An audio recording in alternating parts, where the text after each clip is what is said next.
Yeah, she'll come first. What, before me? Good grief, that's quick. So she'll think I'm great. Oh, what a pal you are!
Don't laugh at me. It's not my fault you look like a beetroot. About to come out of hiding. I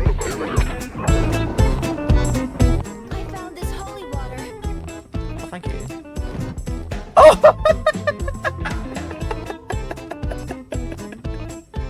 I just did that out of curiosity. Oh, poor woman. Leave me for these sluts. I'm only joking. You're not really sluts. I'm just messing. Get out of here. Invisible bitch. Come on, there. No, get those sweet buns over here. God, my trash talk comes out more at the computers than it does real people. I think it's probably because I'm aware of the fact that I'm shit talking a real person, whereas these are just computers. Eat shit, man. I'm dead.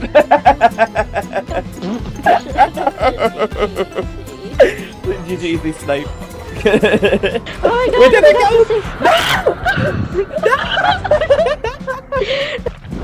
No! I'm now 70 years old. On the plus side, Vittorio, at least you got a free bus pass. Some sort, massive cock, I know, right? Oh my god! I platinumed it! Oh my Overwatch god. Platinum Trophy! Oh yeah, oh yeah, oh yeah. Must have been using Viagra or something because his performance didn't last long. You finished. I guess so, because I just blew up. Hello everyone, MediFam7 here, how are you doing? Sorry I took so long there. I swear my stove knew that I was live right now, so it took forever to heat up my milk from hot chocolate. Sorry I took so long. I was just tinkering with obviously so I was initially going to stream on just Twitch, but I thought like, no, I know a lot of my MedievalFam7 YouTube viewers will appreciate a Spyro stream, so I'm just going to multi-stream. And also, I got some good news, like I'm back in the YouTube partner program as of, well, I would say the 14th, but 14th is when I reapplied. But yeah, I was allowed back in. God knows why I was removed in the first place. But how are we all doing? I just decided, God, it's felt like a pretty quick stream week, because yeah, it's Tuesday, I came back with some Dead by Daylight, and today, yesterday I streamed a bit of Resident Evil 0, and today's my stream day of the week. Well, depending on how early we finish Spyro, and I might play a bit of an online game or something after, but don't hold me to that. But luckily it's maybe the last day, because God, it's so thick with snow outside right now, up in Scotland. But yeah, I just had to help my stepdad in the shopping, but I think it's shocking, like, how he has to go to work as opposed to, I just feel people can wait for their posts, like, why does he have to put his life address? But yeah, got my hot chocolate, which you can't see because I've got the video background removal, but but trust me, it's there. But yeah, I decided for a while that just every now and then on my Twitch, like, it's fun to play online games because I feel like I can communicate with my audience a lot more when I'm streaming an online game, and I can have like alerts and music playing all the time and that. I can't have any like, you know, actual like, you know, songs that will get me smacked in the face by DMCA right now because I can't use a VOD track when I multi-stream. But yeah, I'm streaming to both YouTube and Twitch right now. But yeah, every now and then I'm just gonna stream like me playing a game casually. It's not official walkthrough, it's just a fun, just casual playthrough of it, just playing the game for fun while just hanging out with you all. Because I've actually got all of my parts of Spyro Ignited from Spyro the Dragon recorded. I just have to edit the Dreamweaver's World and Nasty's World before putting on YouTube.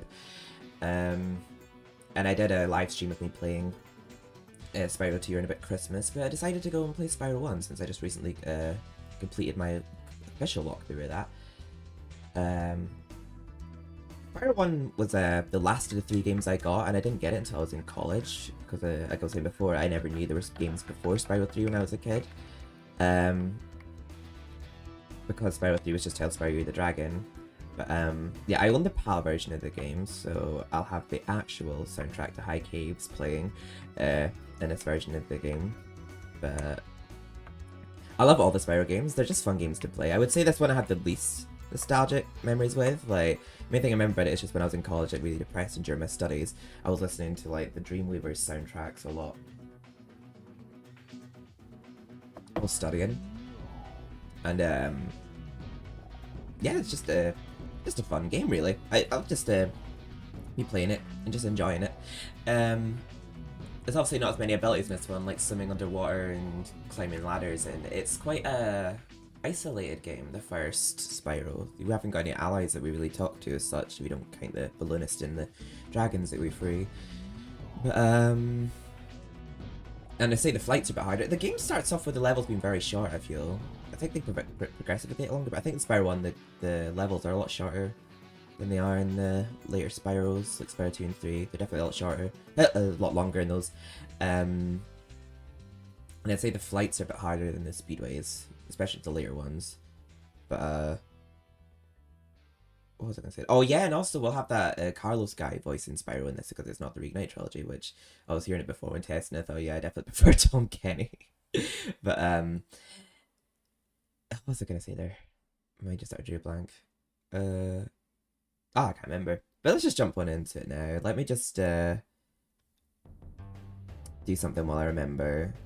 I forget to do this every time I switch to my PC recordings to my Elgato. I forget to turn off my mic delay. Right, so hopefully I should be more in real time now. And same with my webcam. Where's my webcam? There we go. So hopefully I should be reacting like real time now. Yeah, I'm excited. I've like remonetized both Medieval Fan 1% on YouTube now and Steven Lee's YDPs. So, but yeah, I've also got a chat box on the stream. I'm dreading it. Please nobody be spamming the game sucks or whatever in chat. If they do, I've got it so that messages disappear after 30 seconds, which I think is a cool feature. And I do have my sister's a mod on YouTube. I don't know if she's awake in a minute. Let's switch it on over now. It's quite I don't know if I like that font. When I look at it there. It's quite thick. Let me change the font.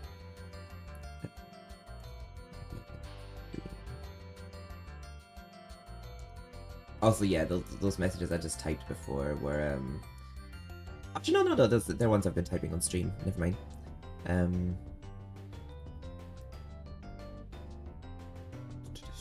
just set a default. I think default actually looks better.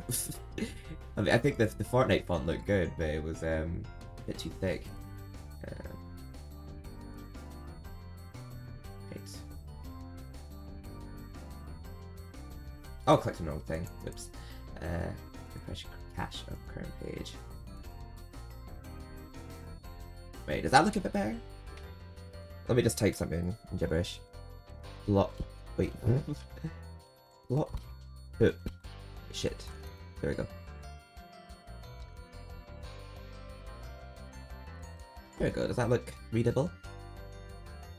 A bit stretched, isn't it? What have I got the res as? Maybe 800 by 600.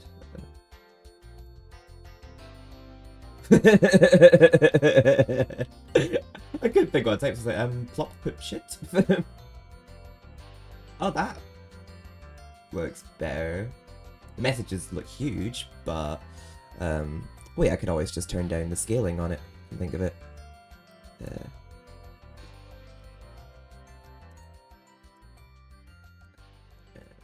Does that look better? I keep having to refresh the cache every time I do it. Well, let me just type. Okay, that's actually worse. One sec. I could just type. I didn't even type it right.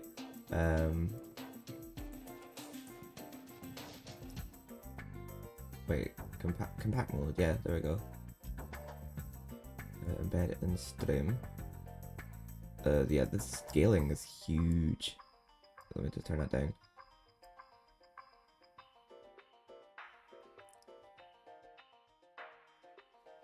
Oh, yeah, they do disappear after 30 seconds. That's great.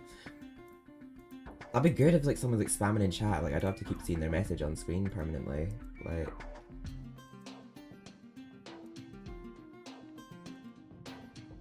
Ah, that looks perfect. There we go. Sorry, I was just taking a while to get my scaling right. yeah, let's open Spyro the Dragon. Oh god, I'm saying that like I'm dissecting him and murdering him. Yo.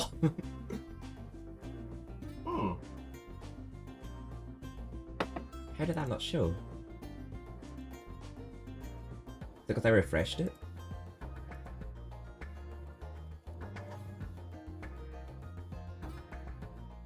Wait, that's a restream message. Oh!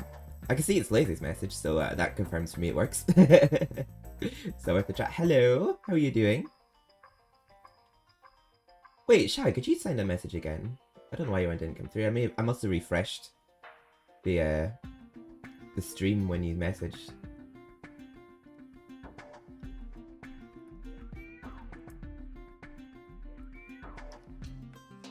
I should be like, I just got this live chat box here just in case people on Twitch don't know who I'm replying to at times. So they'll see like the messages from YouTube.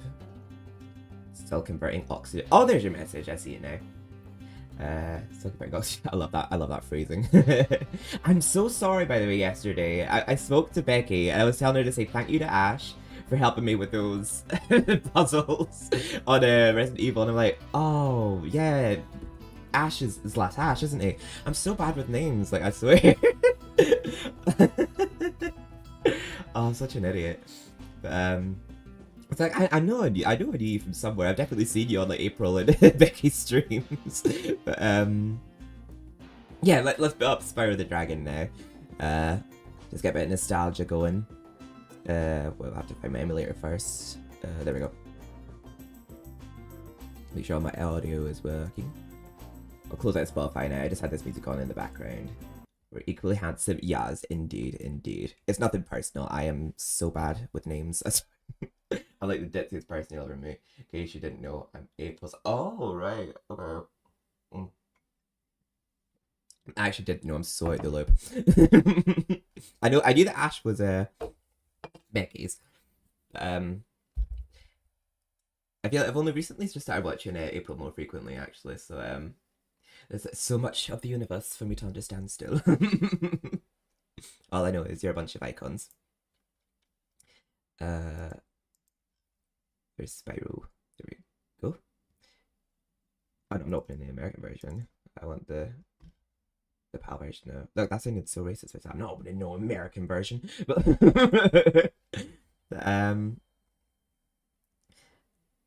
there we go. Right, let's make sure the audio is coming through. I always have to assign the audio every time I set it up. Where is it? Dark Station. I guess we'll know when it starts making noise. But yeah, there we go. Best community, yas. I don't watch many people on Twitch because I feel like the people I watch right now are just very complacent with, like April, Becky, Jack Dini, like I need to tune into yours more actually.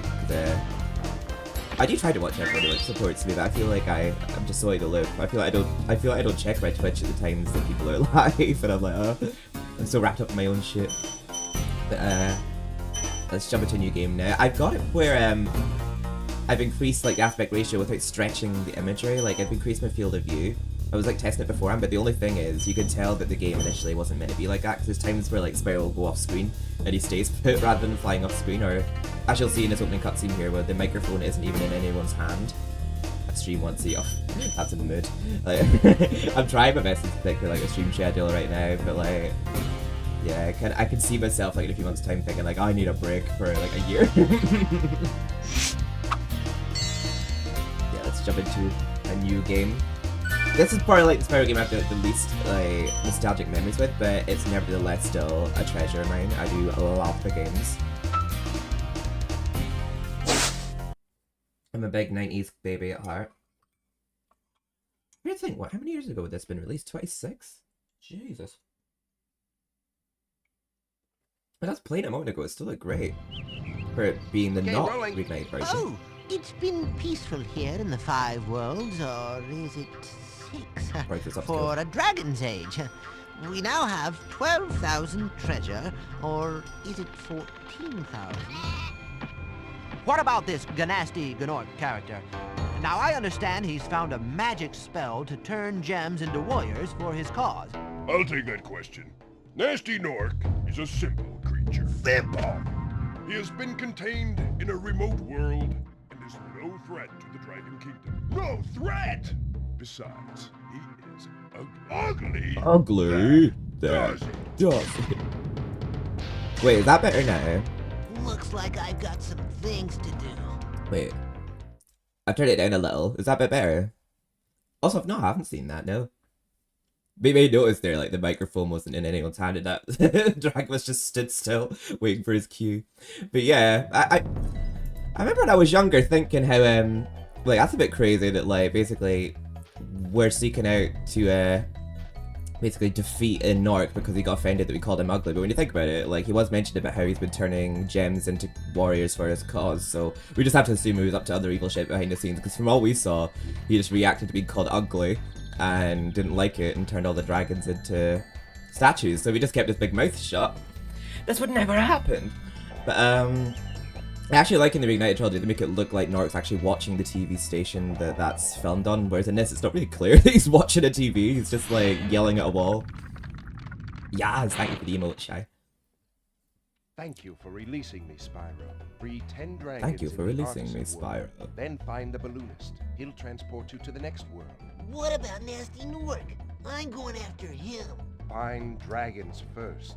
That's all I can tell What you. about Nasty Nork? That is just not Spyro's voice. Like, I'm so glad in Reignited trilogy it's Tom Kenny and all of them. And no offense to you, Carlos, I'm sure you're a lovely lad, but you're shit at your job. I'm only joking. I just wanted to be like sympathetic, followed up with something harsh. But there we go. We got relatively short first band of levels. Like, all the ones in the artisan world are pretty short. They're still kind of all short levels, to be honest, in Spyro the Dragon. It's like in the later games that they're kind of longer levels, but yeah, also when I first played this, actually funnily enough in my long play, 'cause my long play was a blind long play, I actually didn't know about this hidden entrance to Sunny Flight. We have to step on these stones. It's a bit more clear in Reignited, when you step in one of them, they light up. Not all dragons in Spyro. I know, Spyro's a baby.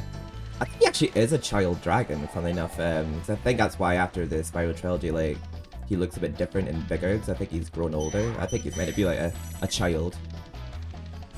In Spyro 3, there's it's good that he's a child because like none of the other dragons can fit down the holes to like any of the other lands. I'll torch him. Keep your horns on, Spyro. Keep your horns on, You have much to Spyro. learn first. Do you know what the dragonfly following you is doing?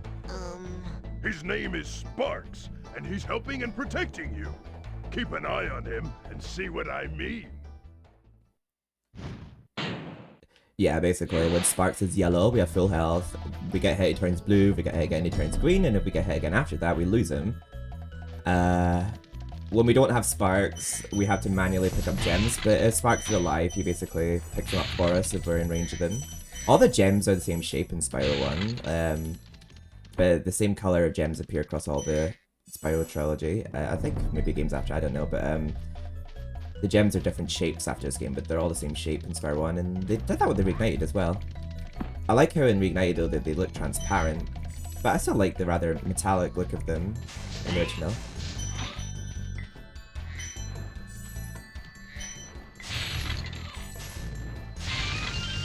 I wonder how I'm going to do levels like Treetops though, and Haunted Towers though in the original, because in Reignited, they definitely made some parts easier than they were in the original. It's been a while since I played the original Spyro the Dragon, so let's see how I do at certain levels like Treetops with the tricky as hell supercharges.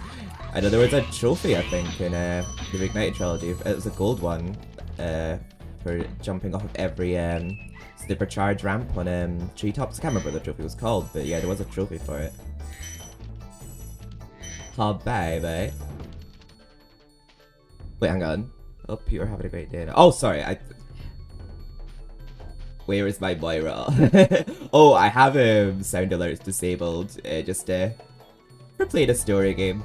But yeah, I just put that in the title. But I will have alerts back on again when I play like DVD or something. Is it Dragon? Thomas. Hey, Spyro! Press the jump button twice to glide. Don't worry about And it. don't be afraid. Afraid? Of what? Falling from high mountain peaks, plummeting into prehistoric glaciers. Oh, that. Oh, that. Yeah, it's just for if I'm like potentially saving it to YouTube. Like, I guess I could always have like alerts playing live, but then not in the VOD. But oh no, I couldn't do that because I'm multi-streaming. I'm streaming at YouTube as well. Have all the gems been green and red in this level so far? I don't think I've seen blue one yet. I know in Spyro 1, like Spyro 3, I think the amount of gems you have to collect in each level increased per world you go to, but in Spyro 2, like every level has 400 gems.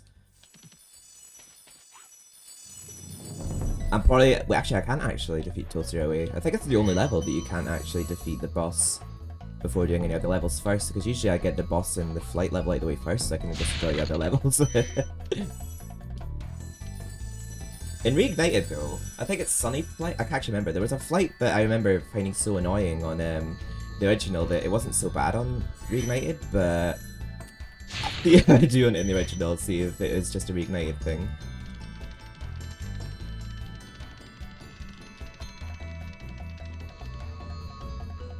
Yeah, I do apologize about the sound alerts being off. I know they do add an extra flair to the stream.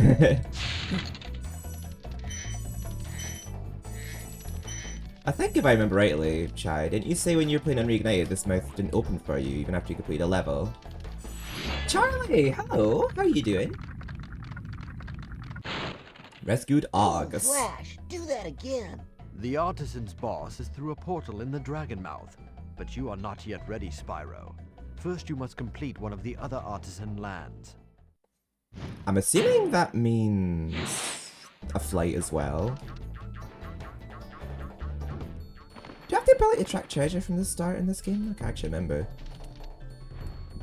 I don't even know if there's a button for. I actually don't know. Did we get all the gems? Oh, we're missing one. Oh, okay. I feel like it's probably over here, not north, that I was headbutting earlier. It's a very small land, so I doubt that. Oh wait, is it all the back ones or something? I can actually remember the update in the hospital. Oh god, I'm so sorry. What happened? Is everything okay?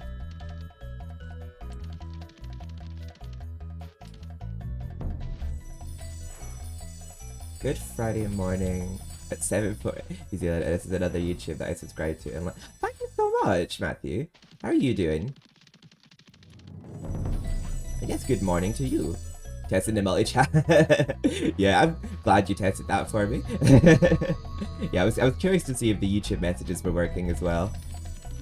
Yeah, I decided to like make, because usually I don't like put a chat box up when I'm streaming a story in case I've had it before people come in the chat like spamming, this game sucks, this game sucks, this game sucks, and I'm like, oh, it just completely ruins the immersion of the walkthrough. But I have a setting where like messages disappear after 30 seconds, so oh, there's the last gem I'm missing. Ah, so I know in the Reignited you automatically have the ability to track treasure from the start. But I don't think that's a thing in the original. Maybe it is, but I know that it's a thing you can unlock in Spyro.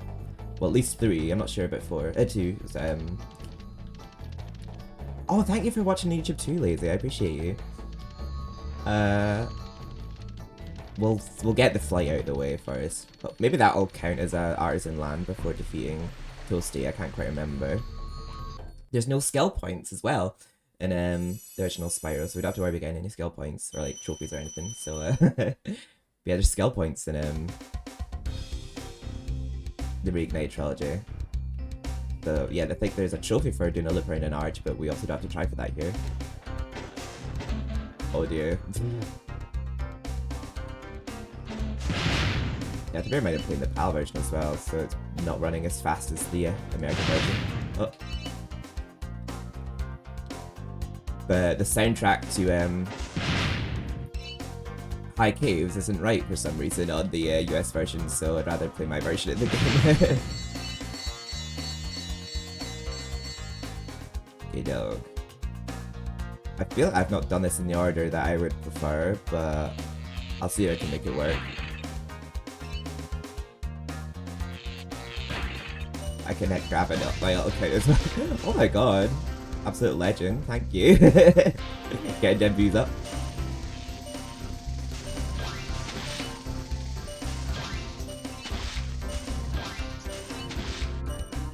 Oh.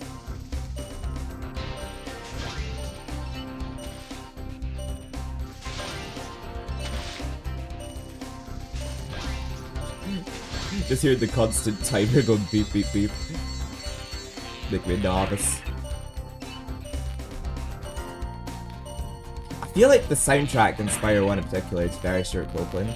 Like, I know he composes like Spyro 1, 2, and 3, but I feel like you can definitely tell it's him in Spyro 1. It's just very his style. Oh, whoops. Stupid stream elements covering up your message. Thanks, I am a good. Also, before the live stream, I was playing Donkey Kong Country. Oh, I've not played much of the retro Nintendo games. I've always been like a PlayStation gamer and all, but I did play my Nintendo DS growing up and on a Wii, and I had like a couple of Game Boy games too. I remember I had a Rayman on a Game Boy as well, the one that was on PS1.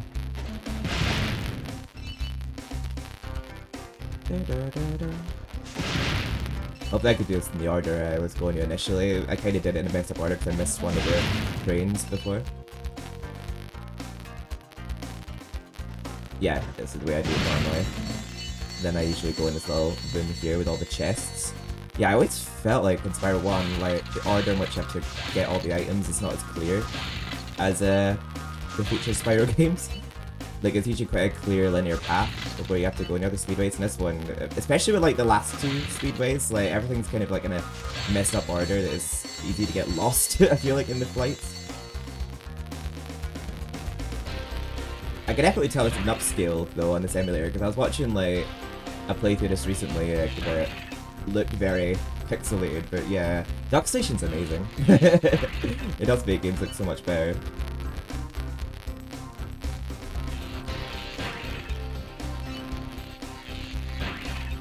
In a way, I'm kind of glad I have the live chat shown here, because at least people who are watching this in the future will know that this was recorded live. So if any mistakes happening or I'm chatting away to someone, they'll see who I'm chatting to.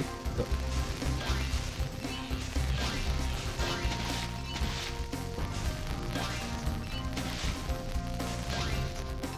I think something that's so cool about the Reignited trilogy is you can have the original backing music playing, because don't get me wrong, I do like some of the Reignited tracks, but I feel like there's some that were far better than the original. I think there was some they knew the original was great that they just didn't try to bother the topic. I feel like the original version of Haunted Towers like absolutely trumps the Reignited version of Haunted Towers. Like when you listen to it, like it's so dull compared to the original. Do you let me know if it's still drowning out my audio? Is it still quite loud? Or because I could turn it down a little more if it's still quite loud. It's my first time playing Donkey Kong Country also. Oh right, okay. At least out of the Spyro games that I played, Spyro the Dragon is still my #1 favorite game of all. It is an amazing game. It was the third one I ever played. I discovered all the games in opposite order. Like my most nostalgic one's probably Spyro 3 because I have like the most memories of that one, but I do love Spyro 1. It's just the one I have the least memories with growing up. But it's definitely one of my favorites. I love the music from it. I feel like the most part it's in easier Spyro games. It's shorter than the other ones, but I guess by the Beastmaker's point, difficulty kind of ups a little, especially when it comes to levels like treetops. Like I wonder, hang on, let me see if I can access Toasty now that I've done that flight level. Oh, okay, so I guess the flight doesn't count. Yeah, normally I usually get the flight and the boss out the way before I do the main levels, just so that I can enjoy the main levels. Because I feel I usually get stressed over doing the flights and the boss. Also, just going to give a shout out to Spyro Jonathan right now and Crystal Fisher. They're two Spyro content creators on YouTube that are really good, and they share some like really awesome videos of like Spyro edits they do, because they like mod the game and like just create their own levels and make the game look completely different. And I don't know how they do what they do. I think they use an app called Spyro Edit or something, but yeah, they make the game look so good. Like, I'm definitely not that advanced. I just play the games and I'm like, oh, childhood, oh, nostalgia. So there's a skill point in this level in the Reignite trilogy for blaming a hidden tulip, but that won't. I wonder if the tulip's still there in this version. I'm not actually sure, but it's a skill point for claiming it in the Reignited. I remember, I think Dark Hollow is probably the short. Weird. I think Dark Hollow is like the shortest level in the whole game. I always remember that level can be cleared in like 2-3 minutes. Yeah, I feel like all the levels in this one are relatively short. After you free dragons pass through this fancy vortex thingamajigger, it'll take you back to the artist's home. First, let me tell you a story. No thanks. See ya. Is he an Irish track? No thanks. See ya. Yeah, I feel like it's actually weird because like Tom Kenny can't even capture the essence of like it being the first Spyro game, and it was almost like he was acting like it was his first time voicing Spyro. I felt like, I don't know if that was intentional, but I just got that vibe from him when he was like doing the Reignited voice lines for Spyro in Spyro 1, which kind of liked. But I feel like Spyro, like, he's not much of a talker in Reignited. He doesn't have many conversations with people. Like, as soon as he sees a dragon, he's like, okay, bye, bye. He's like, whatever, I don't want to hear the rest of the story. Like, he's like, I'm here to save you, I'm not here to be your friend or chat. Like half the time that dragons try to talk to him, he's like, oh, you're old and you're not even controlling what you're saying properly, I'm leaving. I ain't talking to elders. Oh.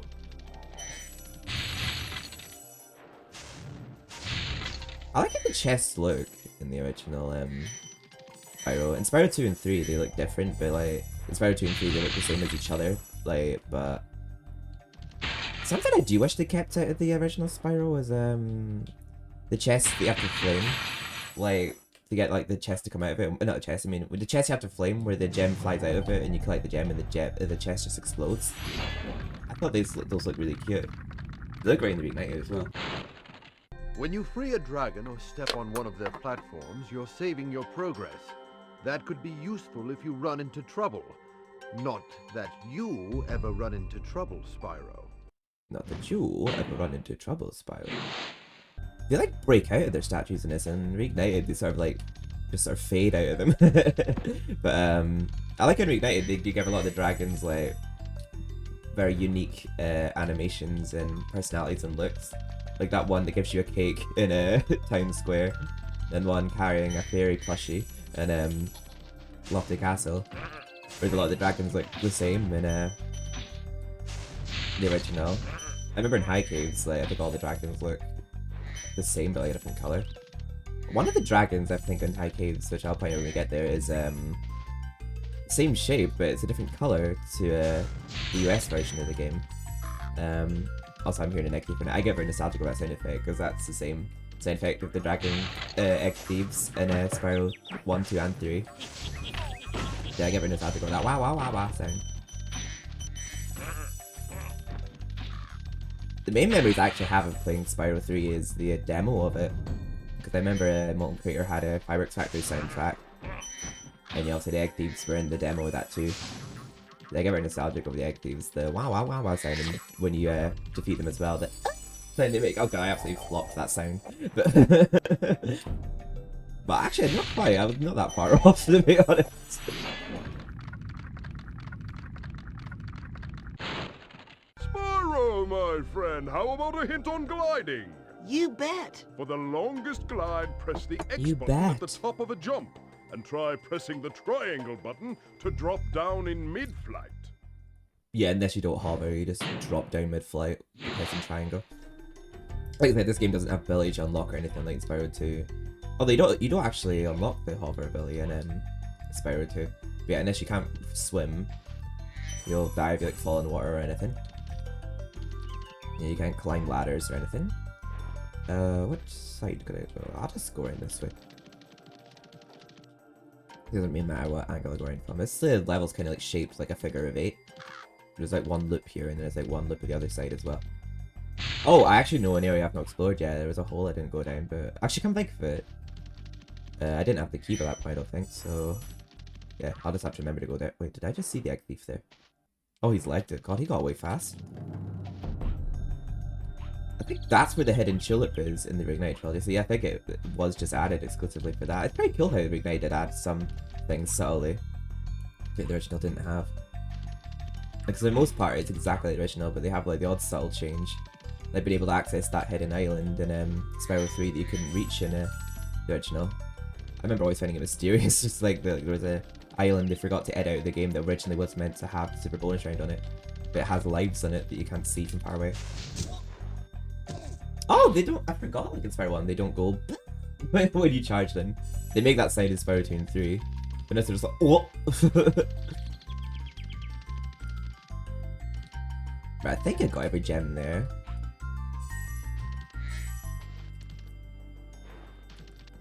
Just double checking, does the game all look okay? Is the audio all okay? Because I think when I was streaming Spyro 2, I think the audio messed up a bit at times. This game is so great. It is very great, especially at this level. I think there's some levels that are a bit different color, like Ice Cavern and that.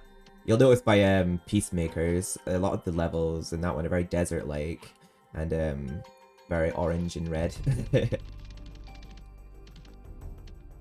Also, sorry, did you message about why you were in hospital, Charlie? I didn't mean to ignore it.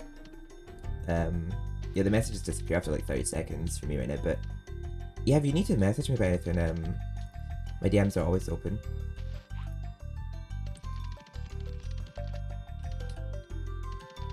Oh, thank you, Shy. There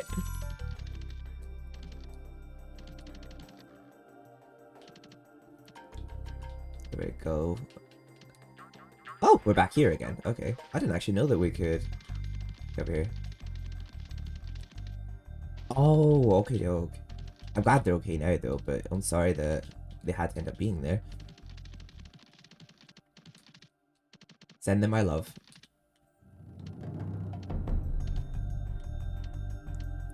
Okay, I'm gonna assume that we do have all the gems from up there, because I know that there's a chest and a dragon that we didn't get from down here in this well. I feel like I always forget to look down here every time I play this level.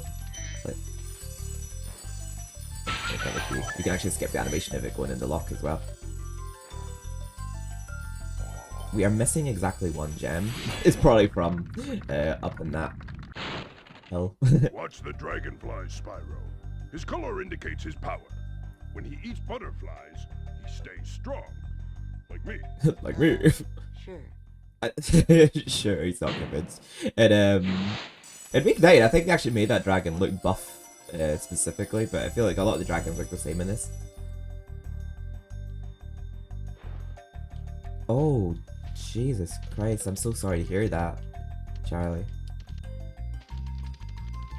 Yeah, the waiting times in hospitals is crazy. Like, I remember years ago, I think when I was going for an appointment, like, I remember I actually had to sleep at the chair I was at with my mum, because you're like there for, I think we were there for like 10 hours or something. You can wait ages at the hospital at times.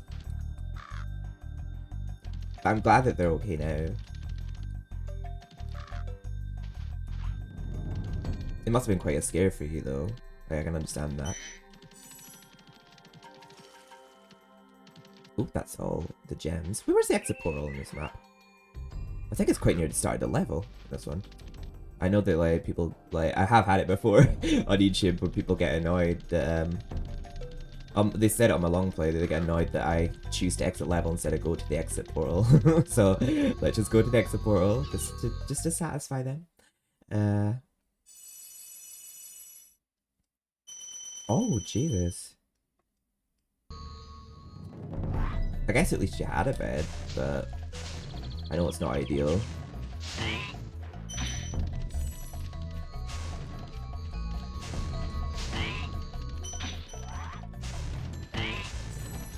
Yeah, if you re-kill enemies, they give you these little particles that like fill the circle around his life. Oh, yeah. I don't actually know how to bring it up. Yeah, there's life at the top. You can see I've got two of those particles there around my head. Basically, if you re-kill enemies they've already killed, like when that's filled, you get a new life.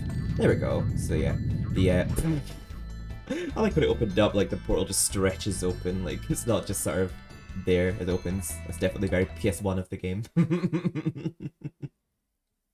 But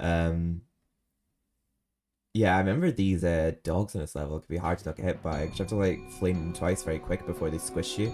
I think it was a lot, they were a bit easier to deal with in Reignited, but let's see if I can handle them better here.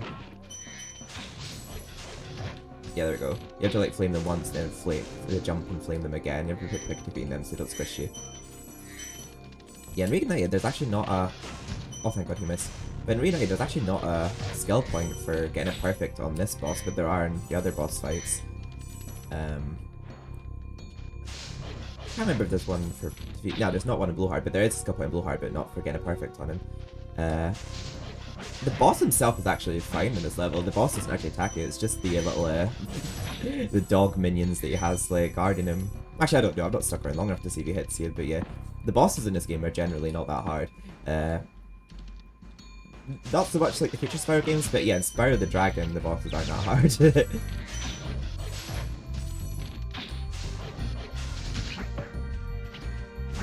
Yeah, they're vicious doggies. You're giving dogs a bad name. Why are you trying to flatten me? Like, what are doggies and wizards doing serving Nork? These must be the, Oh, that makes sense. That when we defeat them, they become a gem, because, like... He says he's been turning creatures into gems for his cause, so I'm assuming when you defeat them, they turn back into gems. Oh, that makes sense. What's he doing creating dogs and making them evil? Oh, also that sample, the is sampled a lot throughout the first Spyro. And for some reason in my head I always hear like, he said he was a diamond doctor. I don't know why I always hear that every time that plays. Like, I have no reason for it. It's not a reference to anything. I just always hear, he said he was a diamond doctor. Rescued Nasty Nevin. Nork has put one of his most devious henchmen in charge of the artisan world. Bring him on. I think I smell a barbecue. Be careful, Spyro. Oh. This boss has many tricks up his sleeve. Yeah, quite literally. That's like, all he's got up his sleeve is like sheep. But that background music there was actually for Nasty's Land. I noticed that like, when you rescue some of the dragons, like the music replaces the music to that level that you're currently in.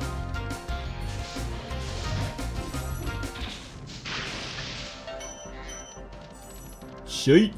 Yes, toasty sheep. Oh, we did get squished by one doggy. As you can see overall, he's not a hard boss. We've almost defeated him. He is the first one, mind you, but yeah, definitely not a difficult boss. There we go. He's already defeated. Oh.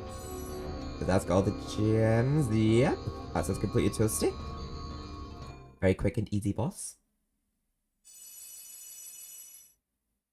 He said he was a diamond doctor. Now let's do Dark Hollow. I'm certain like Gavin Hammond, who plays Kenny from Walking Dead, played a dragon in this level, maybe other dragons too, but I don't recognize his voice. But I know Melissa Hutchison, who plays Clementine from Walking Dead, plays Bianca in the Reignited, so I wouldn't say it's unlikely. But yeah, Dark Hollow I think is probably like the shortest level in probably in all of Spyro, to be honest. But yeah, I know it's in the first home world, of course, but I just feel this level's so quick. You can get through it so fast. It's a very pretty level, don't get me wrong. Kind of reminds me in that game 40 Winks. I never really played that game with much growing up, but from what I remember of the game 40 Winks, it does give me that kind of vibe. There we go, we got flaming cute critters in order to get health. It was actually funny because there's a video of my ninja where there's a glitch where there's a dragonfly that gives you Firefly even, that gives, we have to flame it to get a Firefly for health in Pyrex Factory, but it like butted me off the ledge and I said like killed by health glitch. I just put that video on YouTube. You might find it if you search it actually. But someone commented saying like this that's payback for the amount of cute critters Spyro's killed. The monster, and I'm like, oh my god, so true. That's good, Alban. Oh, it's you! I wasn't sure if you'd escape those annoying little creatures. Of course they wouldn't bother me, but here's a hint. Because I'm big and strong, or I wouldn't get bothered. But a charge attack will take care of them. I mean, that only applies if they're not big enemies, as we'll see in Dreamweavers. Where you'll get fools that will enlarge in and shrink in other enemies, so if you get like a metal enemy that's enlarging, you can't defeat it without it being shrunk. Oh, I thought I missed him for a second there. Yeah, these Nordic guards are dumb, like... You clearly see me here and you're still gonna turn your back to me, yeah, okay, yeah, you've got no one but yourself to blame. Silly Nord. This room here looks fabulous in Reignited. It's like a library, this room, in Dark Hollow, like it's full of like books and candles. But this is the dragon that I thought sounded like he was voiced by Gavin Hammond, and Reignited tried to keep it up. But thank you, Marimo. How are you? Thank you so much for popping in.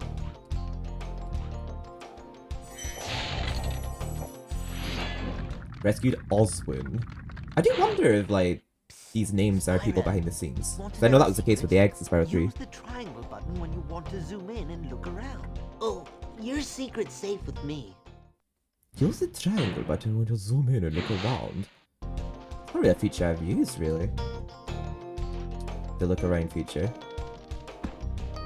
Unless you're just wanting to just chill and enjoy the scenery. For the most part, Spyro's design looks similar to it does in Spyro 2 and 3, but his movement animations and I know his face looks a bit different. It looks mostly the same, but I know they do change him a little. In Spyro 2, he looks pissed off in every version, but the Japanese version. Give me that. I think there's a trophy in Reignited for lighting those two fires, but they're just for show, really, in the original. Yeah, and I think in Reignited there's a trophy for lighting those.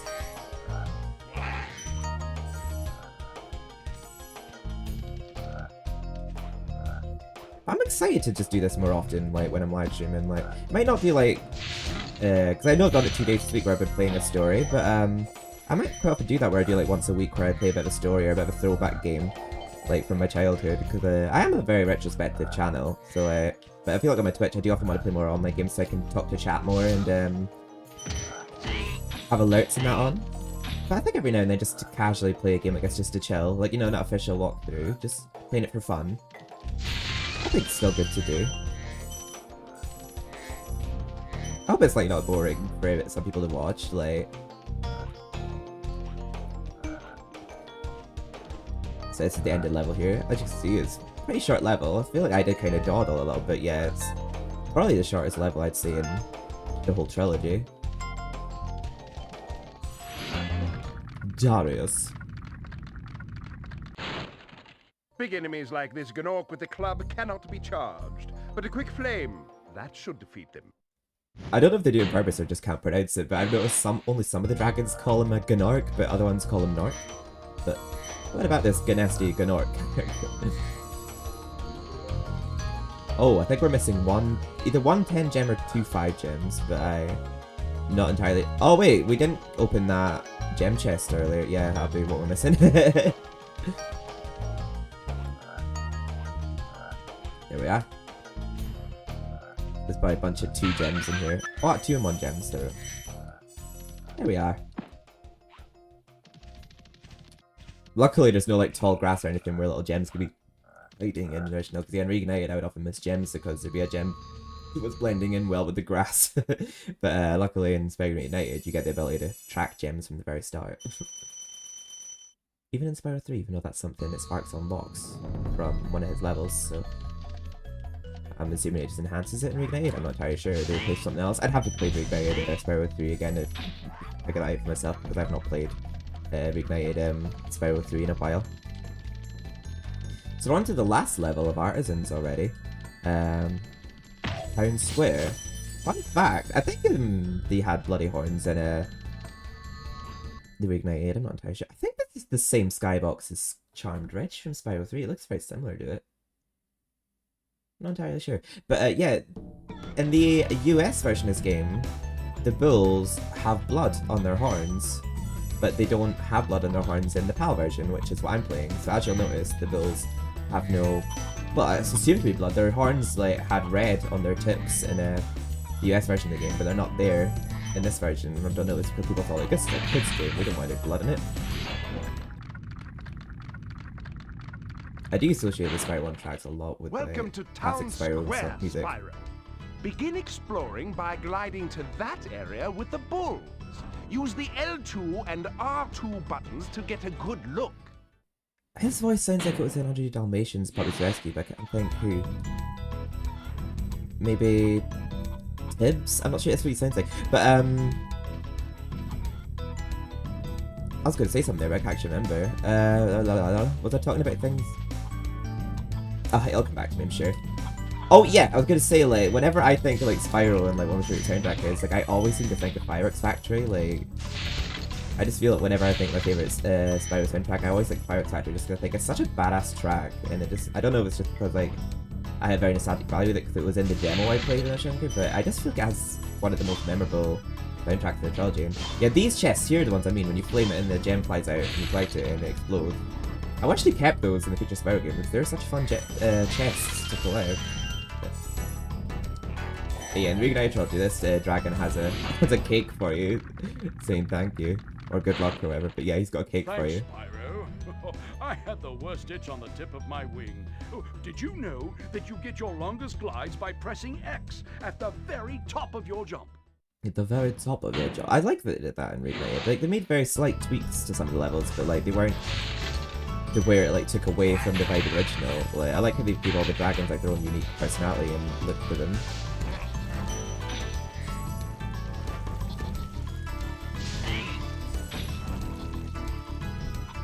I know in like Spyro, I think they changed something on it as well, because I know most of the dragons just say thank you for releasing me later on when they don't have Pepsi anymore, but I think other ones say thank you for saving me or thank you for rescuing me or whatever, but I think in Spyro Reignite Trilogy, I think they somehow give them all somewhat different audio, I'm not actually sure. I can't quite remember, even though I literally just played recently.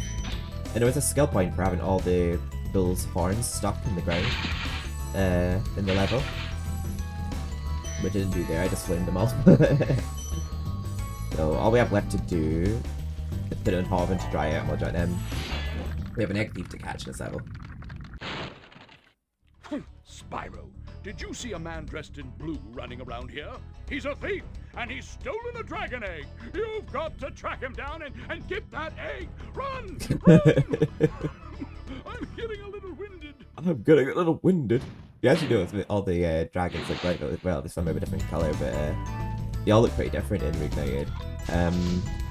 I think they all look the same depending on the ore mode. I noticed like all of them look the same in this ore mode, but then I think all of them look different in Magic Crafted, for example. But like all the ones in Magic Crafted look the same, just a different type of all the same, for instance. But the dragon eggs in this game, it's not. They don't really serve any purpose other than the fact that you have to get them for 100% completion. Like there's no explanation as to why the thief has stolen the dragon eggs. Oh god, it was a lot easier to catch than I remember. But yeah, the dragon eggs look more pink in this than they do in Spyro 3. But yeah, in Spyro 3 they serve more of a purpose to collect books. You have to go around like finding where the sorceress is hidden them all and scatter them out through the land, and you have to actually basically wait for them to hatch really. They just happen to hatch as you find them. But because the sorceress want to use them for a spell, so that she can live forever, but at the cost of killing them. That's when Bianca decided to stop working for her because she didn't realise that she was planning to kill the dragons. But in this you just collect them for 100% completion and no other purpose in order to unlock Natty's loot. They make more sense as a collectible in Spyro 3. But this is only the first game. They will have made changes and tweaks about their gameplay, etc, etc. But for its first installment of the franchise, it's a very memorable installment. Like Spyro the Dragon, it's a great game. Oh.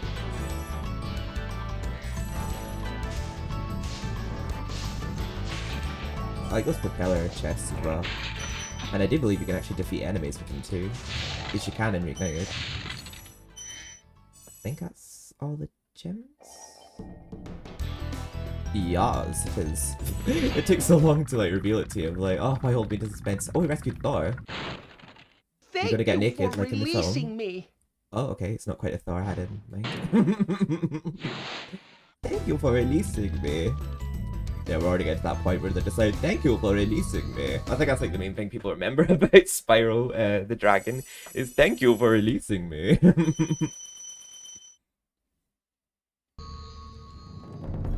It's like me whenever I let a massive fart. I'm like, oh, thank you for releasing me. Sorry. But now we've cleared the artisans home. I think we have. Let me just double check. Yeah, that's all the artisans levels cleared. So now we're on to peacekeepers. My favorite homeworlds are, well, this being the PAL version, I'd probably say Magic Craft as well, because I love Alpine Ridge. And also High Caves, the PAL version. And I say Dreamweavers as well. And they're, well, Magic Craft is the third one. Dreamweavers is probably World 5. Oh god, so there's like 6 homeworlds. They're pretty short homeworlds though. Oh yeah, I was thinking, I'm certain the balloonist doesn't talk in the original, and yeah, he doesn't. But yeah, he speaks in Reignited. Yeah, let's go there now. I'm gonna aim to play this all tonight on stream. I know I did my Reignited trilogy in parts because it was for a walkthrough, but this is just a casual playthrough. Hope you're all enjoying. Thank you so much for being here. I do love how this level is a very militant, I guess you could say the word, very war-like level. Like, I think the soundtrack really fits it very well because it sounds like it's saying "Stand to attention." Oh, missed that guy. And the enemies this level actually moon you, I think, if you take too long to defeat them. Like, they actually start flashing at you, which we will not stand for. Welcome to Peacekeepers, Spyro. Look how our treasure has been turned against us and stolen. Recover our treasure, Spyro. Collect treasure. Got it. Yeah. So you get ones that are just lingering, they've been stolen, that haven't been turned into warriors. But that actually makes sense that when you flame the enemies, like they drop gems. It's like you've turned it back into gems by defeating them. You may have noted that that dragon looked a bit different to the other dragons from previous homeworlds. It's like all the dragons in this homeworld would look like that. And then when we go to Magic Crafters, like, they'll all look different, but they'll all be the same, but they'll look different to the ones in this homeworld. I don't know if that's the case with Ignite, I can't remember. I do remember that they all look quite different and all have a quite different rescue animation. It did give them all quite unique personalities. But there's a skill point Ignited for like scaring them all back into their tents. Like, I'm trying to see what happens, like... Oh. I think we need to defeat one, did they go to their tents? I want to see what causes them to moon you. Is it this? Oh. Oh. There we go. Literally flashing his RC. Luckily it's a very cartoony arse. I don't know if it's a good Easter egg though. Oh, there we go. Rude dragon. Keep it in your pants.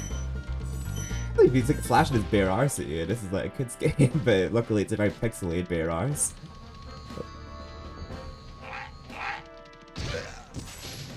There we go. No tents for you.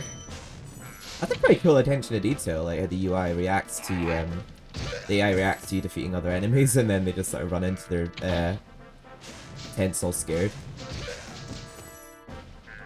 Stand to attention, stand to attention. I just hear that for some reason.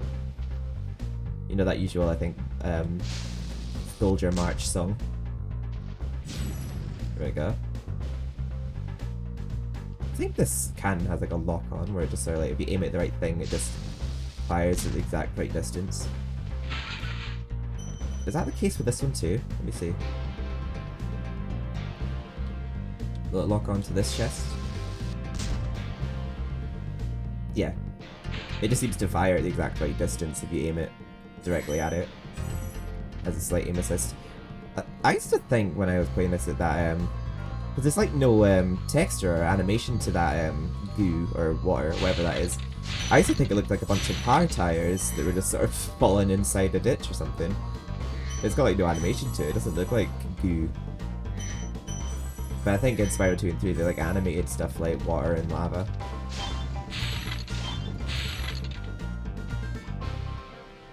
There's something I like about the retro sound effects, or like collecting gems and I like that's like I would say bad quality, but it's not. I guess typically by normal modern day standards, it would be bad quality. But there's something very satisfying about the authentic PlayStation 1 sound effects that don't sound very HD. I find something nice about that sound. Oh, I didn't realize I didn't get that Nork. I'm just making sure that. Wait, hang on. That port? Yeah, it's a portal in here. But before I do any of the levels, just make sure I got all the gems. I do know that there's a key chest I haven't opened yet. Oh, I've not freed this dragon. Terribly sorry. Magnus. Oh no, someone got Magnus. Hi, Spyro! Sparks the Dragonfly has been doing a good job protecting you. Make sure to keep him strong by Feeding feeding him him lots and lots butterflies. of butterflies. I don't know if it's because I was subconsciously thinking of the name Magnus there, but before rescuing him, I thought of the name Magnus. Maybe I just subconsciously knew he was called Magnus. That was weird. Hello, Freddy. How are you? Welcome on in. Hope you're doing well.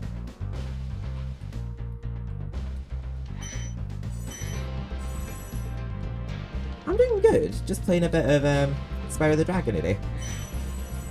Doing a bit of a throwback stream today.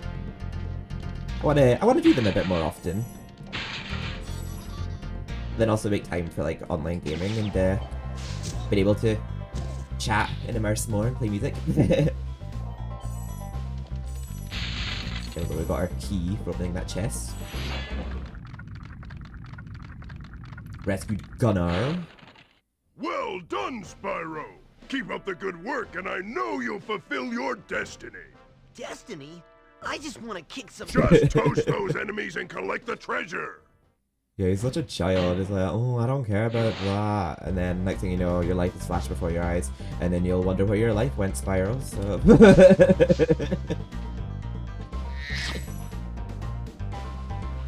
like, you better figure that shit out now. Oh! Wait, he had armor in the front of him. I guess he was exempt from that armored enemies cannot be flamed rule. I don't know if we've got all the gems yet. Oh no, we haven't opened that strong chest yet. Forgot. Stand to attention. Stand to attention.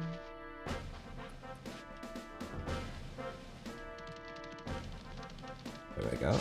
I just always use that in my head. Stand to attention. I don't know if you can skip the animation of the unlock in Ignited, but you can in this. There we go. I think that's all the gems. So we will start off with, I'll take a hit here, just to get across. Because there's plenty of fodder around, we'll just kill these little innocent bunnies. Well, Anya from Buffy would be very happy with me right now, she doesn't like bunnies. I guess I just had to go that sound effect with him eating the fireflies. Sound. We will do the flight first, I think. Dr. Shemp's not so bad. So, but luckily we don't have to get a perfect on him here. There is a skill point to get a perfect on him on Ignited. I do like how they gave skill point. Oh god, I think I remember Night Flight. You have to like be really quick with this one. I mean, I'm sure there's a quick way of doing it, but I feel like every time I do this speedway, I feel like I run low on time every time I do this one. I always have to like be really quick with this one because I usually like always have like a millisecond remaining at the end of this flight. There's a banger, this one. But... did I just miss a chest there? I guess we'll know when I have one left to get up here, but I'm pretty sure I just went over a chest. Oh no, maybe I didn't. Maybe paranoia's just getting better of me. I honestly feel like modern day games, like, as much as I love a lot of modern day games, I feel like not many games have soundtracks that I remember quite as well as Spyro and Medieval. Not even just Spyro Medieval, but like, god, I just think a lot of older games just had such memorable soundtracks compared to modern day games. And that's not me slating modern day games, I do love a lot of modern games, but I flamed that, don't tell me I didn't. There we go. So I feel like I dawdled for like a split second there, we've lost this flight. I feel like with this one, that's the main issue I have with this flight, is like time management. I just run low on time so easily in this one. Like, I don't know the strategy for doing this one quicker. We only just didn't do that one, but that's because it didn't register my flame on that one lighthouse. I feel like with this one, you just have to be like really quick and just perfect with your timing. I guess maybe it's quicker to do the lighthouses first, if I did see the lighthouses to my right there before I went to these chests, so maybe it's quicker to do it that way. But this is the way I do it normally, but just you have to just never miss when doing it this way. I'm surprised by how good the controls are, because I suddenly thought like, with it being like an older game, like the controls wouldn't be as good as Reignited, but no, the controls have been alright so far, to be fair.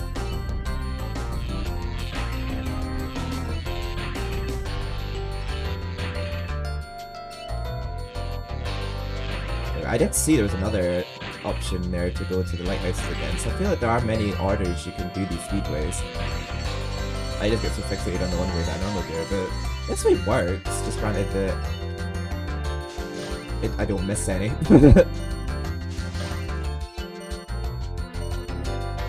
But it was the same in Reignited. I feel like I could do this one as well, just with like a millisecond left. There we go, we seem to nailed it this time, with a good few seconds remaining actually. There we are. Oh! It didn't even show the full animation of me collecting everything. I think it was I headbutted the lighthouse. Returning home. Now for Dr. Shemp. Dr. Shemp's got a big arse in Reignited Trilogy. I can't remember if he does in this, but what's the music like in Dr. Shemp again? It's like dun dun dun dun dun dun dun dun dun dun dun dun. I think I remember it's Cliff Town. I think it's Cliff Town. I love that level soundtrack. Oh, I also like Ice Cavern as well. I like the rather eerie vibe to Ice Cavern too. It's actually interesting having a level like this. You wouldn't expect like a nice level in a whole world like this. You'd expect it more in Magic Crafters, wouldn't you? But it still like feels like a Peacekeeper's level just because of the layout of it. It just happens to be very icy. Right, these enemies just suicide eventually, like if you're not in their way. I don't know if they meant to, but these well, I think they're chefs.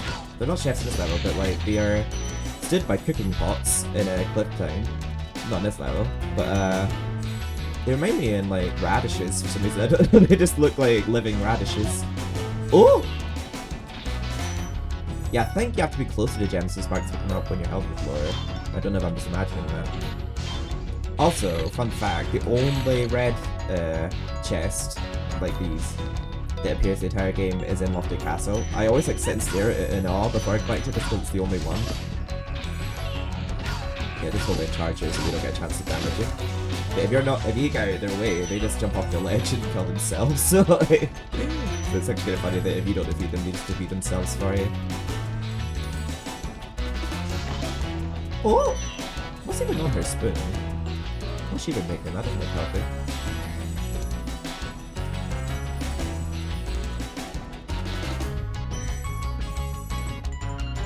Yeah, I can understand why I had to turn my music down quite a bit for this game, because yeah, the music is very loud, but I love having the music loud, it's a banger. And also on this ledge is one gem, but it's a purple gem, it's a very bright one. Or pink. I feel like I'm always debated in my opinion of pink or purple. Not just from you, Shy, I'm not targeting you that, like Andy's the same. Would you say that gem was pink or purple? I'd say it was maybe a violet-y colour. Maybe pink. That's good Trondo. This guy thinks he's so cool. You don't know what it's been like listening to him over and over. But I'll tell you one thing. He should watch his back. Yeah, they get very subtle hints, but yeah, basically the key to him is, well, his back. When his back's turned, flame him.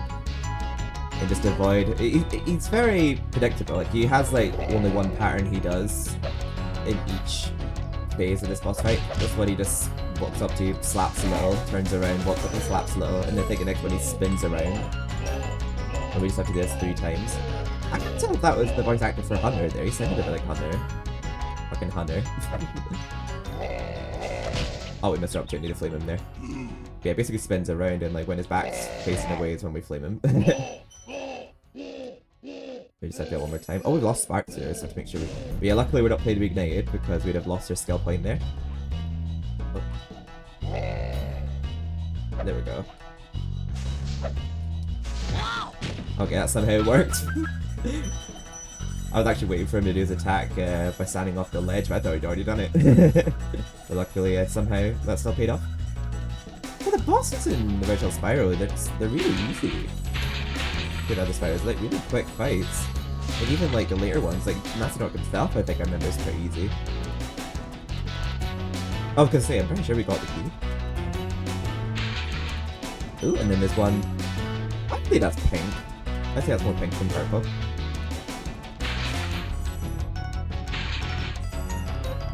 Oh, we didn't defeat her yet. Please tell me you have a blue gem.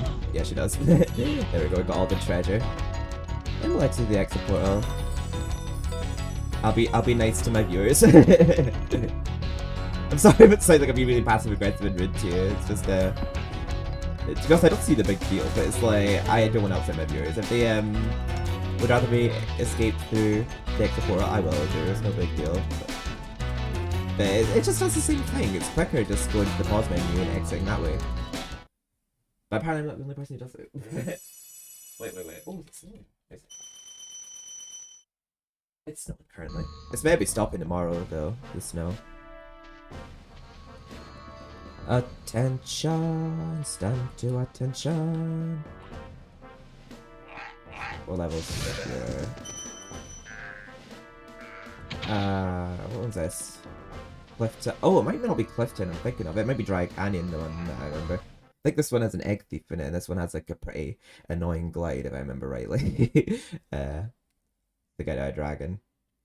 I think he comments on it being a tricky glide, but it's definitely not. Oh wait, no, Dry Canyon is this it's Clifton. Okay, I thought it was. For some reason, I thought this level was the one that was basically the other portal. I got it mixed up. Yeah, I like this level music. It's a very short level, this one. This one's got the vultures in it and the enemies that were from Dr. Shemp. But yeah, that's what I mean by I think they're cooks. If they're stood next to cauldrons, or they could be witches. But they look like they're just making a soup or something. What are they actually making in there? What the hell's even in that? Looks like a dragon fruit or something. Right, we need some fodder so that we don't have to keep manually collecting our gems. Get anything out of these? No. Yeah, I know in the Spyro 2 and 3 that like you can flame cacti in some levels for gems. I think the cauldrons have gems in them, yeah. They're very well hidden gems. I don't know who would actually think to flame those right away in your initial playthrough, but yeah, I remember the cauldrons do have gems in them.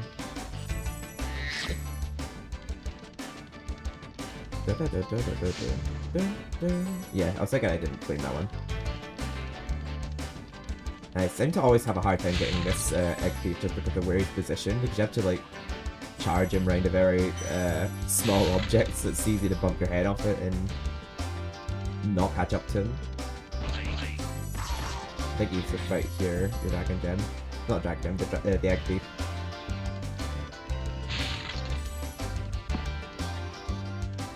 Yeah, as you can see, I bumped my head there. But let's see how we do. So far, the egg thief seems slower in this than Reignited. Seem to catch up to them a lot easier. Yeah, it's that part there. Like I always seem to like bump my head when kiting around this area. There we go. Somehow that flame call. Got it. In Reignited, I feel like the flame range is so short. It seems more forgiving in this. Right. Oh, there's a dragon here we didn't save. Boom. Rescued, ha ha ha. How's a dragon supposed to flame metal armor anyway? Remember, Spyro, Oh, looks flame like a won't dragon harm fruit. metal, but charging with your horns, that should do the trick. We already got that hint. We're running out of ideas on hints. As you can see, like you have the spiky scales as well. Like the other dragons were so mild. I know some of them don't all have the spiky scales, but they look similar. I remember the ones from Magic Crafters look really cute. The ones from Beastmakers I think look very, I guess you say beastly. I remember that one that had like, I think it was Cletus or something from the Reignited trilogy, had like a leaf hat on or something. He looked funny. Okay. Oh. Let me try to get my camera in before I charge. There we go, because I keep charging them from the wrong angle. It would be nice to get them all with one charge, but oh. Did I already look there? Is it under here? I didn't look. Oh, there's a light here. One sparks, thank you. I actually like how the lights look in this one, but they're not in the game after this one. I think you just get these blue butterflies. The new life butterflies do look pretty though. In the Clips Shoutouts games. I think you can get those in this as well. Like still, like I think Sudden Supporters do occasionally drop you a life butterfly. But yeah, those little Spyro statues that give you life are not in the game after this one. I remember that sound effect of when you collect new life, that sound. That sound effect was in the Crash Insane trilogy trailer, which was obviously like a teaser to Spyro fans that they were working on Spyro as well. That was a pretty cool little thing they added to the trailer. Yeah, I completely messed that up there. Let me know down below if anyone's watching this post-streamer now, like, what memories you have of this game growing up, and if you played this from when you were a kid as well, because, like, I first played this in my, well into my teens. Like, I was in college when I was first playing it. But I even get nostalgic over, like, the sound of his flame breath. I was just thinking of it there when the music stops, and I just heard it very vividly. We'll have to come back here in a second when we flamed a rocket to open that chest.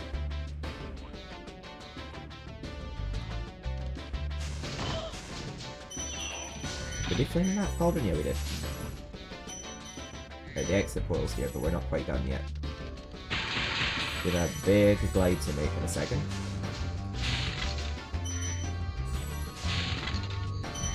It's like, Dry Canyon rewards good gliders. You are a good glider, Spyro. I was born to glide. I think I'm gonna be saying weird things. I was born to glide. Hey, what's on the other side of that river?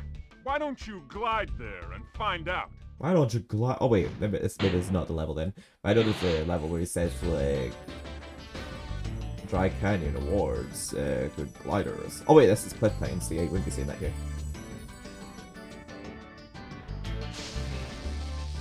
But that wasn't very helpful advice at all. It was like, what's over there? Like, fuck if I know, check out if you're not, brother.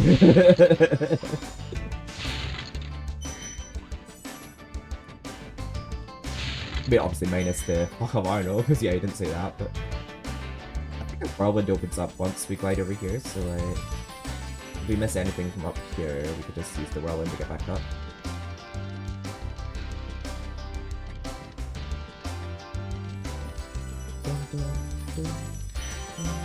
There we go. We open that strong chest with that rocket. Collecting gems and just gliding around is so much fun. That was just such a nice easy adventure. Just chill and play. I think I messed up that glide, I'm not even gonna try that. There we go, but yeah. At least we can use the whirlwind to shortcut up here.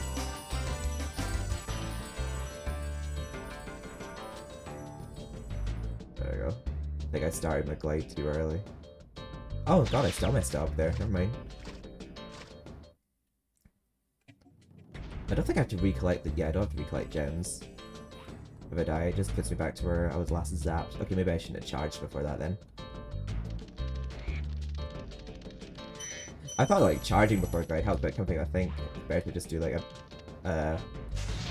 the very top of your jump. Yeah, I think you get the longest glide at the very top of your jump, I think that's what it says, so like... Yeah, don't charge like I did there. I think charging does sometimes help with glide, so maybe it's the future Spyro games, but yeah, it didn't seem to help with that glide. Yeah, this is the level with the vultures. These vultures are also in Dry Canyon, I believe, as well.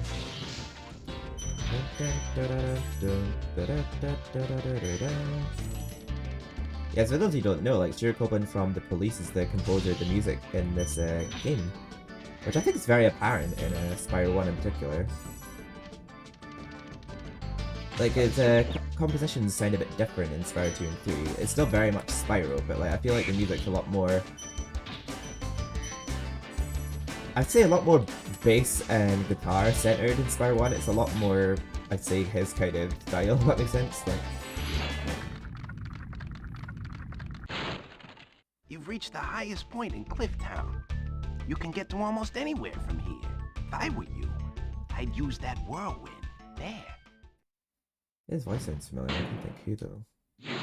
Who he is though, I mean. Can we almost anywhere from here? Oh, there we go. Now that that's opened up. Oh shit. Now that's opened up, we'll miss a glide. Okay. We'll glide over there instead because you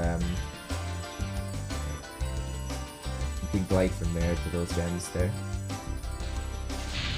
So we press triangle above and let's slide there. There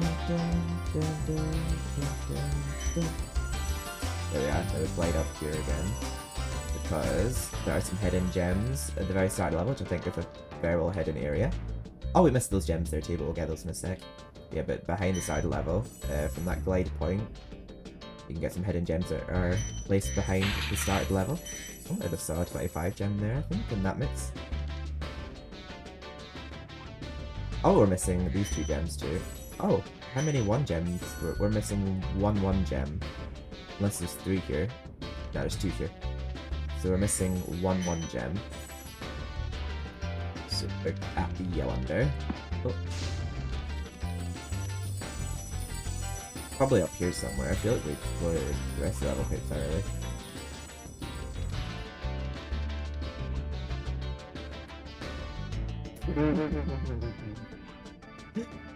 Busted some rhymes there, I see. Hello. Oh, thank you for the emote spam, Shy. I appreciate you. Oh, actually, I might have not flamed one of those cauldrons.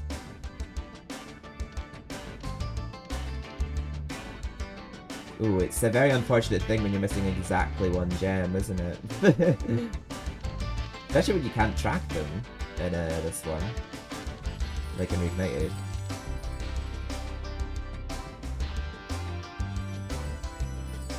You're like, ooh, where is the exactly 1 gem I'm missing? Well, I'll just flame all these cauldrons.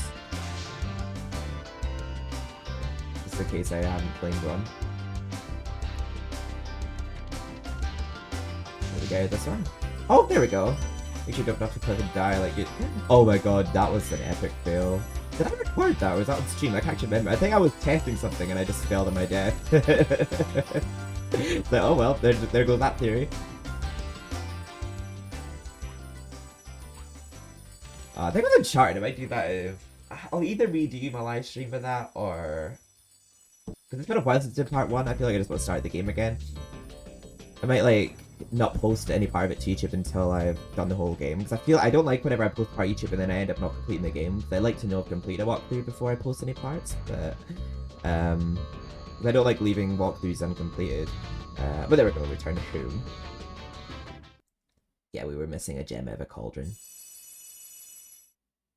Ooh, I might actually do Ice Cavern last because I like that level. It's very soothing. Yeah, this level here, for some reason I thought this was Cliff Time, but yeah, this is Dry Canyon. I think this is a bit of a longer level, but there's like a tricky glide in this level if I remember rightly. To get to our Dry Canyon, I think he comments on it being a tricky glide. But I think Rich is a bit like, Dry Canyon rewards good glide. It's not got the hardest glide in the game, but yeah, there is one pretty tricky glide in this level. It's more the supercharges in late game that are quite tricky, like in treetops and haunted towers. I'm so excited to get Dreamweaver, so like, I absolutely love the soundtrack of Dreamweavers.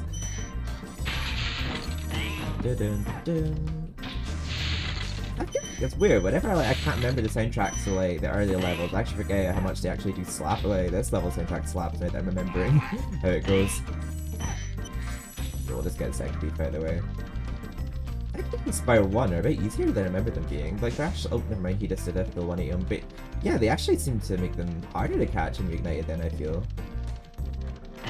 These actually don't seem that fast in the original.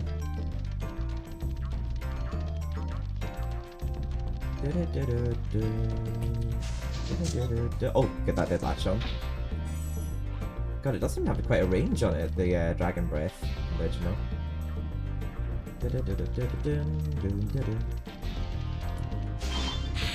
How are you enjoying watching the classic Spyro and Shy? Are you enjoying it? How's everyone in chat as well, actually? Rescued Conan. Oh, fun fact, there's a place near me called Conan Bridge. Thank you for releasing me. Oh, we'll be hearing that dialogue a lot from here on out in the game. Yeah, I like how they gave everyone their own thank you for releasing me dialogue in Spyro Ignited, because yeah, you'll hear the same thank you for releasing me dialogue a lot throughout the original.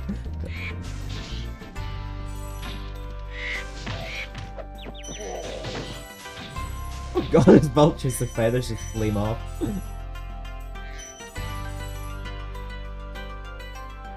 I think I have a path to take. I'll follow this path first until we get to a point that we can't go any further, and then we'll do a U-turn.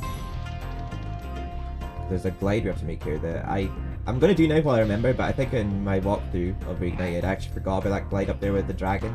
I can't remember if it's a... Oh, I think we did... I actually can't remember what the dragon was. I definitely missed some treasure though in my walkthrough because I forgot about that little glide over there. But we'll get to that in a second.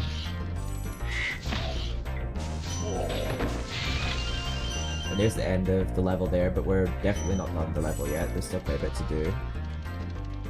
Yeah, we'll go to the end in a sec, because we'll end up back this way later anyhow, because there's a path we'll take that leads up to that ledge, and then we'll be jumping down. Going over here. Let me just actually see if the key that we need is over here. Before I go any further. There's a key for a chest on the little island with the glide through. I like how I just said I'm not clearing the exit portal yet, and here I am. Changing my mind like I'll change his clothes. There we go.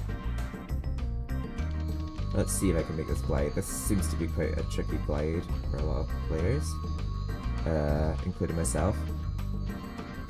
I can't even see where the glide lands. Let's walk to the very edge. That wasn't even close. God. Okay, that might take a few tries. Yeah, I remember in Reignite, I think I got that glide first try, like in my walkthrough, thankfully, but yeah, I remember in Reignite I sometimes struggled with that glide. I think you have to do a charge before that one. Rescued Boris. Dry Canyon rewards good gliders. You are yeah, this is lovely, a good glider, eh, Spyro? I was born to glide. He's not convinced, like, yeah, sure. I was born to die. And then the child version is, I was born to glide.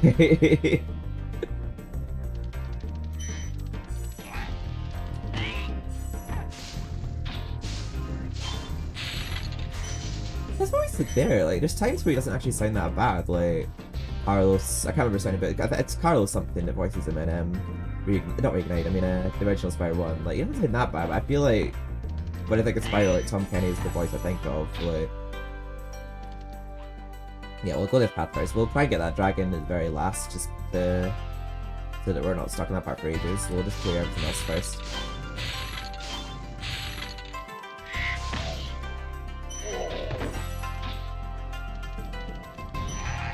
We have to think of it as like we're not killing creatures here. No, we're not killing innocent creatures. We're just undoing some magic that Nothing Orc we're doing is we're turning creatures into gems, and we're turning gems into creatures, and we're turning them back into our gems. The head we're clean for the vultures, we're clearly sending those vultures' feathers. Is that you, Spyro? Are you the young dragon I've been hearing so much about? Ever since you're a wee puff of smoke, we've known, You've known? I forget. Damn, a lot of them. There's a lot of senile dragons in this game. There's a lot of ones that Spyro's just like, oh dear, bye. Oh.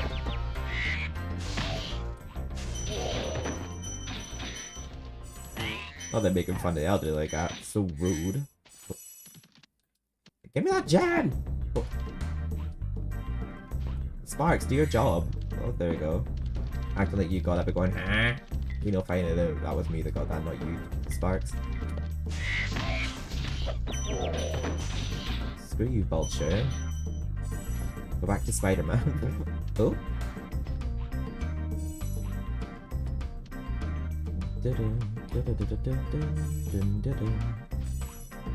Oops.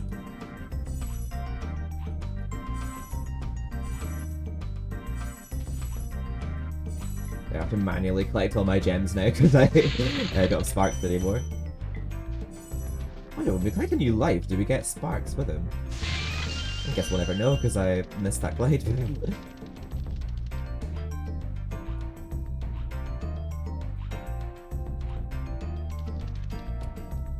I'm looking forward to going. I'm looking forward to getting to magic crafters in this version of the game because yeah, in my walkthrough I edited it. Like, I turned down the volume to High Caves and then replaced it with the PAL version of High Caves from original because it uses the US version and Reignite Trilogy across all versions. Which I think is a shame because I feel like the actual version of High Caves was the PAL version, like, because the High Caves in the US version was just a slowed down reverb version of Treetops. It was clearly not meant for that level. Like, it was clearly meant to be another soundtrack they just didn't have time to add. And I just think the version that's in the PAL version was just so much better, so I'm just kind of glad that's the version I own.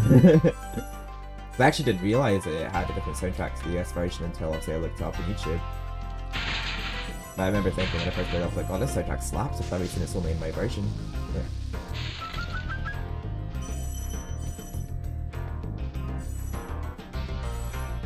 But I don't know if this... Do we have the key?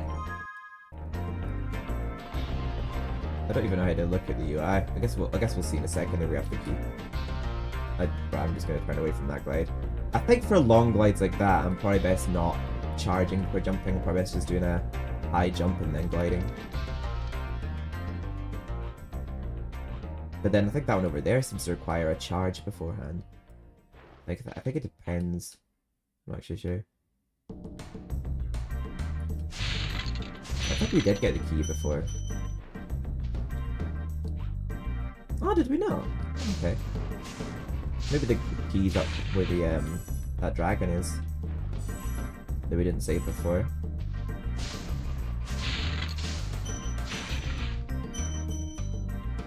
Oh damn, we still don't have sparks. And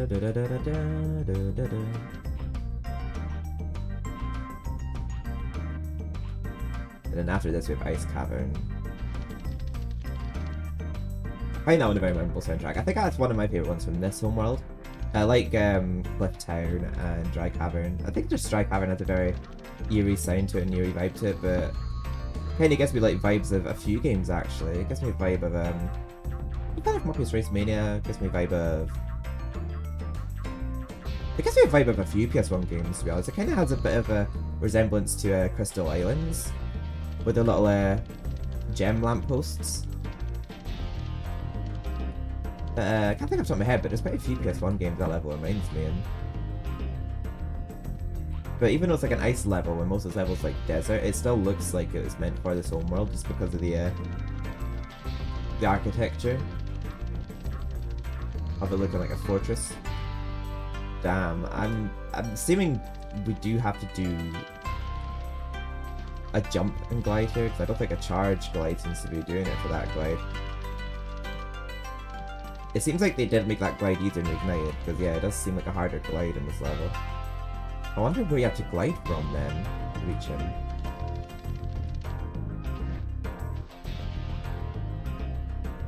I think you must have to get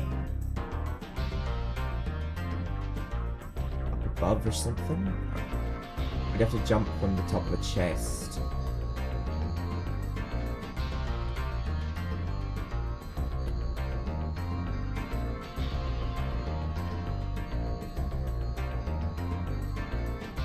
Oh shit! What? I didn't press square.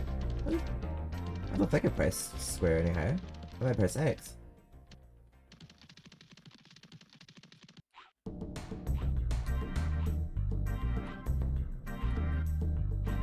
Yeah, I do remember there's a tricky glide in this level. I was just practicing it there. Doing it from here won't really do anything. I don't know if you can get above those somehow. You can't do the air hop like you could do in Spyro 2, unfortunately. I think you just have to get your angle right. They're like taking a selfie.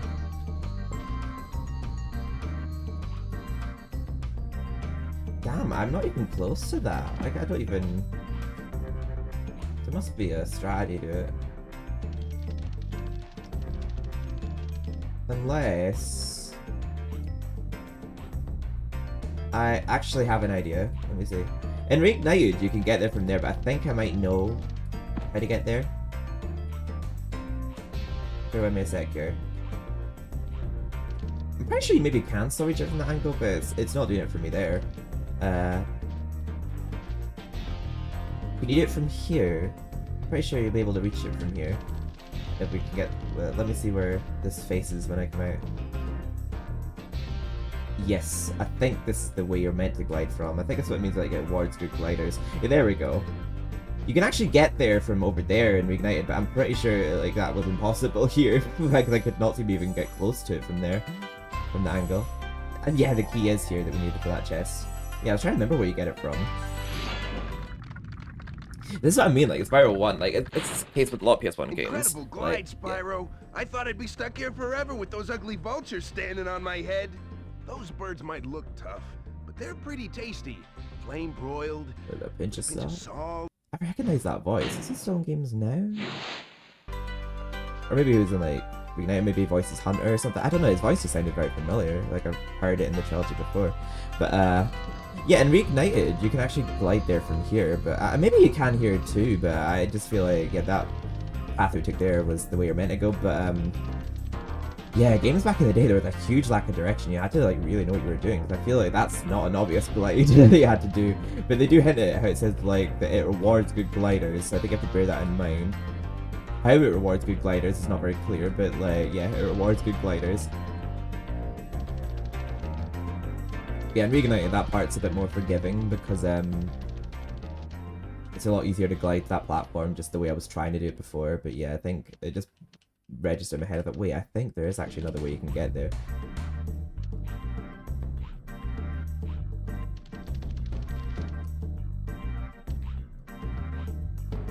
It's so weird to think, like, I mean, obviously the new trilogy, the Reignited one, we did a very good job of it. Like, same with Crash. I'll have to play Crash Insane Trilogy too, because that's what got me into the Crash trilogy. But I think Toys Bob did a good job with Insomniac's project.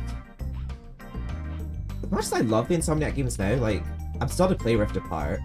I played the Ratchet & Clank reimagining on PS4, but and as much as I love Spider-Man, I feel like those games just don't have as memorable music as like the Spyro trilogy and that and the original Ratchet & Clanks.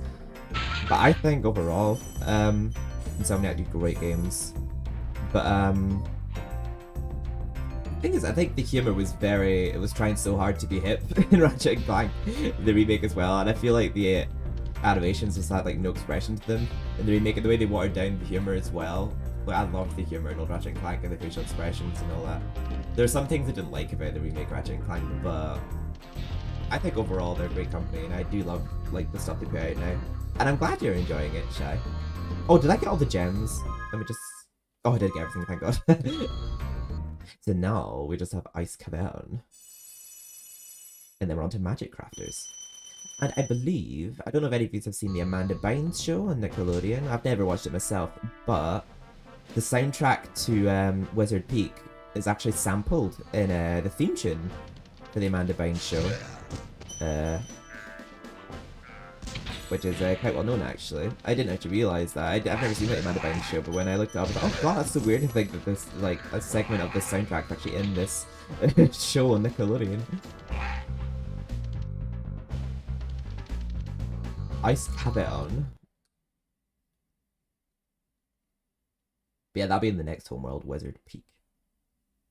Well, Magic Crafters, but the level in the homeworld is called Wizard Peak. I love this level soundtrack. It kind of reminds me in Thieves' Den a little. I think that's what it makes me think of initially. It kind of reminds me a bit in like the ice levels from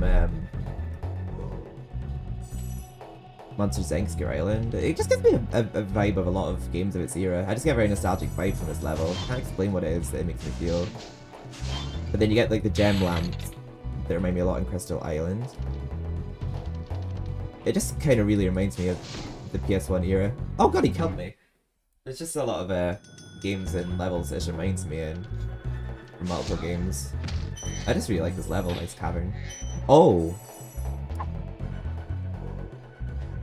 We may actually do this level in a bit of a jumbled up order because, again, another very well hidden area that took forever to figure out how to get to. There are some lives here that are very well hidden from the start of this level. You have to glide around to. You can actually see them from down there, and I was thinking, how on earth do I get up there to those? But yeah, again, this game definitely does reward good gliders because there's some insane glides you have to do in this game. So we basically cut our way through to the middle section of the level, so we're going to work our way back to the beginning, and then work our way back forward again. So yeah, in Crystal Islands you don't get gems from the lamps, but there are like gem lamps in Crystal Islands, and also in I guess you could say Glimmer 2.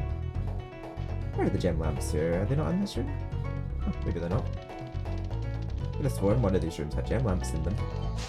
Yeah, when you charge them or flame them, like, I think you actually have to charge them, not flame them. Like a gem drops off them. Rescued Asher. Thank you for releasing me. Thank you for releasing me. Yeah, there's like maybe 2 or 3, maybe 4 dialogues recorded of the same actors, so a lot of it will be repeated. Trust me, you will start recognizing a lot of the dialogues later in the game. Oh damn. You had good aim that Nork. That's a bit terrifying.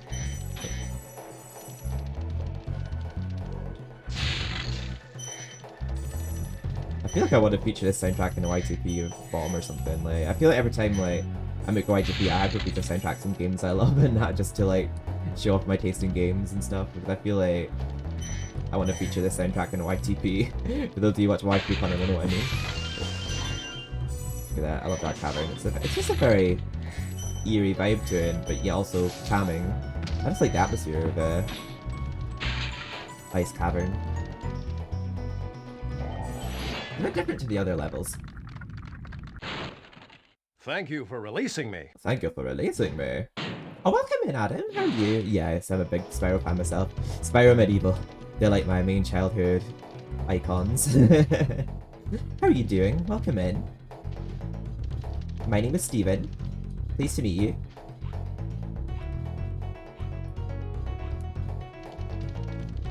Ooh.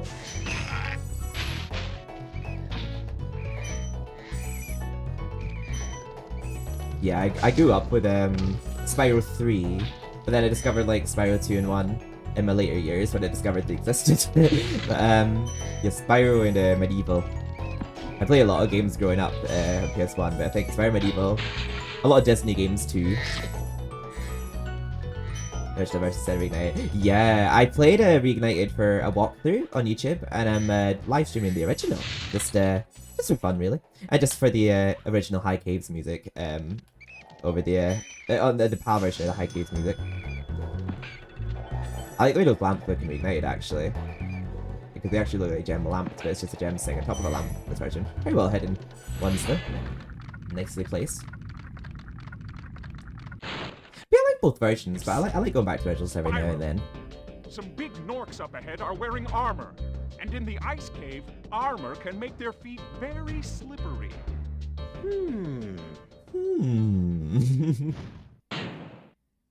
Yeah, he told us that after we already charged one up a ledge. Because basically we're doing this level in reverse order because we got those hidden lives off of that. Oh, I missed that gem. We got those hidden lives off of that ledge at the very start. I do prefer the original. Oh my god, I absolutely agree. I'm glad that in the Reignited Trilogy you can have the option to put the original back into the game. Whenever I play Reignited Trilogy, I always play it with the original music. Although I do like the Reignited version of Zephyr and Fireworks Factory. I do like some of the Reignited soundtracks a bit better than originals, but I feel like I just leave the original on in the background. Especially for like levels like Haunted Towers and Unlocked Castle. Like, I just feel like the original Haunted Towers absolutely stomps the Reignited Haunted Towers. Wait, did I get this key yet? I'm taking that as a no. Yeah, it's kind of a hard soundtrack to top, like Stuart Copeland definitely knew his stuff.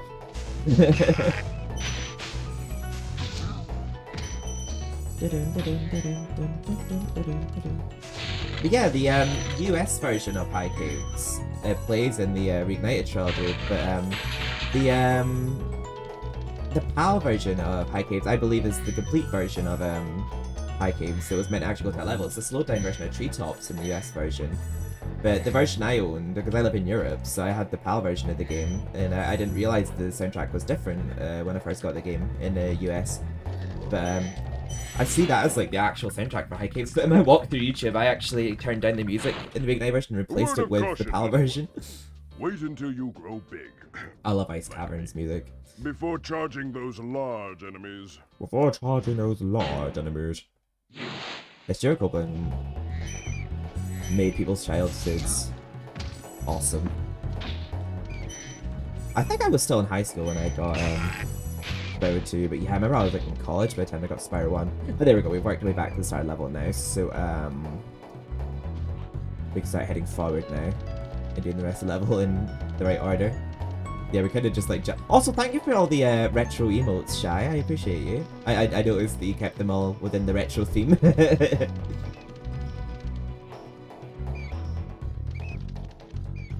Ooh.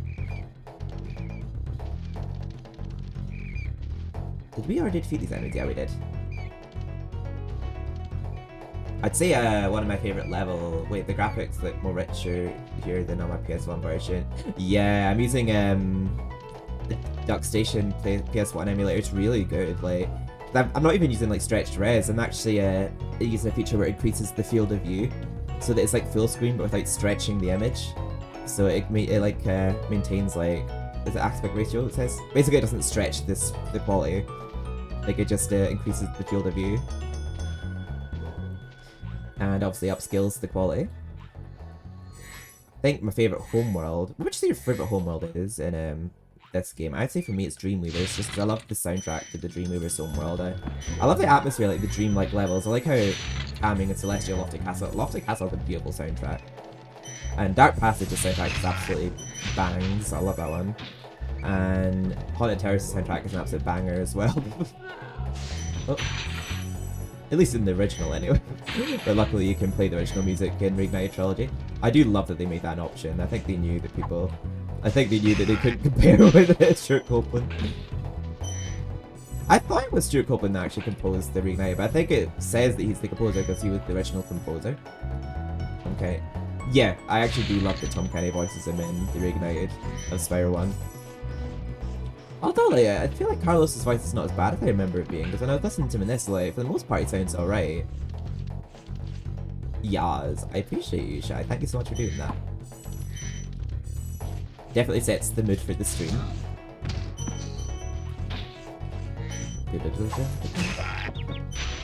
Wow, rude. So I was just saying rude him because he hit me. There we go, I don't think I missed any gems there. Oh, dearie me. Yeah, it's weird. I'm only just noticing now that, like, you know, goo and lava and that and this don't seem to have any texture like they do in Spyro 2 and 3. Like, I mean, they have texture, but they don't have any, like, animation of, like, oozing about. Wait, I'm just gonna shortcut here since it's last saved at the very start of the level. Magic Oh, I would say Magic Crafters is a close second for me. I do love Magic Crafters. I was saying before that my favourite homeworlds are Magic Crafters and Dreamweavers, so technically same, because yeah, I think if it wasn't for the fact that but I feel like in the version I'm playing, I'd probably say Magic Crafters and Dreamweavers are my favourite, just because not just like the pretty levels, but I just like I love all the soundtracks to Magic Crafters as well, but it's like I just don't like what they did to High Caves in the US version of the game. Like, I feel like the soundtrack I was meant to have is in this version, which we will see when we get that level next. Ow, rude. Yeah, I like returning to my my retro games because I feel like whoa, I almost did it again. So I like doing a bit of a variety on my YouTube channel, because generally I'm a retrospective channel, like, judging by my name, but like, I like doing a bit of a mix. Like, I like playing some, like, modern games, like, you know, modern Resident Evil remakes, and as you can see, I do post a lot of modern content, but I do like to go back to my roots as well. I like keeping my childhood alive. You've done well, Spyro. Some dragons thought you weren't ready, but I knew they were wrong. I'm ready, all right. Ready for what? Ready for what? Yeah, he's a bit over his head. I'm like, wait, ready for what exactly? Wait, if I complete... I am... Wait, what? Oh, I haven't... Have I got the key yet? I can't even remember if I got the key. But there's, yeah, there's a chest I haven't opened yet. Where's it at, though? I can't remember. My favourite level spell is Twilight Harbour. Twilight Harbour? I remember something about Twilight Harbour's soundtrack reminds me a little bit in Shady Oasis. There's just, I think it's just the instruments and the way it's composed which reminds me of Shady Oasis. Twilight Harbour, oh god. When I was playing that level in Reignited, that level absolutely kicks my ass. When I was looking at retro achievements, I think I have them disabled in here, but you can actually have... well, I think it's because I forgot my password, so I actually ended up not using it. But you can have it so the fake achievements pop when using this emulator. And there was a fake achievement for beating Twilight Harbour without getting hit. I was like, oh god, I would get my ass whipped. But yeah, I like Twilight Harbour. Yeah, I like Jack's music as well. I think Jax is a pretty cool boss as well. I can't remember how he looks in original, but I like how he looks in Reignited. Have I got the key? I don't remember getting it. Where's the key located? I can't actually remember where it is in this level. Oh! I've not been down here. Here it is. There we go. Another very well timed glide you have to make.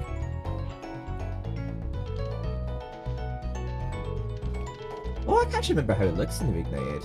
I was noticing when I was in was it Cliff Town? Town Square? No, Town Square. I noticed the Town Square skybox is the same as Charmed Ridge. Or it's at least similar. I noticed it looks a lot like it. I know they do use a lot of the same skyboxes for some levels. There we go. I like you can skip the animation of the chests opening. I think that's all the gems.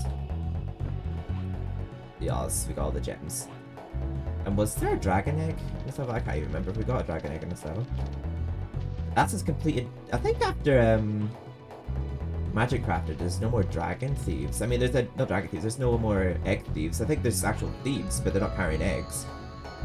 I think we got all the eggs by the time we completed Magic Crafters. I could be wrong about that.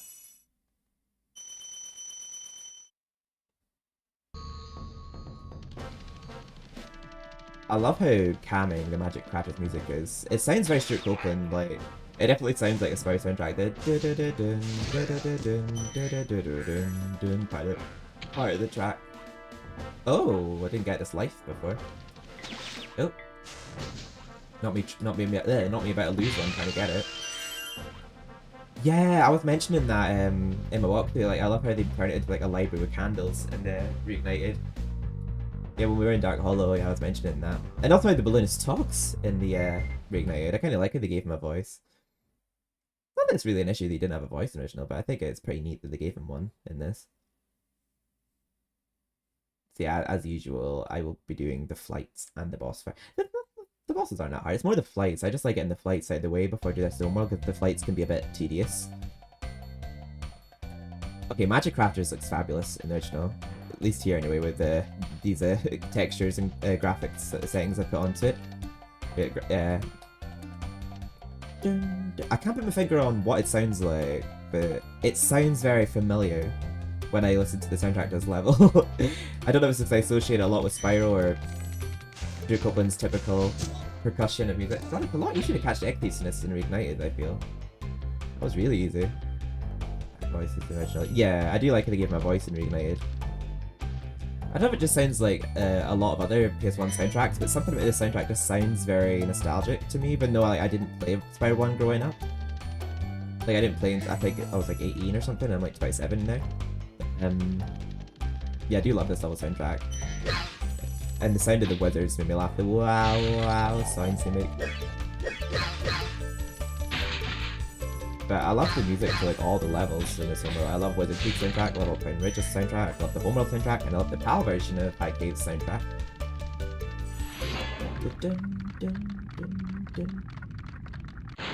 Welcome to Magic Crafters. Shailene, I want to release the dragons, reclaim our treasure, Yeah, and Sheila. recover the eggs from those pesky blue thieves. I don't know. I was actually thinking of myself, like I wonder why. Because I know in Treetops they're there, but they're not carrying eggs. They're carrying something else, I think, in Treetops. And they're in Nasty's loop, but they're carrying, I think it's treasure they're carrying. Wow, wow, wow. I love how purple it looks with these textures I've added to it. This level. I mean, it looks nice to Reignited, but yeah, it still looks great in the original. I think it's a good use of, like, the color palette and the space they were given in the original. Like, the levels looks great when you bear in mind the era it was made. And I like how in each homeworld, like, the portals look a bit different. In Spyro 2, I noticed that, like, all the portals look pretty much the same. But in Spyro 3, like, each level has its own individual portal relating to the level.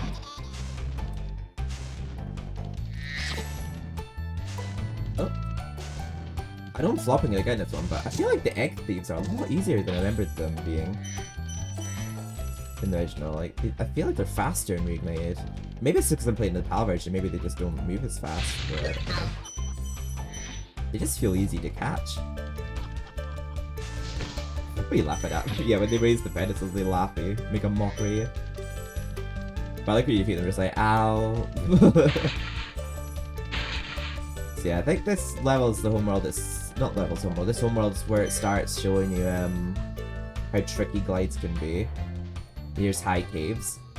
This level's completely changed in this version. Well, not the level itself. Actually, there's one dragon that's a different color in this level in the PAL version, and the music's completely different. When you see arrows like these, you can charge along with them to begin a supercharge.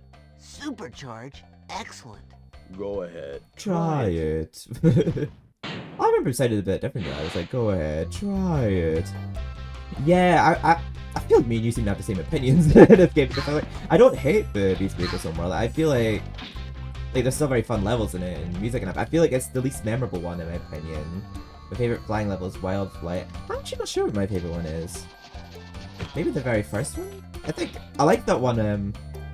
Oh, this one is like very confusing. Like the things you have to collect in a very jumbled order, like those narcs and the boats and the helicopters, not helicopters, planes and the chests and that. I think that's probably my favorite one as well.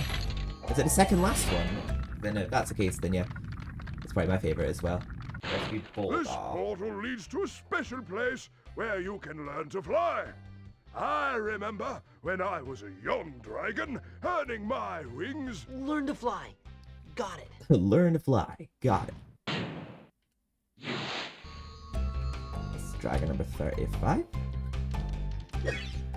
Right, so we'll just do the supercharge here because we can only get this chest here by doing the supercharge. And we got rid of this lizard. Yeah, I feel like overall, yeah, I could say like until I play it again and I remember it's actually a pretty good home world. But I feel like whenever I think of this game, I often forget about Peacemakers. Like I forget about that being a home world. Like I always remember like, oh, there's 5 worlds in Spyro 1. I'm like, oh wait, no, there's 6 because I forgot about forget about Peacemakers. I just always forget that home world.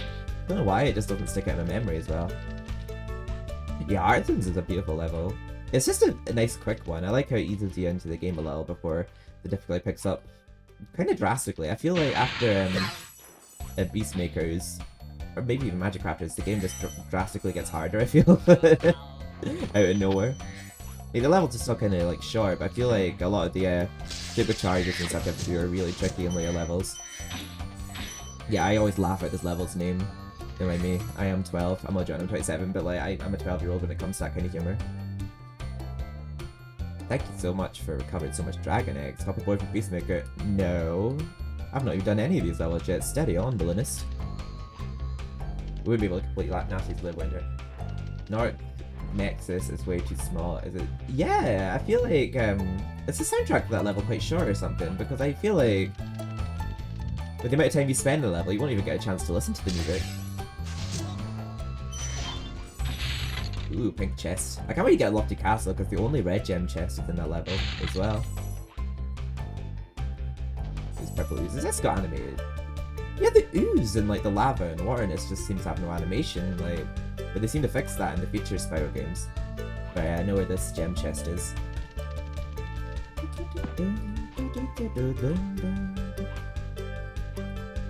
the same music as... Oh, you're right, it is. I actually completely forgot about that. I actually forgot that. Like, I was actually thinking there was actually no reused soundtracks in Spyro 1, but yeah, I guess there is. Because I know in Spyro 2, Fracture Hills shares Isle Springs soundtrack, which I don't know was always going to be the case, but yeah, it does.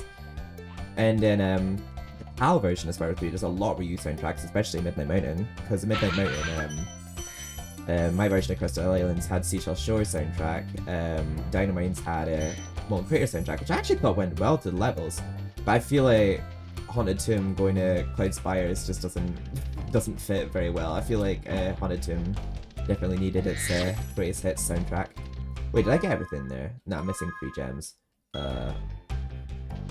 Where am I missing them? Let me backtrack a little. Am I missing them over here? Did I start? I haven't had a proper look over here yet. What level are you entering now? I will probably do the flight first. I feel like I always have like a very OCD way I like to play the game. I always do the flight and then the boss, and then I do the 3 other levels. I'll probably do Wizard Peak, Alpine Ridge, and then High Caves in that order. But I'll do the flight first, and then maybe Blowhard. I can't remember if I find this flight hard or not. I know the flights in this level are a bit hard, not hard, but the flights are a bit harder than the speedways, in my opinion. Oh, I see a gem I missed there. Oh, I see 3 gems I missed here. How did I miss those? Oh, and we're actually right next to the flight as well, so that's very thing. When I'm a dragon, I'm going to fly. Same. Oh, it sucks being a human. I'd rather be a dragon. Humans are useless. They just get back pain and they're very fragile. This soundtrack reminds me so much behind the scenes, because I'm pretty sure when you see the behind the scenes of Stuart Copeland making the game's soundtrack, this is the track that plays. Banger though. Right, let's see how well I nail this. I think it's always like the last 2 flights that I struggle the most with. I wish water was... Yeah, I agree.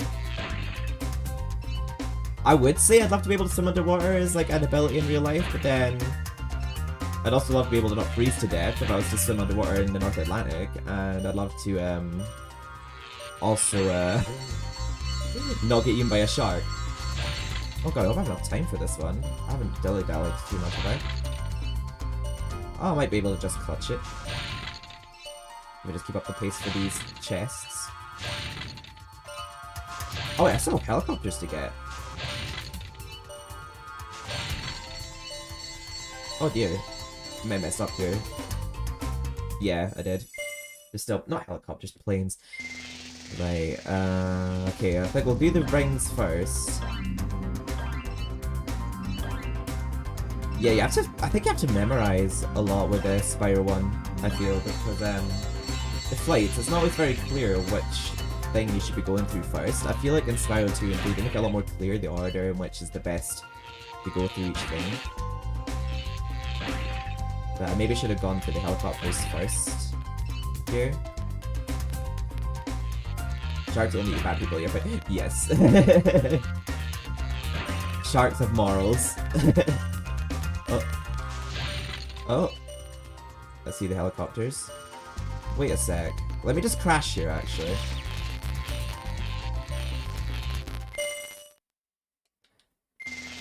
I'll take care of the planes first. I just noticed at the very start.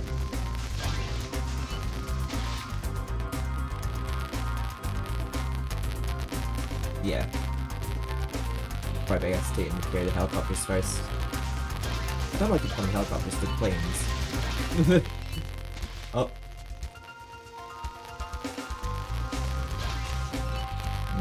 Beginning to question that decision. Oh. Oh, there we go. Use your head, but not that one. Use your head, but not that one. Okay. We'll go in a bit of a reversed order here. Hopefully it doesn't mess with my head too much.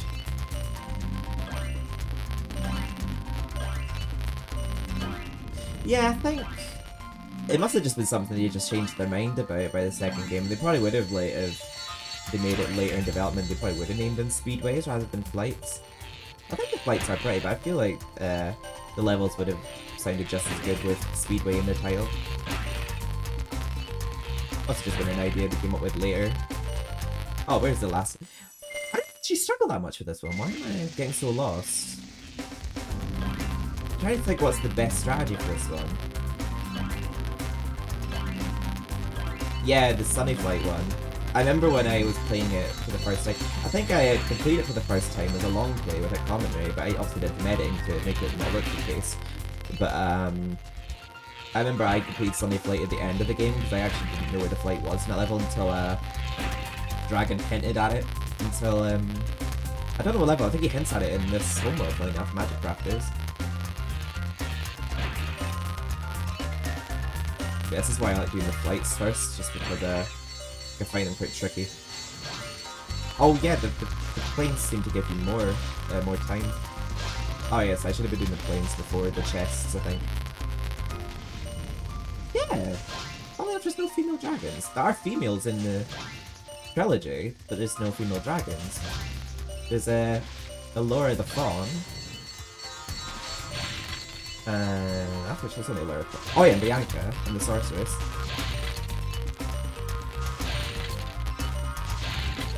Keep hearing the timer, like reminding me that it's low. There we go, we nailed it this time. Yeah, we're best doing the flames before the chests.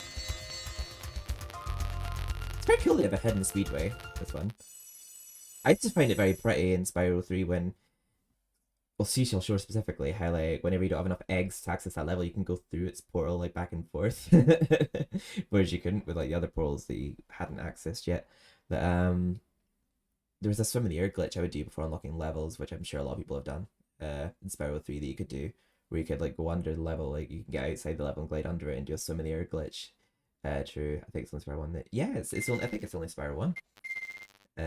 We'll do blowhard. Blowhard.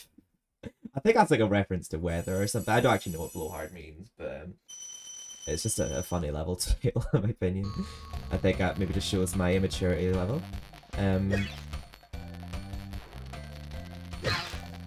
Yeah, I really like Magic Crafters and Dream Weavers. I like the... Actually, I think you said yours was Magic Crafters. Yeah, I'd say like Magic Crafters and Dream Weavers are my joint favourites. I do love both those homeworlds. It's just the most memorable levels and the most memorable soundtracks in the game to me. Like Blowhard's soundtrack, I just remember it's dun dun da da da dun da da da da dun dun da da da dun. I remember he's a... Yeah, you're hearing right now. But I remember, again, he's another easy boss. He looks like a wizard with no legs, if I remember rightly. He's got like... Basically, he's just a mustache with a hat. If I remember rightly. I can't remember if he actually damages you or not. I know that these wizards damage you. Oh god, I completely really... I love Lofty Castle. It's such a beautiful soundtrack. It kind of gives me very Christmassy vibes, Lofty Castle. I remember using it in a Christmas YTP one time, Lofty Castle. It's such a beautiful tune. I can't wait to get to that level. It's like a cross between a banger and very sad sounding. Like, it's got a very sad sound to it. It's very dreamlike, but it's also like a banger. It's like the perfect mix of the two. I'm actually standing around to see if Blowhard attacks me. I can't remember if he hits you or not. Oh, he does attack you eventually. Okay. It takes a long time to do it, so that's probably why I never really get hit by him normally. Yeah, he zaps you with lightning. And there's a skill point here in Reignited for riding a wizard, a wizard platform, or druid platform. Yeah, riding a druid platform for 10 seconds, which would be any of these platforms that they're moving. I like how the platforms just stretch rather than actually move. PS1 for you. But I love it. Oh. This is because I think this is another senile dragon. There's a lot of senile dragons in this game. Thanks for releasing me, Spyro. You have no idea how long I've been trapped in crystal. Neither do I. And, neither do I. Who are you again? I'm out of here. Yeah, I agree. The bosses in Spyro 1 are definitely easier than Spyro 2. I think Spyro 3 as well. I wouldn't say they're really difficult, but they're definitely harder in Spyro 2 and 3. They are more challenging. Especially when you're trying to get the skill points in Spyro 2 for like not getting hit, or the trophies for not getting hit in PS4. Yeah, I like how they actually made those skill points trophies in Spyro 2. Oh dear, I overjumped that. My bad. Luckily we just saved. Because we just saved a dragon.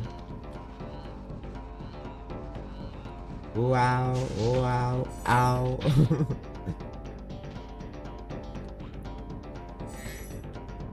Yes, that was music's a banger. I love how just Stuart Copeland, like, he just played through each level, got a feel for it, and just, like, decided to, like, come up with, like, a melody in his head that he thinks would fit the level. I just think it's genius, like, he did do a good job. He made a very memorable soundtrack for the game.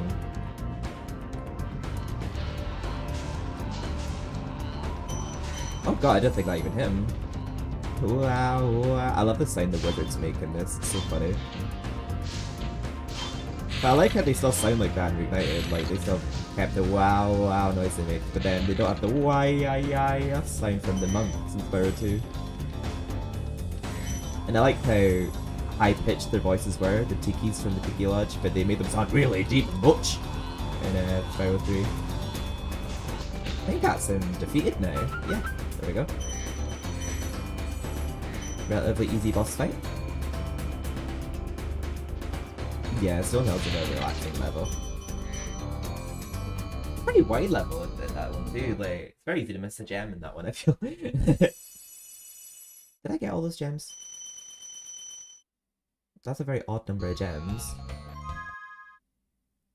Blowhard. Yeah, I'm missing 2. Oh dear. I left before. Let's go back into Blowhard and fix that right now.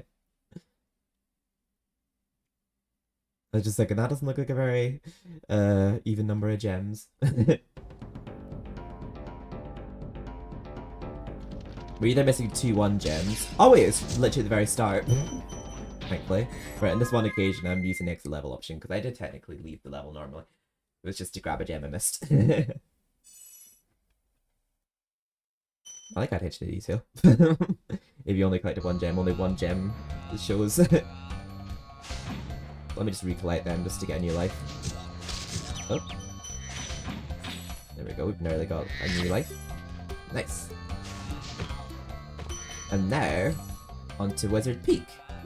I never actually watched the Amanda Show growing up, but fun fact, if you know the Amanda Show, you might find this soundtrack familiar, because this soundtrack is sampled in the Amanda Show theme tune, which I see a lot of people commenting on about this soundtrack.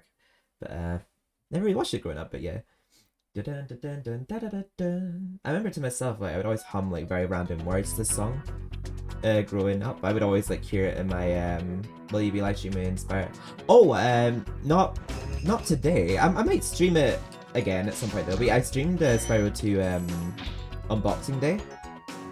I may do it again. Who knows? But yeah, I'm just doing Spyro 3 today. Then I'll be taking a break to get some dinner and such. But yeah, be sure to stay tuned for more though. I'll definitely be doing more content of Spyro and more retro stuff. For some reason, this little soundtrack, this part coming up with dun dun dun dun dun dun dun, and my head always like, it's not just for boys. It's not just for boys. I don't know why. Like I would always say that to myself. It's not just for boys. It's a reference to ITP that I think of. There's a part where like someone says it's not just for boys, and I always like it's not just for boys. Right, there's 2 glides here to do that you'd have to know your shit about doing, because they're very oddly specific glides. Spyro 3 I love. It's a long game that as well, I feel, and I feel like if I do play it on the channel, it's the one occasion I probably will play the American version just because of the game being complete in terms of like its soundtrack and that. But yeah, I think Spyro 3 is definitely the one that I'm the most nostalgic over, because it's the one I have the most memories of playing, because it was the first Spyro game I owned. Oh. And there is another glide we have to do here, so let's backtrack to start the level. Oh. Diamond Doctor. He was a Diamond Doctor. Oh god, I'm gonna absolutely wreck you. Oh! Somehow we flamed him. Yeah, no, it sounds very random, but for some reason in my head I just have to hear, it's not just for boys in the soundtrack. There we go. And there is another glide. Yeah, I think actually this is where the glide is. This was it up here. You have to go back to over here. The Barnes at Barnes? So where's Barnsley? I've never actually heard of that. Yeah, my long play that was like nearly 9 hours. It's definitely the longest of the 3. I think this one's about 3 hours if you do it quick. Kind of like take my time. Oh shit, I messed up. This is I got a health from Sparks. But yeah, I think this one's like about 3 hours of doing it fast. I think if you're taking your time like I am, it's probably like about maybe 4. Maybe even nearer 5. But I'd say Spyro 2 is probably 6 hours. Spyro 3 is about 8 or 9.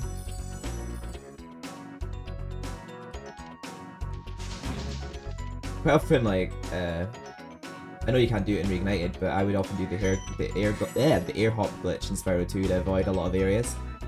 Oh, south of England. Yeah, I'm from the north of Scotland. I'm Scottish. Not just for boys. No, it's not just for boys. I'll play my trailer at the end of this stream. I want to show it off to some people. I do also stream on Twitch if you ever want to check me out on there, if I'm never not posting on YouTube and you want to see me live on there.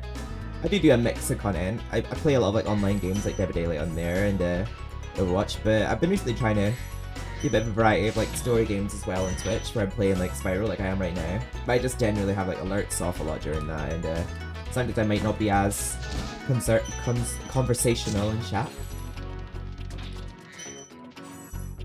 Oh, damn, that's a long time ago. So weird. It's actually so weird to say that a year in the 2000s, a long time ago, makes me feel so old.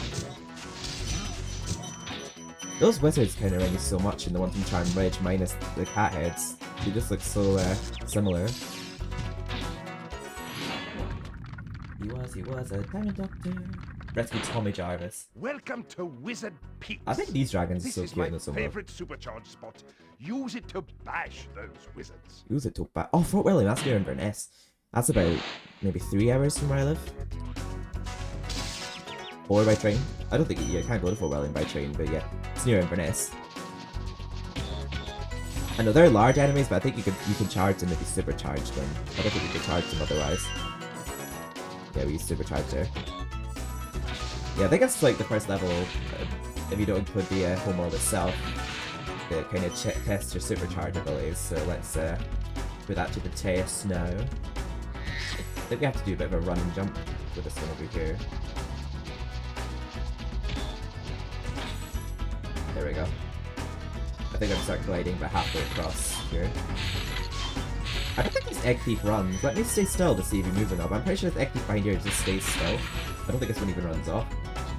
Let's see. Yeah, this one doesn't move. He just stays here. I think it's just because he's maybe a hidden one. You're not meant to know where he is easily. It's not just for boys. It's not just for boys. No, let's just glide down here. Oh, I didn't get those gems. No matter. Oh, I might actually die here. Yeah. We shouldn't be charge gliding. Charge gliding seems to be a lot more beneficial in Reignited, but yeah, I think charge gliding is what's getting me killed a lot here. Oh damn, rude ass wizards. These big wizards are only at the very start of High Caves, I remember, and the ones... The tornado wizards. There's like enemies in High Caves that are only at the very start of High Caves, which we'll see when we actually get there. Oh damn, I just respawned and Spark's already green. Let's just supercharge these two, and... miss this chest. Yeah, we have to supercharge open this chest.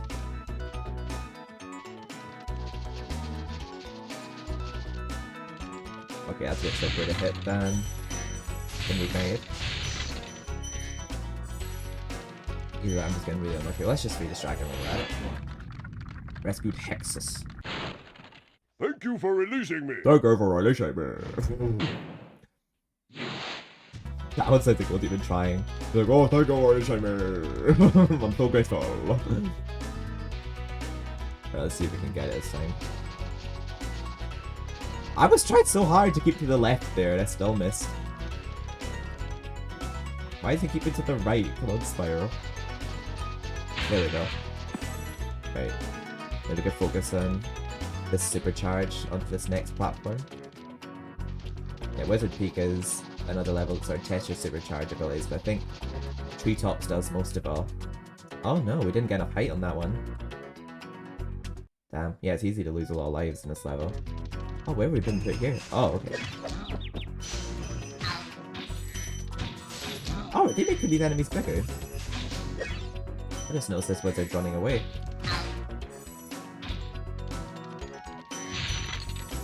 Let's just get that chest first. I must have not got a lot of height there. What do I did wrong? Let's try it from the very top.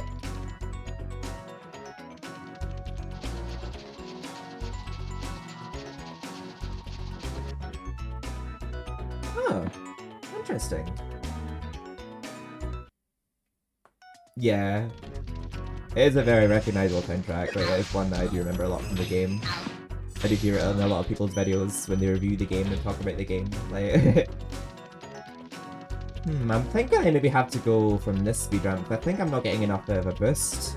I know in Reignited you could do it from that ramp I was doing, but I think you have to get more of a boost going to get on that platform.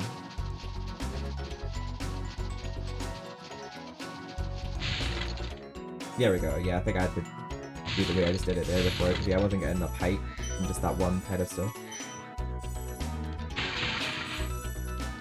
I think the Fireworks Factory is that level in Spyro 3.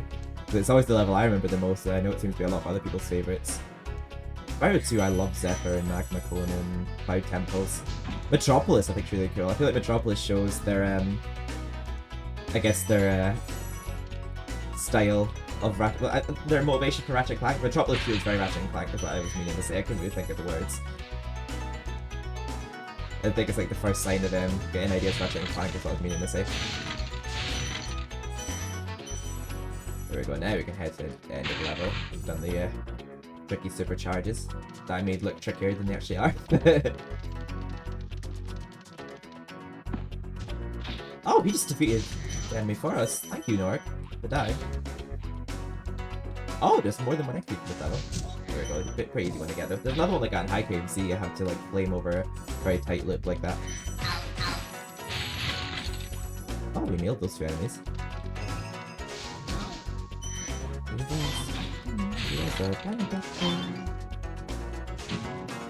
Why did we get both of those at the same time?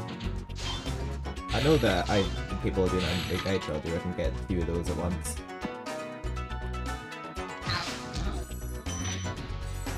There's our next peak there. Yeah, this wizard ran all the way up here. I think we got all the gems. It's not just for boards. It's not just Listen for carefully, Spyro. Lucas. There's a secret area in the Artisan Home. It is at the waterfall. Try jumping on the stones there. Artisan Home, waterfall. Sounds good. Artisan Home, waterfall. Oh yeah, we already accessed that. I think that's when I was blind to the game. That I was thinking like, oh, was I missing something back there? My birthday. Oh, happy early birthday! If I don't obviously stream or see you next week, I'll be streaming next week. So if I'm live, like please come in and remind me it's your birthday so I can wish you happy birthday. Or if not, I have a Discord if you want to join the Discord, and we'll wish you happy birthday next week. When's the date? Also, hello, Rado Ruby. Did I say your name right there? Hello, how are you doing? Welcome on in.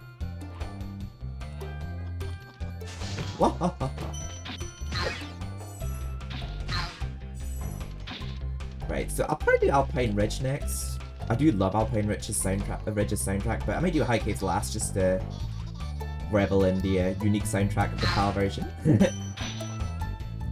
for it. Oh, so it's exactly a week from there. Yeah, I might be live in one of those days, so please pop in and say hi, and I'll wish you happy birthday. I mean, if you remember to, obviously there's no obligation to, but like, yeah. I stream live on Twitch. Well, my current schedule is Tuesday, Wednesday, Thursday, 6 PM-ish, Greenwich Mean Time. But I'll keep you all up to date with that on Discord if you all have a Discord.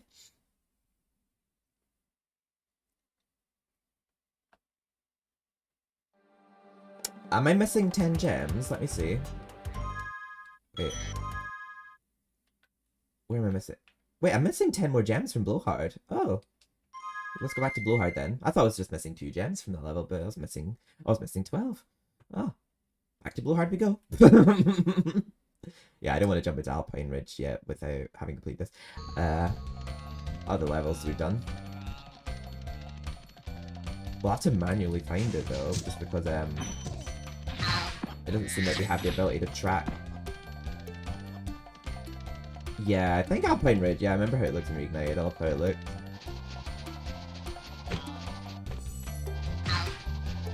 I think with what they had to work with though, they did a really good job in the PS1 one. Like, I think Wizard Peak itself looks great. I don't think I've even heard the Reignited version of the soundtrack though, but I love the soundtrack to Alpine Ridge. Right, one last visit to Blowhard to see what gem we just missed here.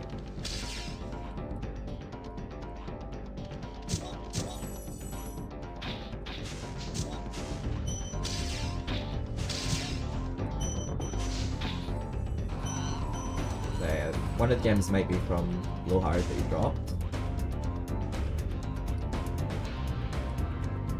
Relatively small levels, so pretty sure we will miss it.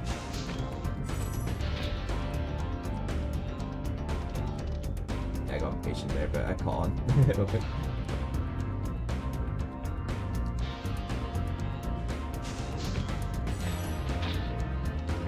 here. No, we got all the gems in here. We'll just get a period as Atlas, just in case we happen to die. Oh.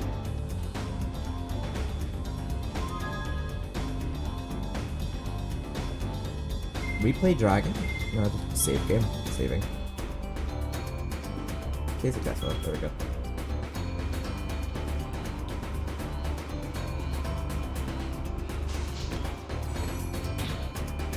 Yeah, I need to remember how those levels are when I get them.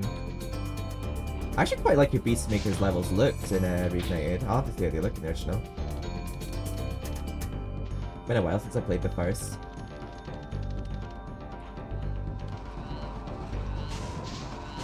Is Misty Fog, is that the level with the ending credit music?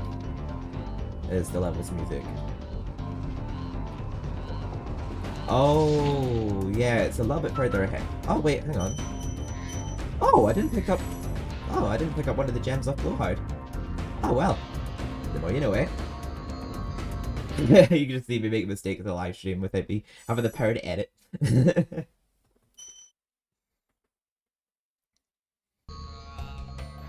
Row, row, row.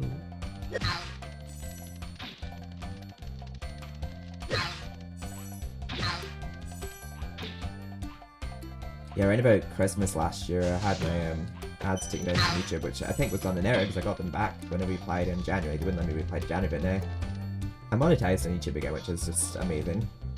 Oh, I don't need to do them, so I don't try. But yeah, this, for some reason, there's something about Alpine Ridge's music. I remember, like, at the time thinking, I can't put my finger on what it reminds me in, but it gives me such Cooking Mama vibes, the Alpine Ridge soundtrack. I don't know what it is, it's just the dun dun dun dun dun sound from it. The hardest boss to fight is Metalhead. Yeah, I'd probably say he's the hardest as well. Before, yeah, it's just, even Jax isn't that hard. So, I'd say maybe the level Jax is hard, but not the boss himself. Well, I love this level soundtrack. I remember when I first played it, they what a banger, and I was like listening to it for weeks and put it in my iPod. I was listening to it in car rides to Tesco's to do our daily, our weekly shop and all that. I remember just thinking of those big enemies that the wizards ride on. They don't seem to get bothered. We call their pets, like, they're just using them for their own bidding. When we call them, they're just like, oh, I don't care. But yeah, those yellow enemies, they look a lot more menacing than they actually are. There's a tiny flame and they just flop to the ground. That kind of reminds me of Charmbridge, the stairs being elevated. Those cat wizards in Charmbridge obviously learned from the Magic Crafter wizards. It's something about this level soundtrack just reminds me of Cooking Mama, but just that one part, the dun dun dun dun part. But yeah, I remember thinking Reignited that those yellow enemies, they just look so big and menacing. You just one tiny little flame and they're just like, oh.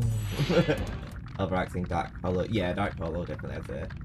I would have made it Spyro, a bigger level with it. You're not yeah, afraid it's a pretty of small level, isn't it? Noisy, gigantic, awful beasts, are you? Of course not. I didn't think so.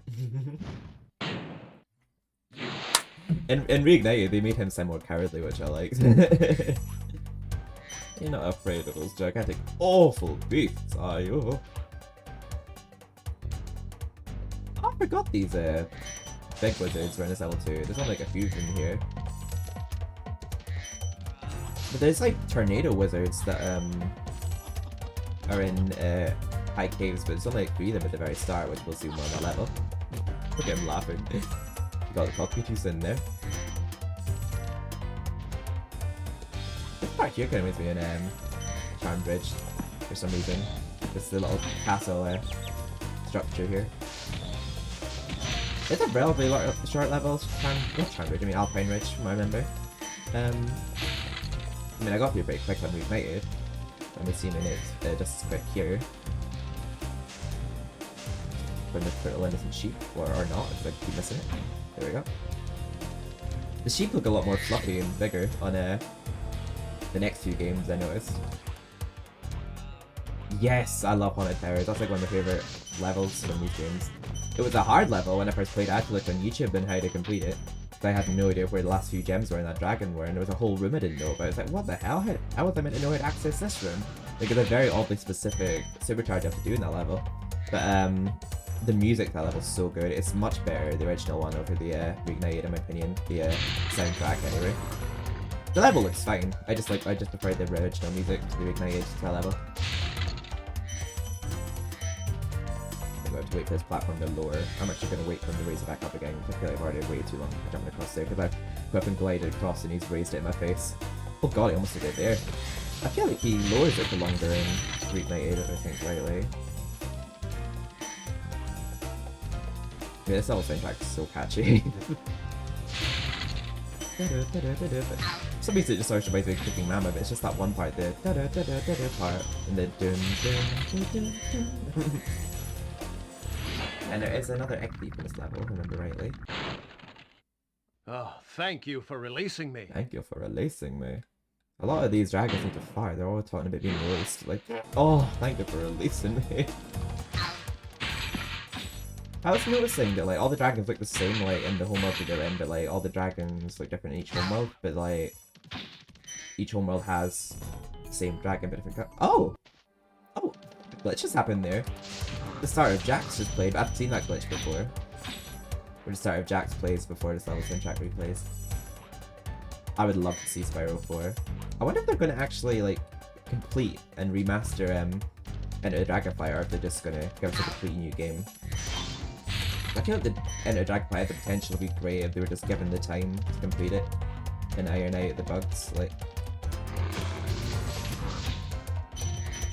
damn, we even gave him a heads up and he still had no chance. They just look like big menacing enemies and they're just no threat at all. Like, even the dogs from Toasty are a lot more menacing. He's just a big cuddly teddy bear. They don't let the hard exterior fool you.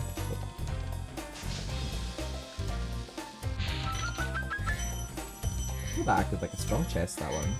I think there's a few like that in the game actually. There's one like that in High Caves, I remember. Oh, I didn't quite that light, but I did.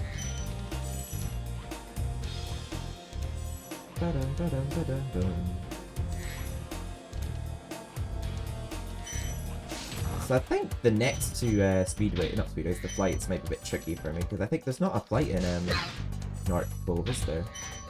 Or the Nasty's World. I actually don't know what Nasty's World is called. I think it's just called Nasty's World, I'll just call it that. I think this just leads to the start of the level, yeah, it does. I like the way he flies to the levels in this one. He sometimes just glides straight into them, and there's other times where he does like a loop into them. I think in Reignited he always does a loop into them, like no matter which level. I noticed in Reignited though, the music doesn't start until you're in the level, but that's just the case with some of the levels in this. But I know in Haunted Towers that the music starts as you're entering the level in Original, but in Reignited it starts after you've landed. It's just a little detail I have to notice. Great Rescued work, Sander. Spyro. If you keep this up, you'll learn all the tricks of the Magic Crafter world. I like the way he moves. You'll learn all the tricks of the Magic Crafter world. This name's spelled a bit different to Xander from Buffy, which is X-A-N-D-E-R. Just have to notice. He's spelled Xander. I made a stupid mistake here on the Reignited trilogy, where I was like waiting on the platform for that to blow up, when that's probably not the good idea, because if I wait on the platform to blow up, it would knock me off the ledge, and I thought I couldn't realize I could just literally glide to the other ledge while it blows up, and then go back for them.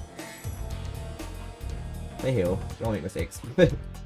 This area here can reminds me of Charm Ridge, where there's these little side platforms you can glide to. Where it leads up to the part with the big Jack and the Beanstalk. I think, is it Jack and the Beanstalk? I don't know, I think his name's Jack. Where he's looking for that golden goose. Wait, we'll free the dragon first. Probably cheating the egg over the dragon. Rescued Kelvin. Remember that it did, yeah. I've seen that glitch happen stolen before in eggs this only level. in the Magic Crafter world. Don't worry, I'll take care of them. I think apparently there's a glitch in this version of the game. I think after you've played in High Caves for long enough, the US version plays after a while. But I'm not sure, I've never been in the level that long for that to happen. But, yeah, I'm assuming you've played the PAL version of the game if you're from England, but yeah. Yeah, the American version of this game had basically a slowed down version of Treetop playing the High Caves, but we'll be getting the PAL version in the one I'm playing.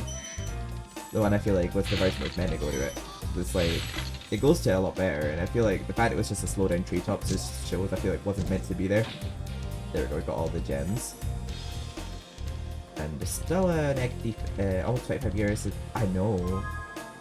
held up pretty well in my opinion. Obviously, like, you know, the graphics look very PS1, but it's still very fun. The controls are just fine.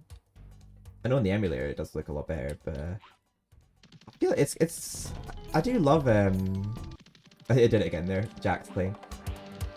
But on Reignited, I feel like it does capture the essence of the PS1 version, only just modernized. So I guess people who didn't grow up with Spyro like won't get a miss out if they play Reignited Trilogy, because it's literally the same game, just different voices doing the acting, just completely redone, better graphics. But you even have the option to play the original background music, which I think is just a great detail they added. I don't know why I flamed them. Wow, wow, wow, wow. But here we are, about to play what I believe is the true version of High Caves. 25th of April, it's 24 years. That makes me feel so old. Oh my god. Apparently 2024, it's... Really? Oh! I actually didn't know that. Okay, here we are. This is the PAL version. This is the soundtrack that plays in all European releases of the game of High Caves. And I absolutely love this version of High Caves. But yeah, these little wizards here that sound at tornadoes to you, there's only 3 of them here at the very side level, and then they're not in the rest of the level. And these blue wizards here that we've seen in other levels are only at the very side level as well.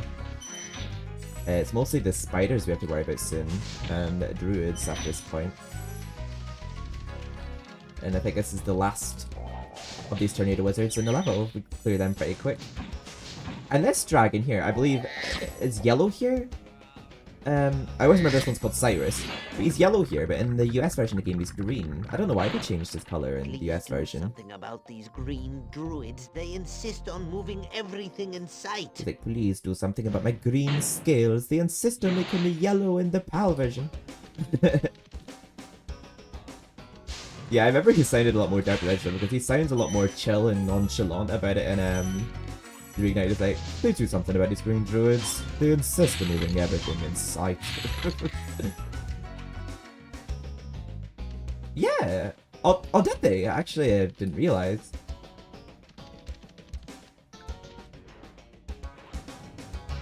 Yeah, in Reignited they look really... Oh, yeah, sorry. I thought you meant like... Oh, yeah, sorry. I thought you meant they look different regionally. Yeah. Yeah, they look really different in Reignited. Not necessarily in a bad way. But yeah, I uploaded it recently of my walkthrough of the Reignited Trilogy off stream. Oh dear, I think I messed up that glade. Let me just... Oh dear, just gonna let myself die here. But yeah, I had turned down the music this level, but I edited out me turning it down. I just made it look like as soon as you enter the level, the European track plays to the Reignited version. I just feel like it's the track that was meant to play there. Oh dear, that's a much easier glide to make on Reignited, but... Let me try and time that a little better. I'll try and glide towards him as he's coming towards me. There we go. Yeah, they do. These platforms don't look like they're turning, they look like they stretch in one direction, but yeah. Best gliding towards it as they come towards me. But I love this soundtrack for High Caves. And I think it's the first level we get a power-up. We get power-ups from fairies in this game. And we just get save points for fairies in them. We get Zoe, the fairy, in Spyro 2 and 3. We get a fairy that we know personally, but they're just fairies that casually help you every now and then. It's the first level we get help from fairies. But there's fairies that stop us from dying, fairies that give us power-ups, and you get the ones in Lofty Castle that activate whirlwinds. But there's a skill point here in the Reignited Trilogy where there is a painting hanging up here in this very spot. But it's not here in the original, but there is a painting that if you flame it in Reignited, it gives you a skill point. So yeah, these fairies down here, every time you drop off, I'm not going to do it right now because they always bring you up to this supercharged ramp over here and we don't want to be there yet. But basically it's impossible to basically kill yourself by walking off a ledge here because the fairies will keep saving you, which is just amazing. There's a couple of supercharged moments here, but nothing too difficult. And there's the end of the level, but there's still quite a bit to do. Let's rescue Cedric. I wonder if these are the names of anyone behind the scenes, because I know that's the case with the eggs in Spyro 3. And really explore the High Caves. Try combining Supercharge with jumping and gliding, and really explore the High Caves. yeah, we'll have to, we don't necessarily have to supercharge the spiders slash giant beetles, like you were saying, but, you can also use the, Fairy's Kiss, power with them, but you can also supercharge them. Well, some of them anyway. And there we go, as you can see, I missed that jump, but the fairies are having none of that shit. But no matter where you want to be, they're always going to put you to this exact spot.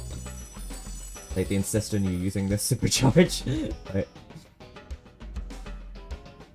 Like, when I'm big and strong like you, I'll squash them miles. Well, remember until then, supercharge makes you invincible. Ajax. Actually, is a relevant name. When I was younger, I thought he said something completely unrelated. Bugs. When I become big and strong, Dark Hollow plays here like for some reason. you, I'll squash them all. Until then, remember that supercharge makes you invincible. I was noticing that, like, the background music for Zelda doesn't play when you save the dragons. You can definitely tell that there was, like, an error between releases for this level. But I feel like the soundtrack was meant to be in the level. Yeah, like, Dark Hollow plays in the background when you save the dragons this level.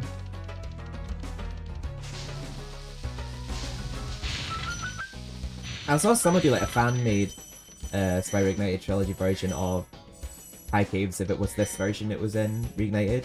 And I saw someone saying, like, there's no way that this would be the version that was in Spyro Ignited Trilogy, it's too catchy. So it's like a way of saying, it's like insulting it while also crediting them.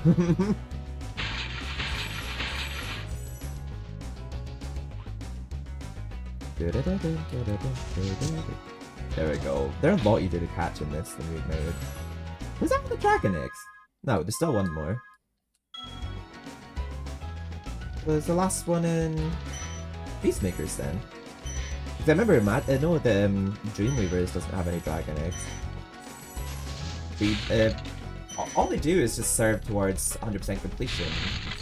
We don't really know why the Dragon Eggs were stolen, or there's no explanation as to what they're for in this game, but in Spyro 3 they're like a main collectible. This is quite a hard glide to make. Sometimes I have achieved this glide, but other times I fail. Oh, like now. But luckily the fairies save you. It is possible to glide back over there, but it's a pretty tricky glide to make.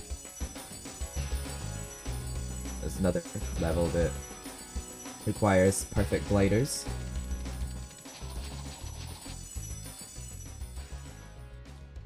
Right, we'll have to do another supercharge in a second to get to that platform to our right. I remember in Reignited there's a sound effect that plays in that area over there that's reminds me in Rayman.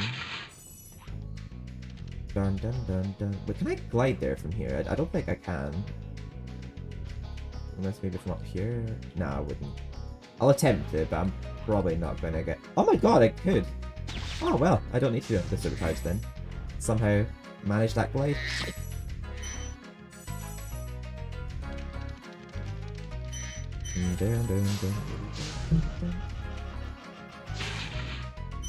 Oh shit, I made the microphone by accident, didn't mean it.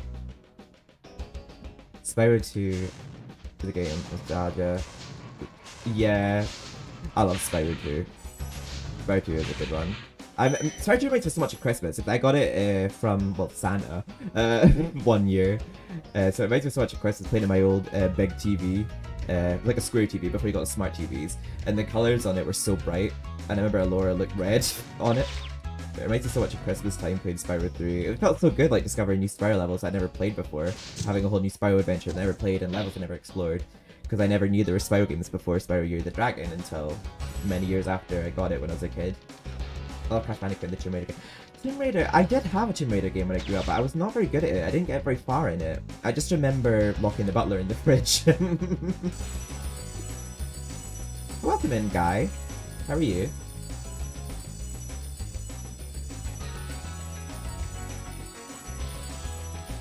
So we can take care of some of these fighters right now with the supercharge. We can take care of one there, we can take care of another one though.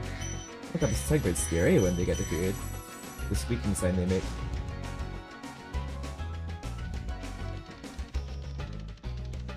Oh, it's funny how the supercharge doesn't activate when you charge upward. We can get rid of this one too. And this one. I think the other two we have to get with the Fairy Breath. I mean, it might be possible to get a supercharge, but I don't think so. So we can take care of those three with the supercharge. Summer Forest, oh yeah. I love the calming music that plays in the homeworlds in Spyro 2. How they're all similar, but there's slightly different percussion, a composition of them, but it's like the same soundtrack. I like how the Winter Tundra version's a lot more hollow sounding. Yeah, they're very relaxing, the homeworlds in Spyro 2.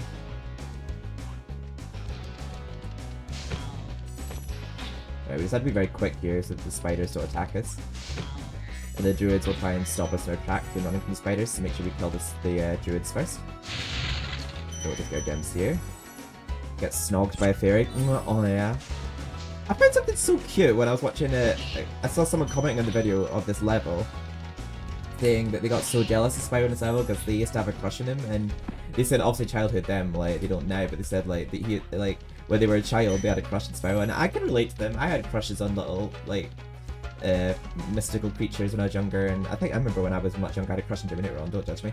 But I thought it was so cute. They said they always got jealous of Spyro when they would get kissed by those fairies. And I'm just like, oh bless them. I'm sure I've had those kind of crushes when I was younger too. And that's just completed High Caves. In my opinion, the true version of High Caves, but just because it's like, it's just a banging soundtrack. It's a completely unique new soundtrack.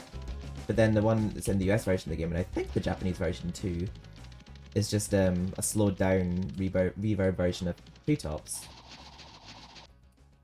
There we go. I'll try and keep exiting levels through the actual portals. It was only 10 when the first... Well, how old would I have been? I'd have only been 2. I'd have been really young. Yeah, I only first played it when I was like 18. When would that have been? So I'm 27 now. 2016, 2017 is when I first played this. You're never too late to get your retro heart going. Kids nowadays have no excuse for being not retro gamers. I couldn't think of how to word that sentence. My mind so went blank. So I think we've completed Magic Crafters now. So now we're on to Beast Makers. Oh god, let's see how we do with Treetops. Let's see how well we fare. Now we're on to Dreamweavers, which is my favourite homeworld, in my opinion. Right. Onward to Beast Makers. I remember the Beast Makers homeworld soundtrack reminds me a little bit in Breeze Harbor. Just the ooh, ooh, ooh part. You all know what I mean. Even like other parts of it. Yeah, it sounds very similar in composition to Breeze Harbor this level. Oh, from what I'm seeing here, I quite like how Beastmakers looks in PS1 version. I think I remember it looking quite pretty when I was playing Reignited. It's a lot more green. Oh, whoops. God, there's not much time between each time he zaps the floor. There is a skill point, I think, in Terrace Village. We're not getting electrified by the floor. In Reignited version, anyway. In the Japanese version, the signpost scattered during a level bit. Yeah, I was noticing that. I was also noticing in Spyro 1, you can alter the terrible camera angle that they force you to deal with, the whole thing, but you can turn it off in Spyro 2, which I was glad of. I did a long play of Spyro 2 in Japanese on my YouTube channels for people who want to watch, just for any Japanese viewers. I did one with commentary. I don't know why though. I think it was just to react to Nasty Nork is turning our swamp into an electrified junk heap. And it used to be so beautiful. It used to be so beautiful. I'm sure it was. I think there's another dragon that's like, it used to be such a nice swamp. See, all those dragons will look the same as all those big beefy ones. They look different.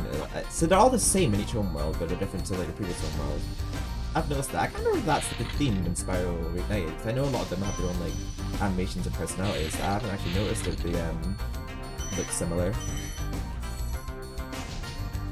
I don't know if that one was alive, but I know that they're alive in Mr. Dog. Oh, it's that hog thingy that reminds me of what's his name from Lion King.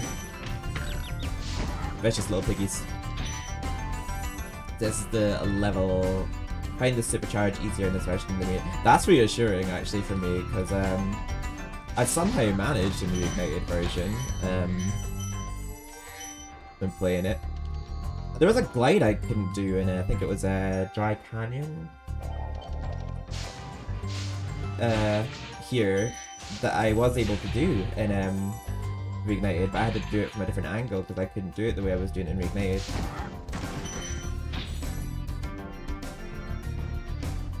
It reminds me of Long Breeze Harbor, this soundtrack.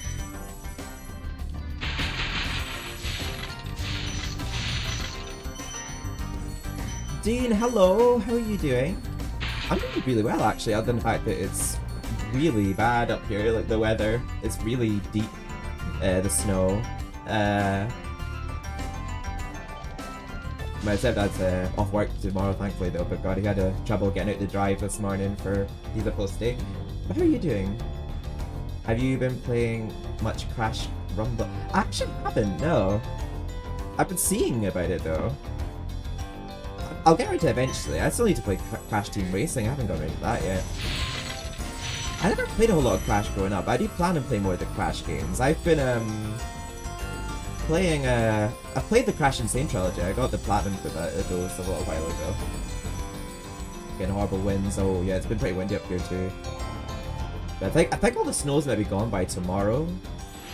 I think this, yeah, he's called Cletus. I remember you save him again in a later level. Spyro, he has like a leaf hat on. But I've got to in go. Reignited trilogy. I like how he looks in Reignited.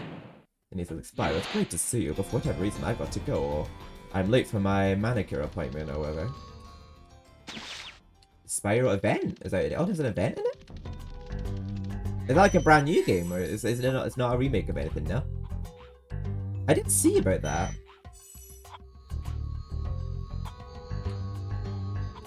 But yeah, I haven't played him. I haven't played that, but I might need to give it a look.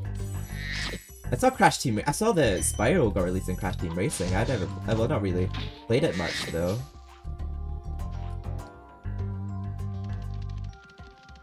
I think I get too lazy to try games. It's the online Crash.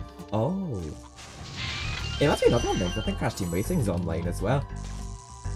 Oh, that was stupid of me. I don't know why. Just jumped straight into that. Oh, Crash 4. I'm gonna try and complete that at some point. I found it a lot harder and more difficult than the previous 3 Crashes, and that's saying something. Oh, I jumped on that too early. I'm not gonna jump on there quite yet. The Beastmaker's soundtrack actually slaps a lot more than I remember it.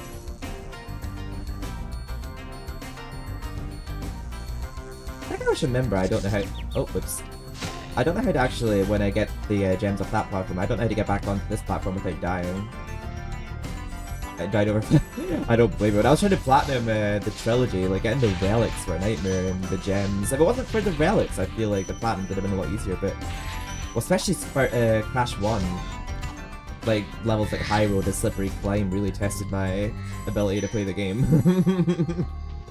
I'd hate to see what it was like on the original, because apparently the original Crash 1 was harder. Give a chat. Oh, thank you so much, Adam! Glad to meet another Spyro fan. Aw, I appreciate it. It's always great seeing seeing how alive the retro community is. Like the amount of views and likes my comments, my videos of PS1 and 2 games get. I seem to get more views on my retro gameplays than my modern stuff, but it's just I feel reassured to see there's a lot of people that still relate to my childhood heart. Thank you so much for the super chat though. The absolute legend. I know I've finally been able to re-enable those recently. The level for Crash 1 was in. Oh god, what was that one called? A Stormy Descent? That's actually in the Reignited trilogy as DLC, and there's a trophy for it, which I might challenge myself to at some point on stream. I might actually stream Crash at some point. I did do it at one point, but I think I wasn't really in the mood to stream at the time I did it, but I feel like I'm sure that maybe you guys would want to see me play Crash. Let me know if you want to see me stream Crash at some point. I'm definitely will consider doing the Crash games in order. I also don't know how I didn't die there. I used to always die when trying to jump back across to this platform. Do I have all the gems? No, I have not got the gems out of this chest yet. I just remembered. Yeah. Yeah, there's you actually can play that as DLC, which is pretty cool in the Insane trilogy. I don't know if I even attempted it or not. Yeah, but yeah, there's a trophy, I think, getting all the gems in it and completing it.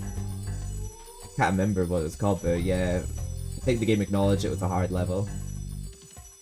Right, so we got all the gems. Well, Metalhead's up there. Since we're closer to Metalhead right now, we'll just do Metalhead first, and then we'll do the, Need to hurry up with the... Oh god, I relate. I'd love to see a new Spyro game. Especially with, like, the, format of the original 3. And if it's by Toys for Bob, I do have a lot of confidence that they'll do it well. But the thing is, if it's a completely new Spyro game, there won't be an original version of the soundtrack and you play the background by Stuart Copeland, so I'm pretty sure I'll get used to the reignited versions. Because generally when I play the reignited trilogy, I always play the original background music, but I'm pretty sure there's not an original version to compare it to. Oh yeah, I remember I was playing the reignited version. I was thinking, I'm certain there's something about those enemies that I remember, and yeah, it's the noise they make. They sound funny. They're like, I can't remember, they sound like in Reignited it, but I remember they sounded weird in the original. They're like, and the noise that comes out, how small they are, just doesn't play very thing. You think it'd be like, or something like that, but it just look. Damn, he's still alive. He's got an arrow through his head. Yeah, I wouldn't say Metalhead's like a hard boss, but I feel like when trying to get the skill points in the Reignited, they're probably the hard boss to not get hit by. So I agree with you there, Adam, about them being the hardest boss. Again, thank you so much for the, I can't see Copeland not coming back. He loves Spyro, and the remake did capture it. I can tell he loves Spyro. I actually love seeing the behind the scenes of him working on it. Like, he definitely should really enjoy his job. He was like, they pay me for this. But, it's weird. I did actually like the reignited tracks of some of the tracks, but there were some of the originals I did prefer. Like, I loved the reignited Zephyr and Pirates Factory, but I know that I preferred the original, Dark Passage, and I preferred the original, well, I've heard the original, I like the remake of Magma Cone as well. But I prefer the original, Idle Springs and the original Haunted Towers. I just feel like they slapped a bit harder. I feel like there were some soundtracks that, like, really absolutely hit hard. Like, they're absolute bangers in the original, but they just didn't quite hit the mark for me in Reignited. An Xbox control, no telling who will get him. Oh, yeah. Is it not set in stone yet? Oh, dear. Okay, somehow we made that.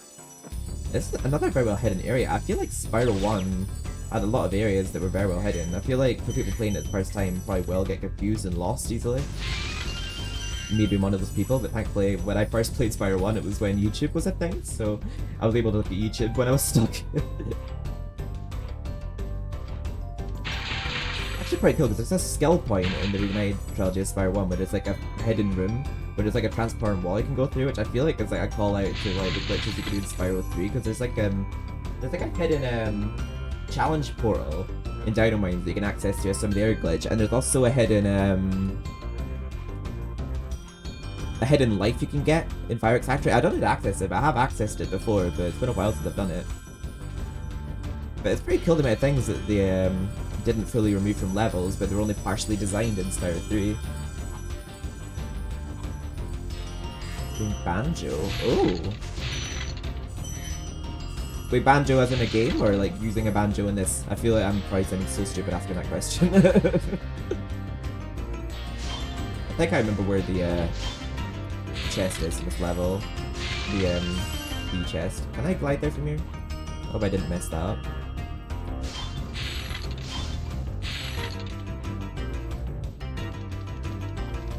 God, I played the Grinch PS1 game 2 years ago and I didn't complete it in time for Christmas, so I finished it off in 2023 for Christmas, and that game was not the greatest, but I feel like it was very fitting for Christmas. Like, it was a bit of a meme to say the least, but yeah, I probably wouldn't play it again. I would play the original Tomb Raiders just to really challenge myself to complete them, because I know they're supposed to be really hard. This big robot is all charged up to meet you. Oh, Ape Escape's a game I need to revisit. Should disrupt its power supply. Oh yeah, basically here you just have to charge the power poles that aren't red. There we go. So if you charge the ones that are red, they'll damage you. And he throws enemies at you, so when the enemies land at you, they hurt you, so... But luckily this won't be too bad for us right now, because there's no skill points to be earned. If he throws enemies at those poles, it destroys them. So that helps out. You also get a bit of pre-warning when they're about to turn red. You can see them flickering red before they actually turn red. There we go. He just killed himself for it. He just went,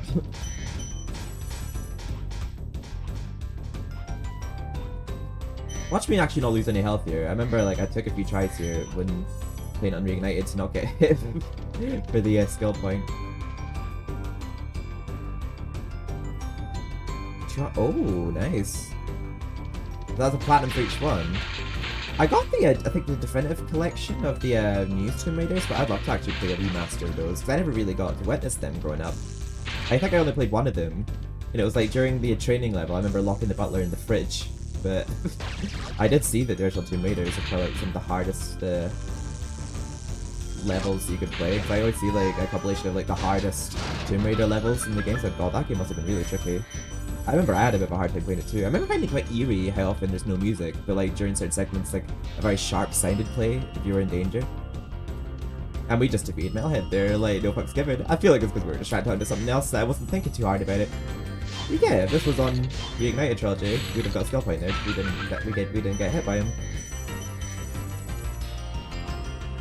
Circle around that sludge. I don't trust that won't damage me flying through it. Yeah, they honestly were. I feel like back in the PS1, heck, even the PS2 era, there was a huge lack of direction in what you had to do. Like, there was a lot you had to kind of figure out for yourself. I feel like even Medieval 1 was kind of like that. Like, Medieval 2, I remember when me and my sister got cheat codes from a friend of ours.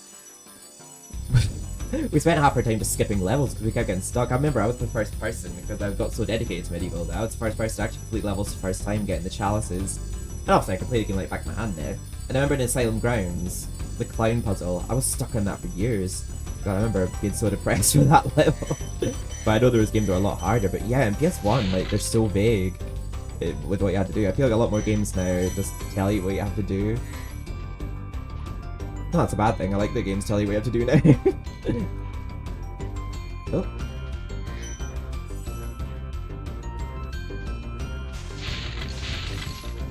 Yeah, I was hearing the Crash one on PS1 was meant to be trickier than Reignited. Not Reignited, I mean the Insane Trilogy, so that's made me quite nervous to try the original. I feel like from what I've seen though, like, I played Crash 2. I think that's the only Crash 2 I played growing up. But from what I've seen, like, playing Crash 2 Insane Trilogy, I think they captured the essence of the original quite well. I love the Egypt levels soundtrack from the Insane Trilogy more than the original version. Like Bug Light and Tomb Time and that. Wait, now that we defeated Metalhead, let's go to the flight level. And Sphinx in the air. Yeah, I'll definitely need to play the Insane Trilogy on the channel. If it's something you'd be interested in seeing, because I know a lot of your retro babies like myself. More so retro PlayStation. Although I do have some Nintendo games that remind me of my childhood. I know that my sister loved it. That was a Basic Instinct, that's something completely different. Killer Instinct. On I think it was the Super NES. We won't talk about Basic Instinct. This is a child-friendly channel. Oh, okay, it's the flight picking up. Okay, I kind of mastered this one on the Reignited trilogy, so hopefully I do just as well on here. I think this one's kind of a bit messed up. Like the order you have to do everything. If you don't do everything in like a very structured order. I feel like I've kind of already messed it up. But...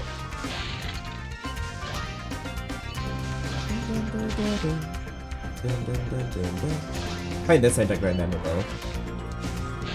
This is, even though this is from like one of my not favorite homeworlds, Peacemakers. Okay, I'm missing a plane here. Let me just speed up this timer because yeah, I'm not gonna do it here. Yeah, this one I remember being a hard one, especially the next one. But in Reignited, I think recently when I was doing my walkthrough of it, I did fail it just a few times. But it wasn't as bad as I remembered it being. But it might be just because I'm playing the Reignited version. But I remember having a bit of a hard time with this flight. Oh, yep, if I didn't miss items. River Speed. Yeah. What's it actually called? Wild Flight? I think River Speedway sounds better though. What helicopters am I missing? I think this is probably the hardest flight though, or this one and the next one. Yeah, it definitely doesn't help when you miss something you have to flame, because like you haven't really got time to miss anything. Oh, okay, so I have to remind if I'm missing one chest, it'll be there. Yeah, I didn't see that one there before. Oh wait, I might just let myself die here because I feel like I can't really afford to miss anything because it takes so long to look back around to stuff you miss. There we go. I think we just got a boat there, actually. Okay, we'll try going in this order. Best going in the direction that the helicopter's coming towards us. Preferably not miss any. Yeah, we missed one there.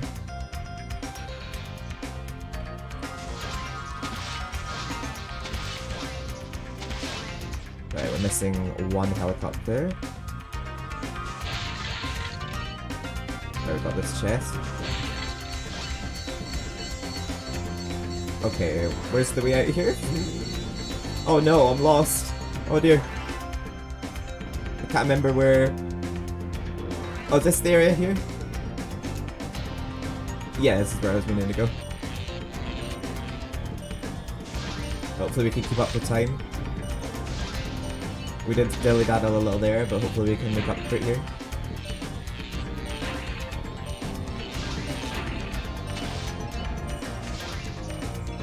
Right, we picked up a few seconds there.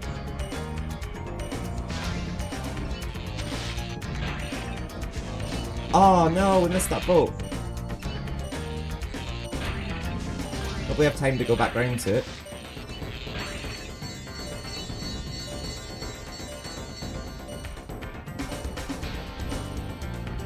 Come on, come on, come on, come on. Oh, he was just in our reach. We were so close to that one. Oh dear. He's out of reach. You have to take the wrong way around to pass all these rhinos to get to it. Sorry, when I said out of reach there, I just thought of Handle from the Pirate Factory. I think I see an egg behind you, but it's out of reach.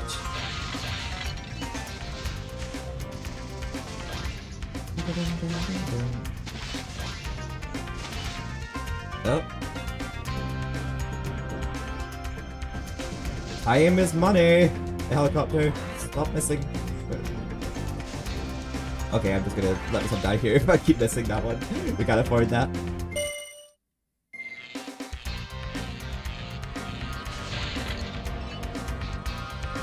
Oh wait, sorry, we missed that there.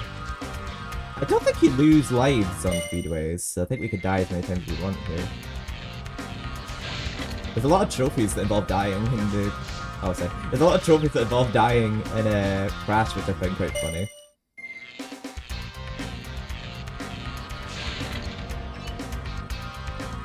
Okay, why am I suddenly flopping so hard? Oh, Spyro 1 absolutely need more cutscenes. I think Spyro 3 even did, to be honest. Like, I like how in Spyro 2, like, the levels had, intros. Oh god, if we were playing the Great Night over there, we'd have robbed the stuff out of a trophy if we landed there. For the most part though, I feel like the flight levels should be too bad and we've made over the trophies.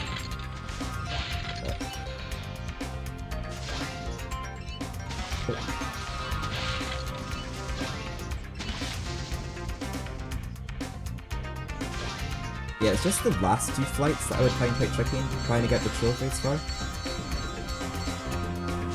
Oh god, I'm having a hard time getting this chest. And we're missing one. Oh, I might just let myself drown here. I've already wasted so much time.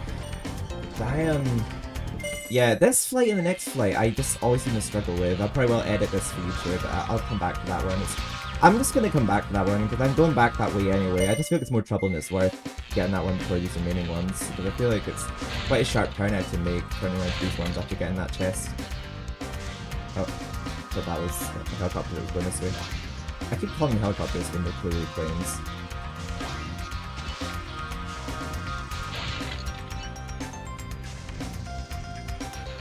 It's so deflating when you miss those, when you miss flaming them. It's like, we just connect. There we go.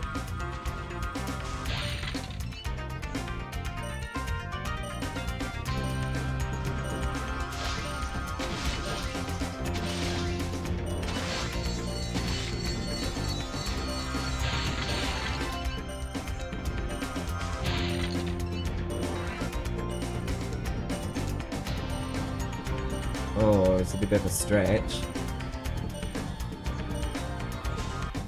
Oh, almost got that. We will nail this. Trust me, we will. Practice makes less mediocre. Oh my god, I love that you just are saying everything I think. Because like, I thought that too. I feel like it was initially meant to be a spring homeworld, because it seems a bit odd to me that like the first homeworld has 5 levels, and then the third homeworld is 4. But then Autumn Plains has 2 speedways and a lot more levels. I feel like the reason it has a lot more levels is because they intended to have a spring level, but because they never made it, they put them all into Autumn Plains. I mean, I feel like that's the case. Just seems a bit of a coincidence to me.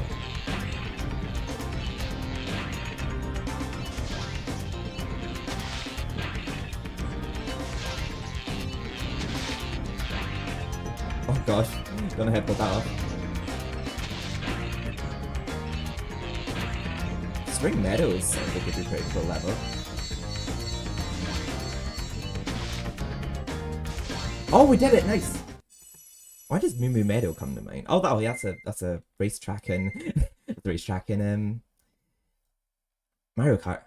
There we go. Oh, that was they weren't lying when they said Wild Flight. But now onto the wild levels. Oh, Beastmakers. So we have one more flight to do in the level, the game, which is in Dreamweavers. I'll probably upload this in parts to YouTube, because I just recently did my reignited Spyro 1. So it'd be pretty cool to upload my original as well, and amongst it. I think with the way this has gone, I feel like I'd be happy to say this is an official walkthrough. Spyro 4, they got Junk. Oh my god, Junk Speedway is so cool. Like, we already got a honey one. It'd be pretty cool to get a volcanic speedway. We haven't had one of those, have we? I don't know why I've gone over here.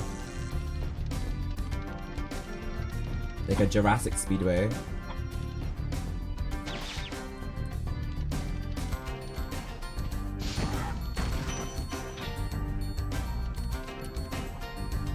We'll do Terrace Village first. I think this is the one with the electrified floor.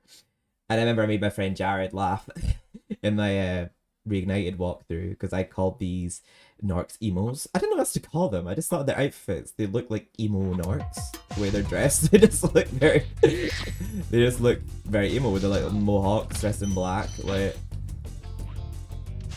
that soundtrack sounds a little bit like, I think, is it Flip Time? It just sounds very similar. But for some reason, the part of the soundtrack always makes it... Oh, he sounds very similar to those enemies from Metalhead. The ones. I like what you're saying. But yeah, this part of the soundtrack that reminds me of a door being knocked on, you know, that rat-a-tat-tat-tat-tat-tat. Yeah, that part there for the music. I always remember that bit of the soundtrack. It sounds like a door being knocked on. Oh, Honeycomb Speedway, I love that soundtrack. All the speedways in my version of the game have the Harbour Speedway soundtrack, but I know in the Greatest Hits version of the game, all the speedways had their own soundtrack. But weirdly enough, I felt like the Harbour Speedway soundtrack kind of went well with all of the speedways. But I think if I ever do redo my Let's Play of Spyro 3, I probably will play the Greatest Hits version, the NTC.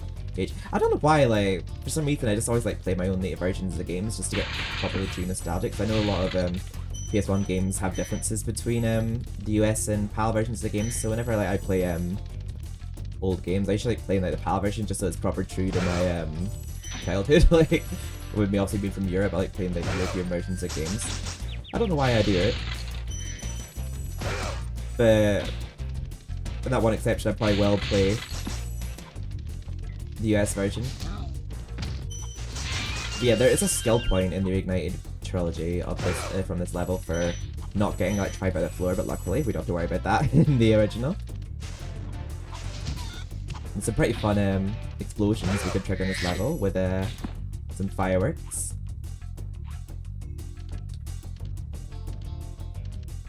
Dun, dun, dun, dun. I would have put gems and other dragons in package. Yeah, I don't know what it is about Dragon Shores. It just feels like a very lackluster reward in my opinion. Rescued Claude, Judge Claude Frollo. Watch out, Spyro. The Norks in these parts have discovered the power of electricity, and it really stings. And it really stings. I mean, we discovered that in Peacemaker's Homeworld, so don't worry. We've already figured that out. But, yeah, in Spyro 2, I don't know. I mean, it's pretty cool that you got permanent super flame, so you can just, like, start a new game plus, basically. And just, like, tear through everybody with your permanent super flame, or get your skill points for defeating Ripto and Gulp more easily. But, obviously I just like completing the game on the tank, that's just how I play games, but I feel like the rewards in Spyro 1 and 3 are, I think, more rewarding for getting all the gems and the collectibles. Dun, dun, dun, dun. Oh dear, I forgot these are the enemies I have to defeat, stop the floor and electrified. Dun, dun, dun, dun. I don't know why, but for some reason, there's a level, I think it's Ice Festival from Spyro 3, not Spyro 3, 100 Dalmatians Puppies Rescued. Don't know if you played that, but for some reason those electrified floors remind me of the water from that game. Oh, I want to replay that in the channel 2 now too, because I love that game. That's another childhood fave. Don't you dare. I was stunned out, everybody able to kill you. Rat-tat-tat-tat, tat-tat.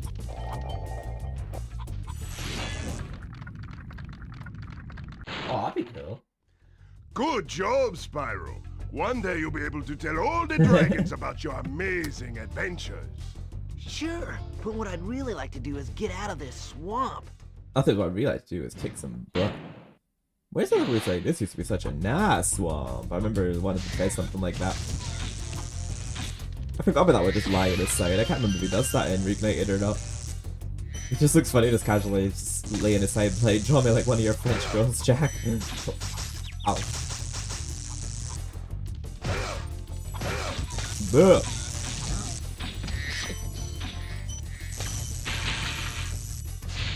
All the other ones that just stood up and have like very similar animations, but I like how that one has a bit of a different animation. I can't remember if the one that says fairies are always on your side, Spyro, is carrying like a fairy in this version, but yeah, in the Reignited he does. I'll just wait for him to electrify the floor. Yeah, you seem to have to wait longer in this one. It doesn't say electrified as long in Reignited, I don't think. Yeah, I like how I literally just said that there, and I clearly didn't learn that lesson. But, I like how they made a gold trophy called Trouble No More in Spyro 2, for doing the Trouble with the Trolley challenge. I think that was missing through the cutscene between Spyro and the Sorceress in the final. But yeah, it seemed like we were just sort of thrown into it. There was like no interaction like there was with Ripto. In my version of the game, it's a reuse. I think it's Spike's Arena or Arch's Pit. There's a reused boss soundtrack, but I can't remember what boss it is. That goes to the Sorceress. And then we just have to fight her again in a bonus. Yeah, I feel like, considering it was rushed, I think they did a good job with Spyro 3, but I think Spyro 3 was partially rushed in terms of like the soundtrack and its production, because there was a lot scrapped from it. But I think, considering the time they were given, it done very well. Like, it wasn't very glitchy or anything. Like, it was well produced. But you can definitely tell in some areas it was kind of rushed. Yeah, you definitely did. It didn't feel very showdowny. It was just like we were just sort of thrown into it with like no interaction beforehand. Dun, dun, dun, dun. As much as I love Spyro 1, I feel like, yeah, Spyro 1, it's only really Spyro in it that you kind of really relate to, and even at that you don't even hear Spyro talk much, but yeah, it's more just the gameplay that's fun in Spyro 1, but yeah, in Spyro 1 there's not really a lot of like interaction in it, or any like friendlies or allies in homeworlds that you really remember from this game, or because there's no allies really. Oh, I thought maybe if I blamed him, it would cancel the... But it's okay, we can take that hit. We weren't dead. We're not quite done yet, though. We still have some firework chests to open.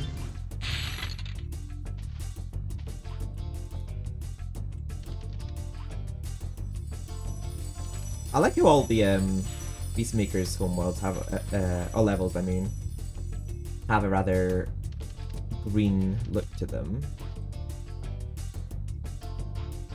Holy hell, what's up with my camera? What's trying to like? Okay, I'm not trying to go this way. What am I doing? Yeah, there we go. Then I got so sidetracked.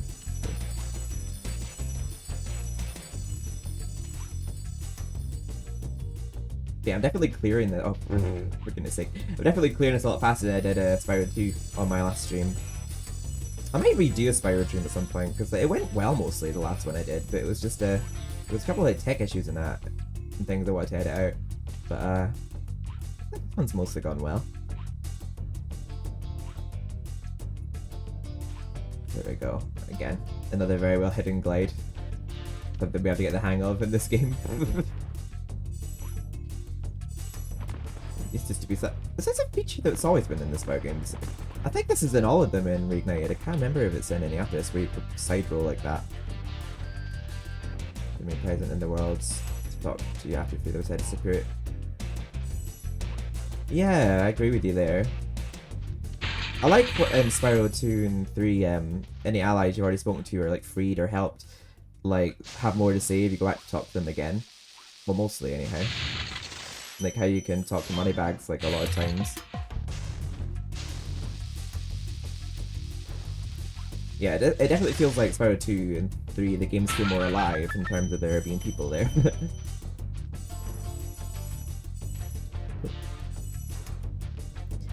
I think that's the last one that opened up.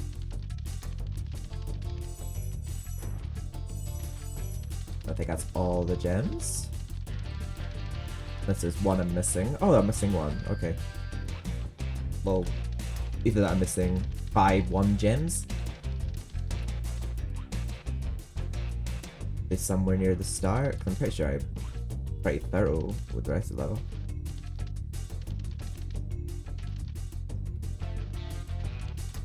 Dun, dun, dun, dun.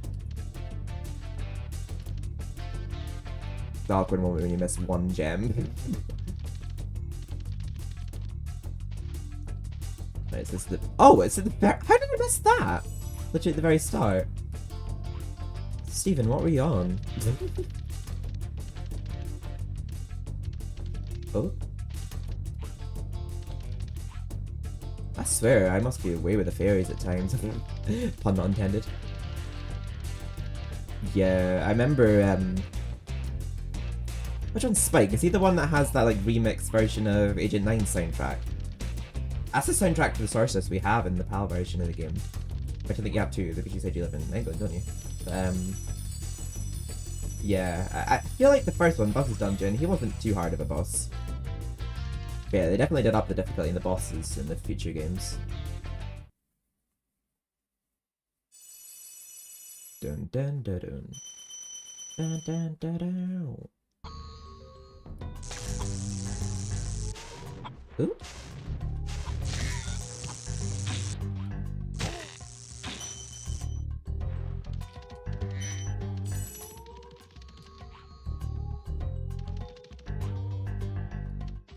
For Terrace Village, we'll probably just save Treetops to last. See how we do it. I remember just about Misty Bog that it's just got the ending credits music playing during it, and kind of reminds me a little bit in Mystic Marsh. But remember, there's like plants in the Beastmaker's homeworlds that are similar in this level, but they actually come alive and try to eat you. For some reason though, I remembered that they kill you in one hit, but they don't.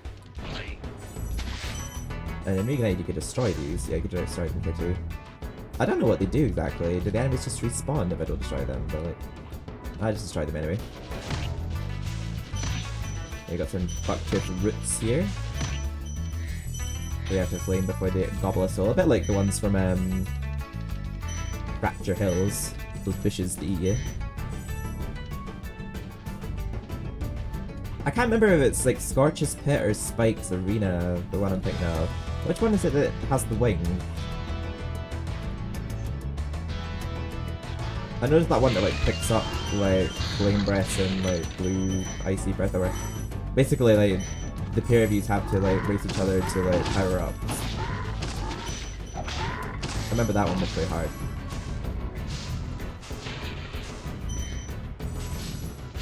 Yeah, I mean, thing I remember this level is like those gobbling, those gobbling plants, and yeah, those frogs as well. Those frogs are vicious when you're in that room with full of them, and they're all just whipping you one after another. I remember it's the same. I think it's a remix version of it, but yeah, it's the ending credit music. It fits the level very well, though. I think it was meant for this level. It's not the exact same soundtrack, but it's definitely just a same track, but just done a bit differently.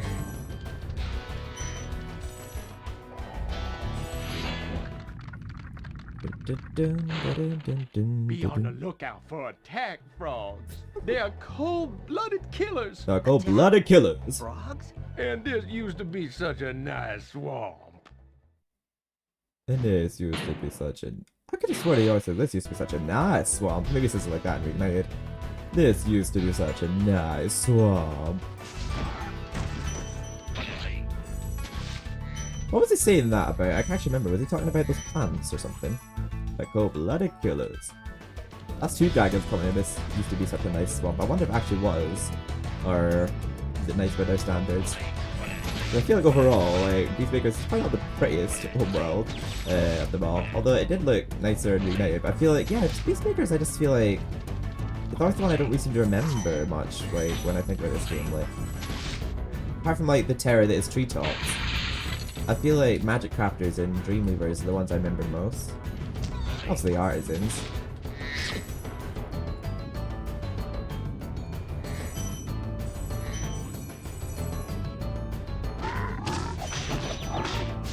They got rainbow tongues, I'm starting to notice, like with their weapon with. Their tongues look like they're rainbows.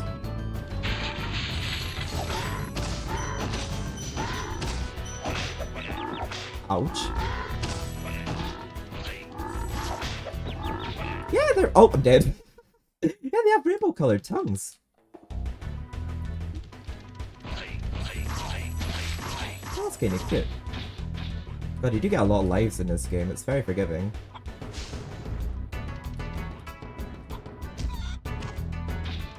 I can't seem to get the angle in this bitch. Yeah, this is why I title my video is not suitable for kids, because I just can't seem to control my potty mouth for some reason. There we go, we still got all this back. Yeah, for some reason this part I always seem to get absolutely dragged by this room full of frogs. It's quite hard to not get hit by at least one of them. Because I can't just run through flaming them all because of this guy with his shield. Yeah, I'm maybe I can flame them from the back, but make sure I'm not saying a gem suit. Yep, there we go. So it's Strangle. Damon. Matt Damon. Thanks for releasing me. It seems like I've been trapped in here since I was your age. Ice Caverns music. Oh no. Why? I remember... gotta go. Gotta go. He doesn't look like... Yeah, the dragons from somewhere. Maybe they aren't all the same, but yeah. I know they all look somewhat similar in each homeworld, like the ones from the... like the Peacekeepers? Yeah, they look very spiky, some of those. Oh. Which way is the best way to... I think glide off here. Then hopefully I've not missed any gems before going into this last segment. Another pretty well hidden area too. There's like a little temple we have to like get on top of. Yeah, fairies do appear in this game just randomly, but like we don't know any of them. And we don't know like the ones Charmed Ridge or the Princess or Zoe. They're just random fairies. We don't have like names to them or anything. I can never remember the name of the fairies in Charmed Ridge, so they all have different names, but they all hate Prince Azrael when it turns out that they're actually keeping the princess very happily with Prince Azrael from eloping. Oh, I remember in Reignited there's like a pond here. Not here in this version.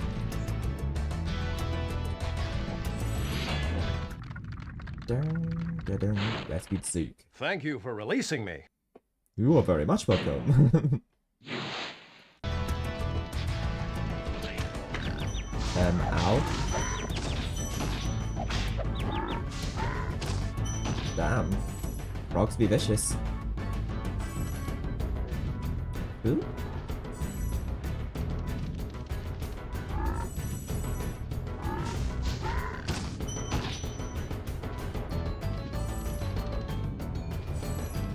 Yeah, it's the end of level, but we still got a bit more to do. Oh my god, I'm so lucky I didn't hit me! Never mind, I'm dead now.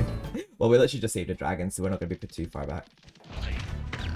Yeah, that hog always catches me off guard, because there's like a whole bunch of enemies you just want to charge your way through. He just like jump scares you in amongst them all. They definitely did that on purpose. Oh. Yeah, I need to practice some caution here. Those hogs are going to be a death for me here. I think they defeat the enemies for you if they're in their way at the time. Or does he go around them? Let's see if he goes through them for us. Oh, he does defeat them for us! Yeah, those frogs are annoying too. With the rainbow tongues. It's annoying when you get like those ones that you can flame in amongst ones that you have to charge, and then especially in that one room when there was like several of them where you just... It was so hard to not get hit at least once. And I've lost Sparks now, so I need to manually pick up all these gems. I feel like there's a lot less fodder in some of the levels in Spyro 1. Like, I feel like it's a lot less frequent you can buy fodder. At least in some of the levels. Okay, I just remember I was missing a chest here and reignited. Nah, it doesn't seem like I missed this time around. Yeah, big I didn't miss it on here. Rescued Bubba, oh dear. I'll tell you what to do with those. Why does this Caverns music keep playing Smash here? them, Spyro! Stamp them out and squish them and squash them! How about charge them and flame them? We are dragons after all. Now you're thinking. I think that's from that past something then. I'd rather flame the fools. He's so matter of fact, like, why not use our flame? We are dragons. He's like, ah, you're no fun.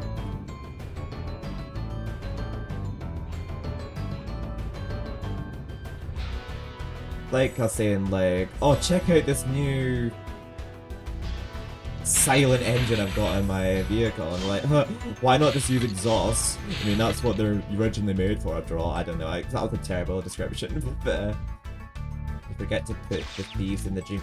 I don't think they forgot, or I don't know, maybe they initially planned to, but yeah, there's no egg thieves in Dreamweavers.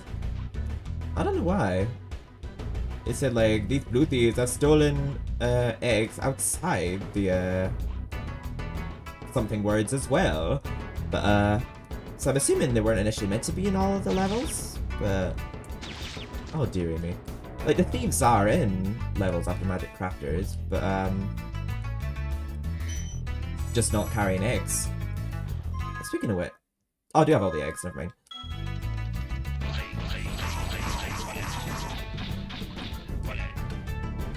Why did you not die in that fell slip? That was almost perfect. How dare you?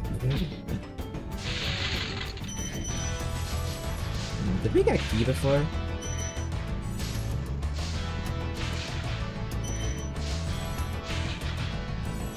Wait, how did we do?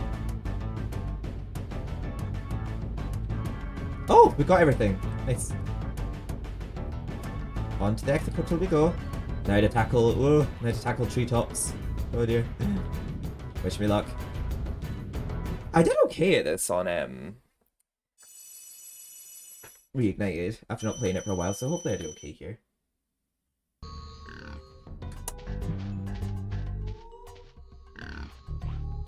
Is a trophy for jumping off all the ramps, which I think you just naturally get from just trying to complete level 100%. But treetops. Does treetops have the same skybox as Honeycomb Speedway, but just with honeycomb on the trees? It looks very similar. I know there was originally maybe a level like this on Spyro 4, we call it Enchanted Forest, but it was scrapped among many levels that were scrapped from the world. Go!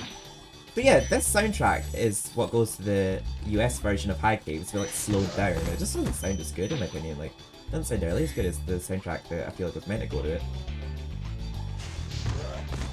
Boom! Yeah, I remember Beverly had this sound. I think they got the sound effect of them pretty accurate in the Ignite trilogy. So the oh sound that they make. Right, which way should I go first?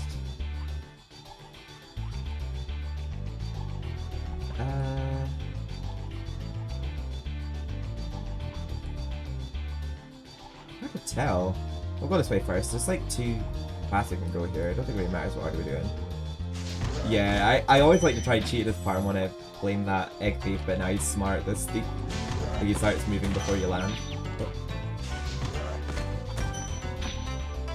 Yeah, the thieves are in Spyro 2, but they're not egg thieves. They're just in Shady Oasis, and they've stolen lamps from the hippos, I think.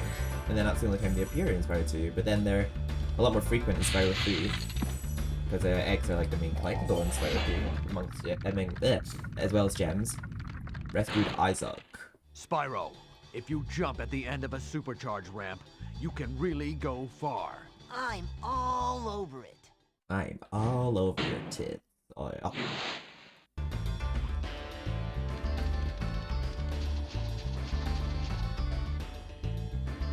Oh no! Let me just die here, because we just saved that dragon. I think I know.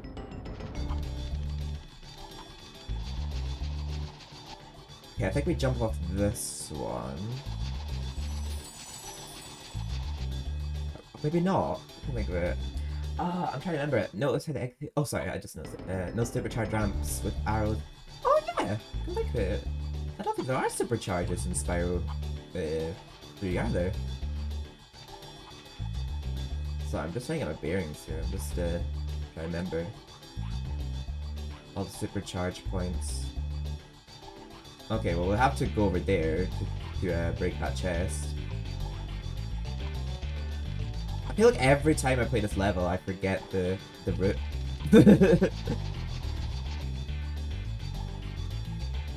Oh, oops! But we have to get that chest somehow. Maybe we start charging a bit earlier. There we go.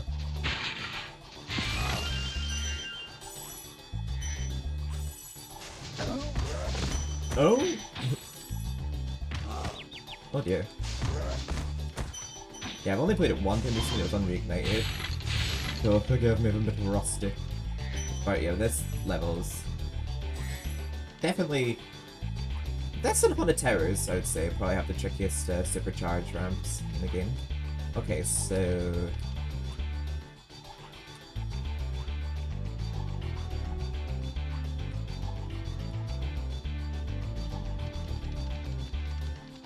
Will that be enough?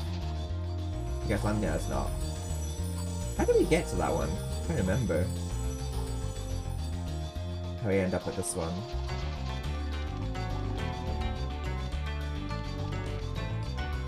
I know like the big mega one you have to get to that dragon. I'm trying to remember that one off by hand. By heart, I mean, not by hand. Yeah, I had a feeling they did.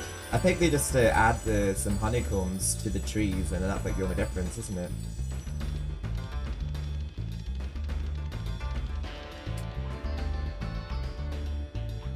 Oh wait, I think I probably had to write that whirlwind. Whirlwind? I mean whirlwind.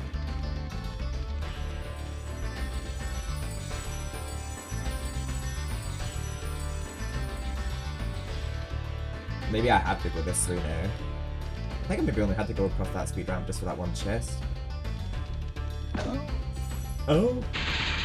I remember how to get that dragon, but... Oh, I was trying to get both of them with that.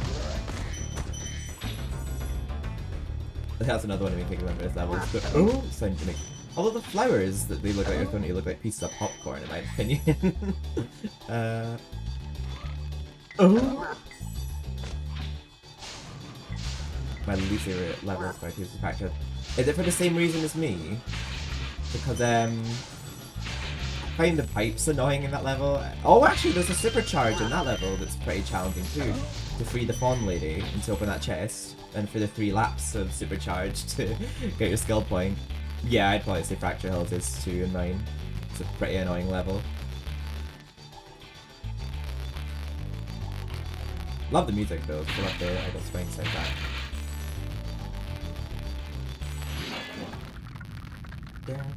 Rescued Lio. Greetings, Spyro. For an amazing tour of the treetops. Don't just stop at one supercharge. I noticed the battle music for these dragons in some of the levels are from the actual level itself, and in other ones it's not. So I wonder if like Misty Bog was meant to have the soundtrack it had. I wonder if High Caves was meant to have the soundtrack. I wonder if there was complications behind the scenes of what level was meant to have which soundtrack. Although I do feel like High Caves soundtrack was well a little bit in the PAL version, but there was definitely something that went wrong behind the scenes for it to not be soundtrack in the US version. Okay, before we focus on this Mega Supercharge, let's get all these gems so I learn here first.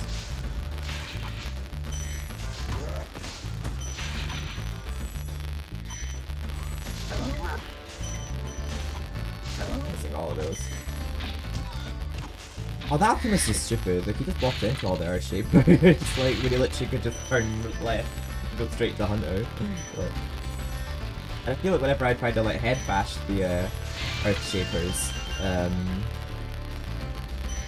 when Hunter shoots them, they don't stay down for very long, and half the time I just slide off of them. I don't let go of this. Yeah, but often I forget that that chest is there and I let go of that supercharge too. But luckily I remember this one. Blowing.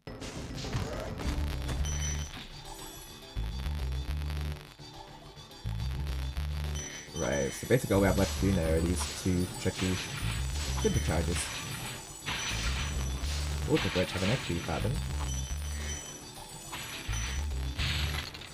You don't actually see where those fans fly off to when you destroy them, but yeah, I know you could just get anything if you angle them perfectly.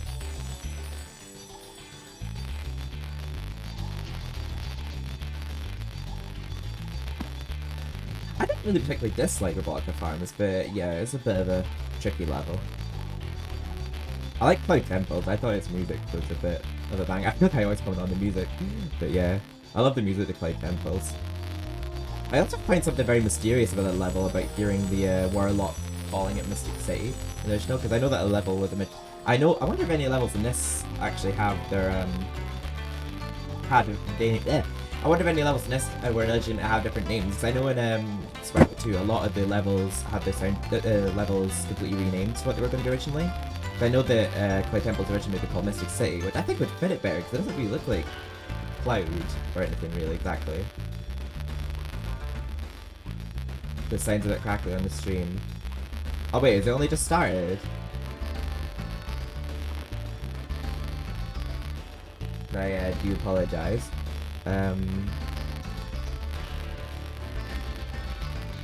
It did this on let me just hang on a sec. What if I turn it off and turn it back on?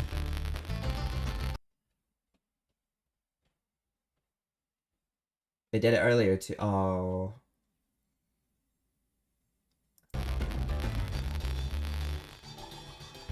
Has it been doing it a lot?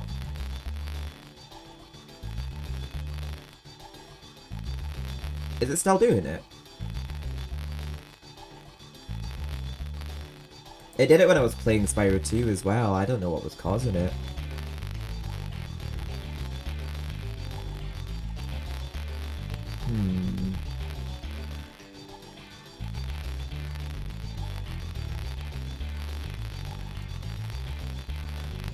If I switch to and back from it.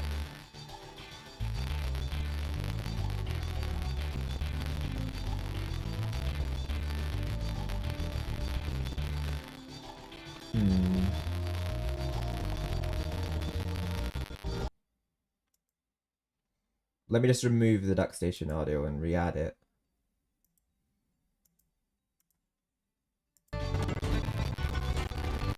I've re-added it to scene. Does that seem to have fixed it?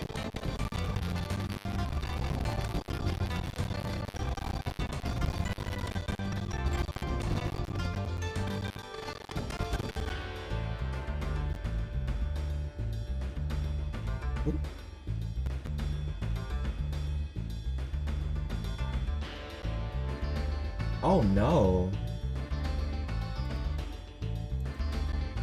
That's not good.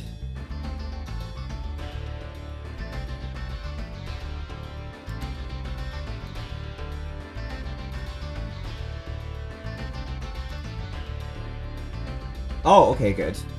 Yeah, I turned it off for a moment and just turned it back on to see if that would fix it. Oh, wait, what? Oh, wait, no, don't go full screen. Ew. Hello? Why is it not let me play? What on earth? It's not letting me... Sorry, it's going crackly now because it's not letting me play it now. It's letting me look at it. Fuck my... Oh! What the hell? I'm abducted, pulled out my... controller.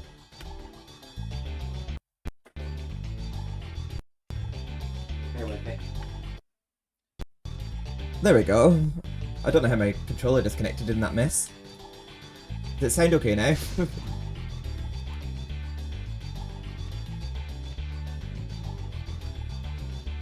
Okey-doke, so I'll have to find a way back across. Wait.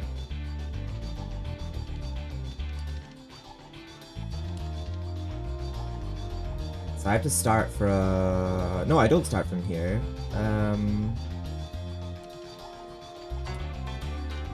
How do I get to that, Oh wait, no, yeah, I'm meant to be here. Andy, hello! I'm so sorry earlier that I made you feel like you had to get up. You don't have to, you didn't have to, because I found a setting on every stream to where, messages disappear after 30 seconds, so if someone was spamming, it wouldn't stay on the stream. But hello, Andy. Hope you're doing okay. I'm worried about your oversleeping. Oh my god. Oh no, we didn't do it. We had the right idea though, our pathing was okay. I did that like... I think I did that pretty easily on Oh, thank you, Andy. I appreciate it. Yeah, because I think you're my only moderator I've got currently on YouTube, so that's why I was just like, if you're watching, could you maybe watch on YouTube if I'm streaming on YouTube? I forget to hold down X when I'm here. Yeah, holding down X definitely seems to make you elevate high. Oh, I think I messed up there. Yeah, I turned right. Does the audio sound okay now, though? I heard it was, being a bit crackly at times.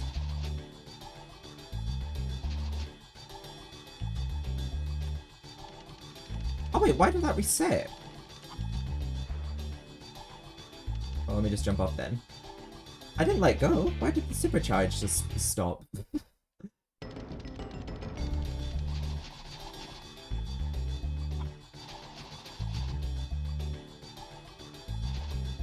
Oh, okay, good.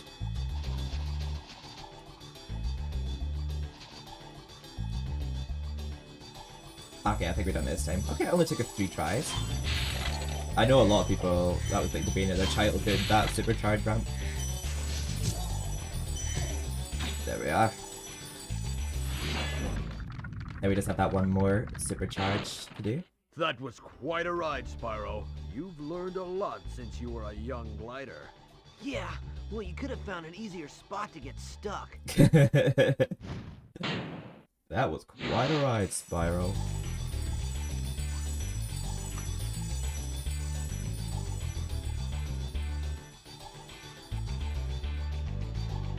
Okay, I'm trying to remember how to get to that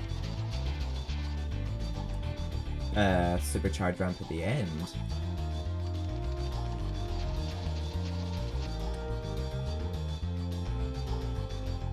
Oh wait, I might just let myself die here. I'm trying to remember how you get to that one at the end.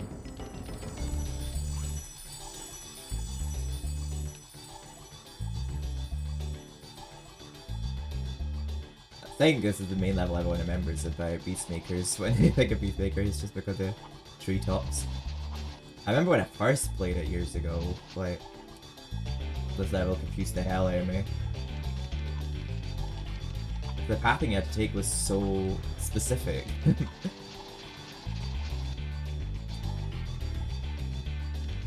Uh-oh.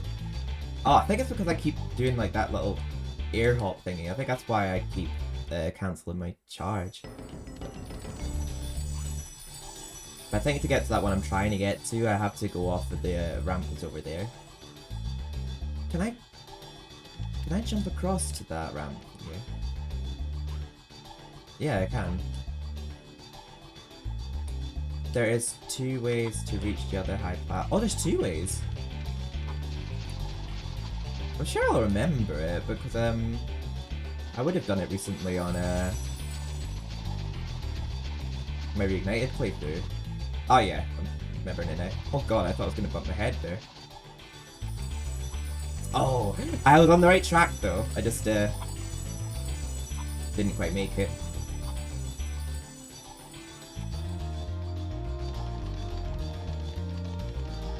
I have to work my way back now.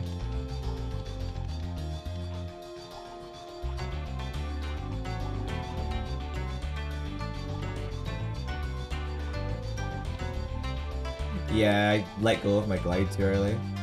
Wait, I wonder if once I die here, it'll put me back to the start of that platform. There we go. God, maybe I should stop, like, killing myself for no reason, like... But it's not so dead at 13 lives now.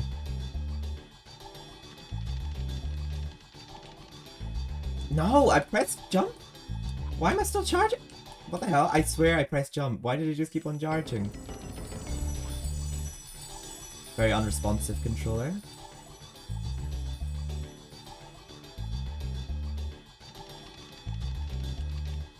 Right. Definitely press jump this time.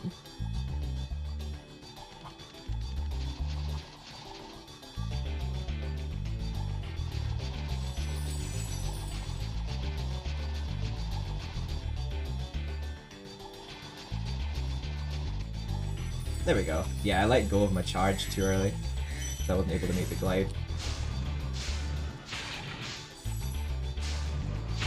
Thank you so much again for your super thanks earlier, Adam. I do definitely appreciate that.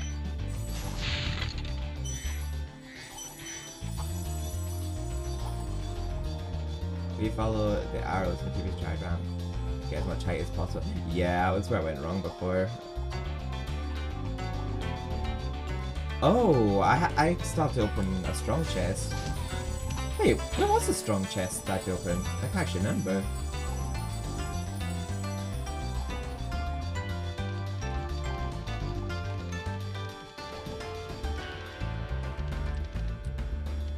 It wasn't over with the other beast, was it? Going left instead of... going this way. Oh. I think I don't trust my ability to do that. But,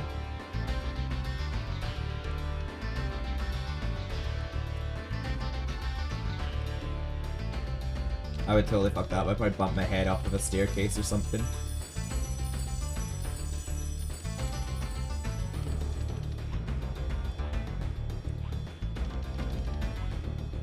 Where's the strong chest? Oh! I didn't catch this thief.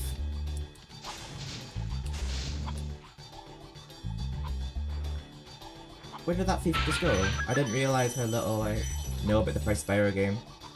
Yeah, I was saying that before, that like me and you grew up with Spyro 3. I think that was like our main one. Because in terms of childhood... Oh god, yeah. Oh, what am I to get from him? Obviously, I think obviously some gems, but... Yeah, I remember I first got Spyro 1 when we were like in college or something. Well, I was in college anyway. I think you were still in college too. But yeah, Spyro 3 was like our childhood one.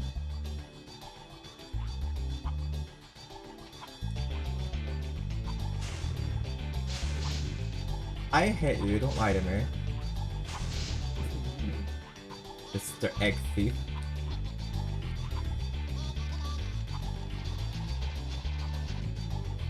I might have to chase him all the way to the other... Okay, I've messed up here. Let me kill myself real quick.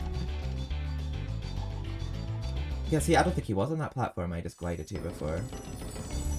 I love how I just keep wasting lives just to save time. I probably can't afford to keep doing that.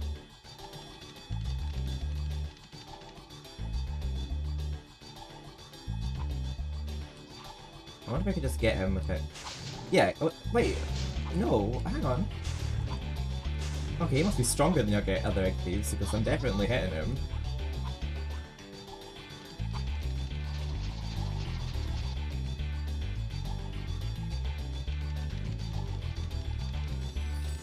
I'm gonna try that again. I'm not holding it long enough.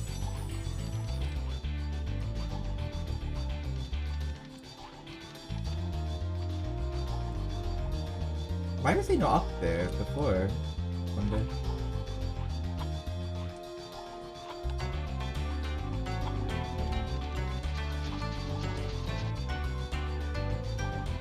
There we go. Keep like going a bit. Oh no!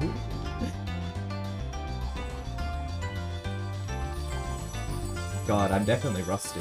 This game on PS1.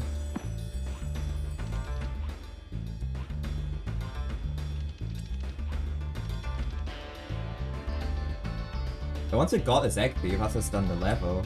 It's taken a lot longer than I thought it would at this level, to be honest.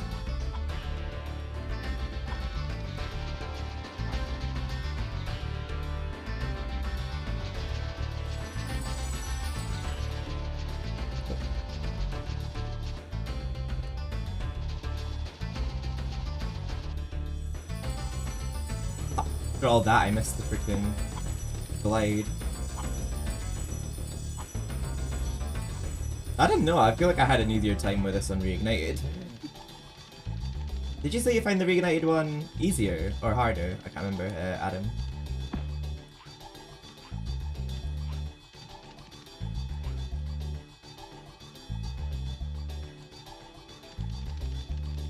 I just feel when I was doing a walkthrough, I definitely got this part a lot easier when I was doing my walkthrough of Reignited.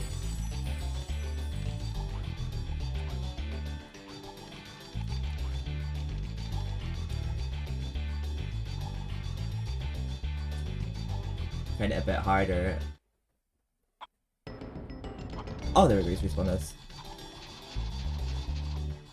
I think Reignited they made a bit easier. Like I think Blue the Rhinox was definitely easier. Yeah, he seems like invincible. This egg thief until we get up here. Well, thief. There we go. He's got the 25 gem we're missing. Now we can leave.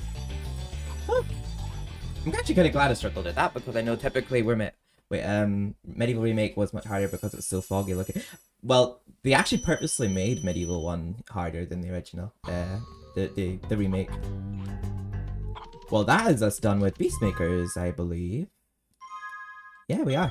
Oh, now we're on to Dreamweavers. This is probably my favorite homeworld in the game, so I'm actually excited to get to this one. But I love all the levels in this one. Like, they all have absolute banging soundtracks. Lofty Castle soundtracks. Absolutely beautiful. Oh, Andy, you'll definitely recognize the soundtrack to Haunted Towers, so listen to it all the time. You might actually even recognize the soundtrack to Lofty Castle, because it goes to the intro of my bottom Holy YTP. This soundtrack sounds oddly familiar too. It almost sounds like a big Cooking Mama soundtrack too. The dun dun dun dun dun dun dun dun dun. I can't think what it reminds me of, but it just has an oddly familiar sound to it, the soundtrack. Dun dun dun dun dun dun dun dun dun. I don't know why it sounds a bit like it sounds like it would go to like a sneaking level or sneaking mission. Dun, dun, dun. I love the sound that they make in this. Like, they remind me of Beaker from the Muppets. I remember seeing it when I was playing wait, I just charged the other way. Charge the other way? Huh? Try the second route. Oh, I think the stream may be a bit behind for you because I'm on Dreamweavers now. But yeah, I remember these fills used to remind me in Beaker from the Muppets, but I remember not thinking it so much on the Reignited. I also think the These are just very feminine, or they're females, these fools, because they had very, like, pretty lips in Reignited. Yeah, dude, they remind you of Beaker from the Office. I think his name's Beaker. No, that one that goes me, me, me, me, me. They remind me so much in them, or him even. Or them, I should know. Yes, that looks so pretty, even on the PS1 version.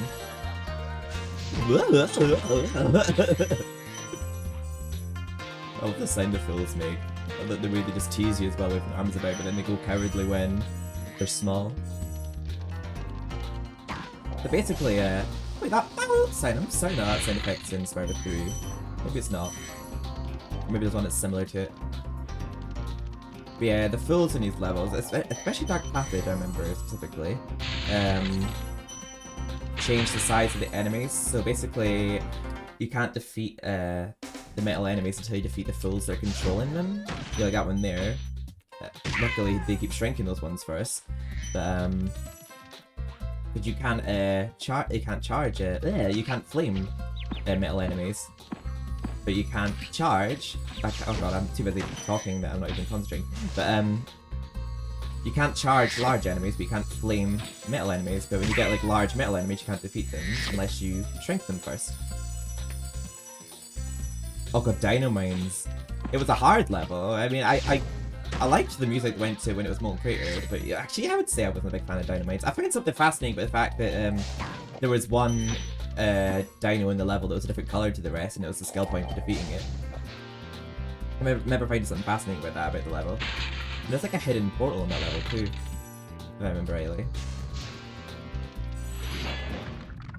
That's good. Latif. Queen Latif. Welcome to the Dreamweavers, young one. While chasing Nasty's minions in this world, you must expect the unexpected and prepare for what is not there.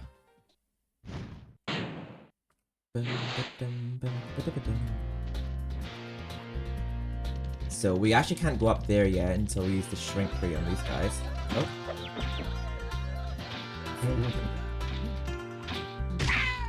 Yeah, I was actually missing the sound effects of the fools in this one when I was playing the Reignited version, because I preferred the noise to be like I have to feel pretty sorry for them when I charged them though. Like, it's in Mortal Agony, like Also, I wonder how other people pronounce this level title. I pronounce it Jacka, but I think it's maybe pronounced Jax. I'm not sure, but when I look at the name, I think of Frere Jacka, Frere Jacka. That's how I pronounce it. Also, is that the skybox of Fireworks actually, or magma cone? I don't know, it looks very similar to another skybox. It might not be. I do like the look of the Jacka skybox though, it's very pretty.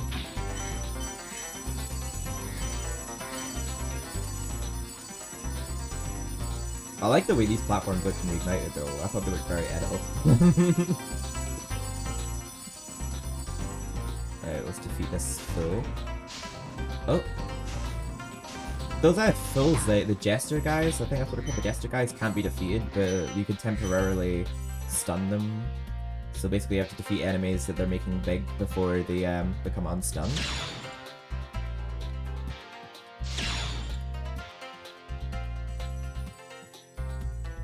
Okay, we'll clear this side first because we'll be doing... We'll get the flight out of the way first.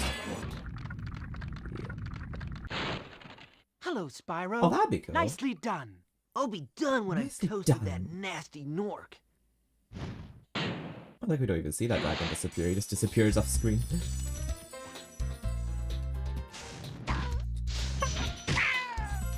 I feel almost kind of bad for them actually, but I'm certain that those ones will... It might not sound effective Spyro 3, but it might not be. Dun, dun, dun, dun, dun, dun, dun. I can't explain what I like about this soundtrack, but it just has a very familiar sound to it. I love the Haunted Towers skybox too. I love Haunted Towers, that's probably one of my favorite levels from this game actually. The soundtrack was just an absolute banger. I find something sort of spooky about the knights though. Like how they're possessed by a spirit, like there's no physical presence inside of it. And the fact that part later on, but they just perfectly mimic your every move, so you can't sneak past them. Are invincible, but that does not mean they shouldn't be attacked. Sounds alright to me. Very subtle hint, but it's also very accurate. Yeah, so there are fools that are invincible, but like, yeah, you can temporarily stun them to deactivate their effects on the other fools. Oh, let me just turn towards this. Or not.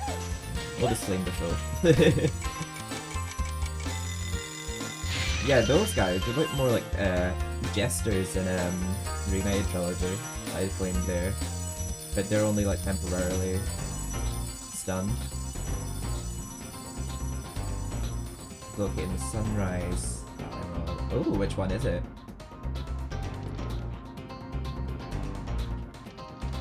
Mine in Spyro 3 probably. I love Charm Bridge, and I love I just love the whole theme the theme and the setting of Charm Bridge.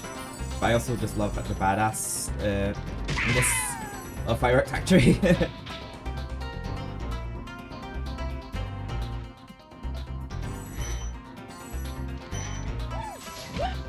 Wait, actually, oh, okay, so there's no hidden room in here.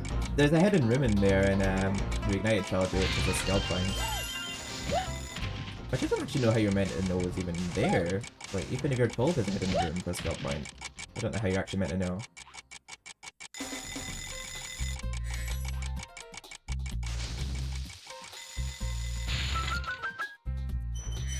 Right, we've got all the gems up to this point. We'll just jump straight into this flight level.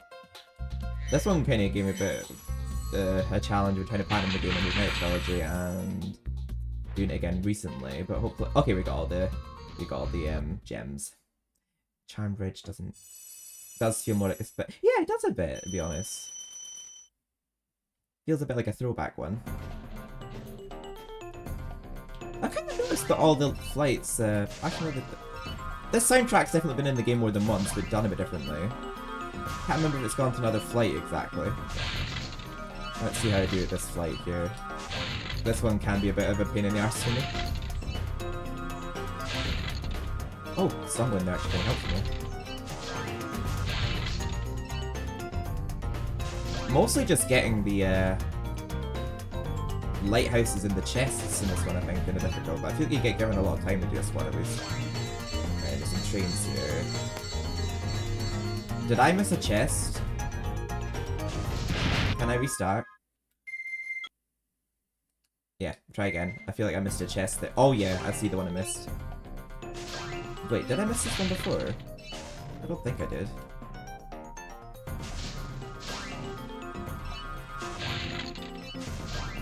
Yeah, let's go back. Oh, I landed there, but luckily we're not trying for a trophy.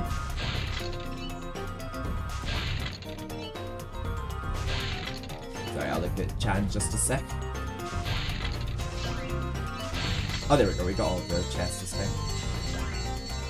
I don't know what we missed before. Maybe we didn't miss them before, I just feel like we did. I just know the lighthouses in those chests are the same colour. There we go, before we take care of those trains. We'll get rid of half of these guys for now, because I think only half of them are here, and the other half are in a different area. I'll do without missing them. Right, so there's only 3 here, I think there's 4 in the next area. I think you get 2 for 1 off of those trains. It's very satisfying. But I think I'm remaining 4 here. Or 5 even. There's 5 overall. Oh, I missed that one, but we seem to have a lot of time. Oh yeah, I love the Midnight Mountain. I love the music for that one though too. But all the level soundtracks are reused from Content Springs in the PAL version. I would rename this one Frozen Speed. That'd be pretty. It's probably called Icy Speedway. That doesn't seem like a very icy speedway exactly. Oh, the Speedway in Spyro 2. Okay, yeah, sorry. We already have Speedway in Speedway. Yeah, I know what you mean. It could be Frozen Speedway. Is this called Icy Flight? Yeah, it is. Oh, that would be a bit of a clash if they called them Speedways in this one. They'd have to rename it to Frozen Speedway, like you said. Then they were all called Speedways in this one. There we go. Now let's go tackle Jackal. Tackle Jackal! I probably actually did that one in just 2 tries. Like, that's actually one of the ones I usually find the most tricky. There we go. So how do you pronounce it? Jax or Jack? Or Jacka? I say Jacka just because of the song Frère Jacka. The audio's crackling a little for me. Is it okay for you? Oh, they look different in Reignited. I see. I felt like I didn't remember them looking the way they do in this. They just look like some kind of rock monsters, but they look more like some kind of fat maids of some kind. I don't know how to actually explain it, but they look really different. But they wear like these love heart dresses. But in this, they just look like monsters. Oh my god, absolutely! I love Fireworks Factory. Yeah, these guys look so different in Reignited. They look a bit like smaller Earthshakers. They're definitely female in Reignited though. They're very feminine. And this, they just look like monsters. I love the whole like clowny / Joker aspect of this homeworld. Like the whole homeworld is just very dreamlike, especially Lofty Castle. And like Haunted Towers just feels very dreamy as well. Like all the clowns and gestures too. But things like Spectre Repairport is not there. It's basically like a dreamland really, Dreamweavers. Everything's an illusion. And you get the jesters playing tricks to make the enemies larger, like the metal enemies larger but you can't kill them. I feel like this is a very remembered soundtrack from the Spyro Trilogy among fans. I feel like a lot of fans of this game love the Jack soundtrack.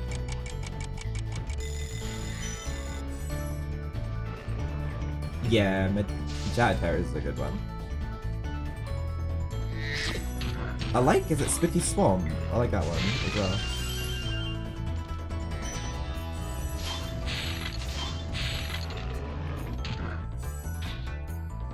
I think there's a little side area here. Just flame both of these foes. Me. It's like a beaker from the Muppets there. There we go, I do remember where that strong chest is.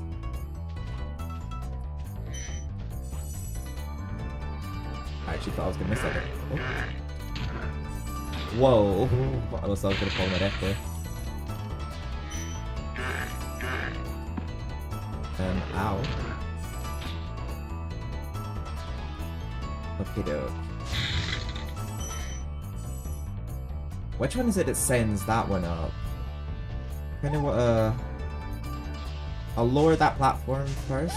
I just don't know which one does what yet. Okay, I'll do that one last. I'll flame this one first to lower the platform, because I think that one stays active longer. I'll flame him and then jump on this, just so that I don't have to... so that I have more time. There we go. Oh, just in time, that's right. No, why didn't he jump?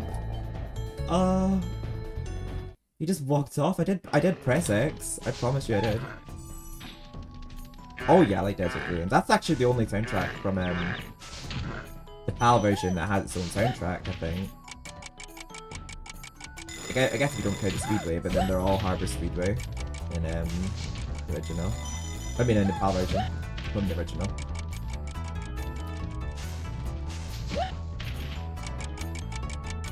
They said he was a diamond doctor. Oh, I knew that it was, yeah. A few other levels have elements of this track in it, in the game. I knew that something about this soundtrack sounded familiar to the rest of the game. Let's go, Junika. Thank you for releasing me. Thank you for releasing me. I'm pretty sure that one says something more in Reignite. It says something like thank you so much, but like I can't remember well, he said something a bit more than thank you for releasing me in Reignite, but I can't quite remember. Yeah, Clyde Temple is my favourite from that homeworld too. I think they mostly have the same taste in levels.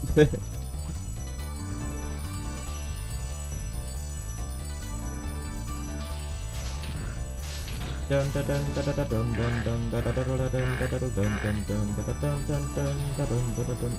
just thinking of that soundtrack now. I wonder why I'm flying too high above those ones. probably the longest boss level in the game, like things you have to do before actually tackling the boss.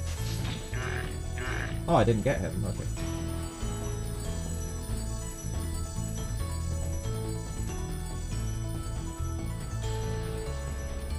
Oh, you can't flame while dropping down. I might have to do a bit of a longer look round if we can reach him. That was too long, never mind. Don't know why I'm having trouble getting this guy, it doesn't feel like it should be that complicated.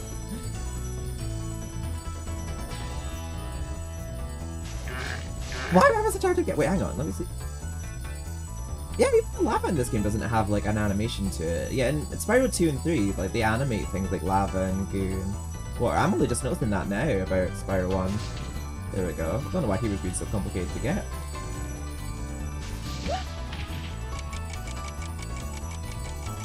Oh, for some reason I thought that disappeared.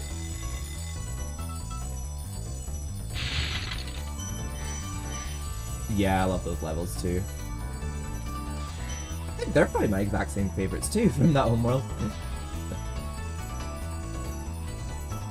This is another pretty accurate glide up to me, but we managed it. Now... Oh, never mind, I didn't see his gem here. Just gotta tackle Jax. I'm gonna have to get that strong chest as well.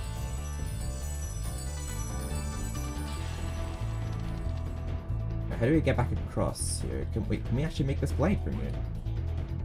Oh, we can. Okay. Oh. Don't mind me, I completely did not see the armor on him there. And we charged like, what, how many of them now so far?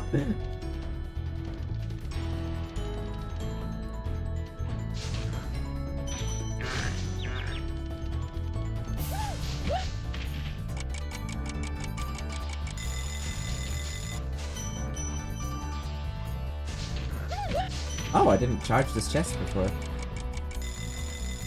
Oh, that doesn't save those very long.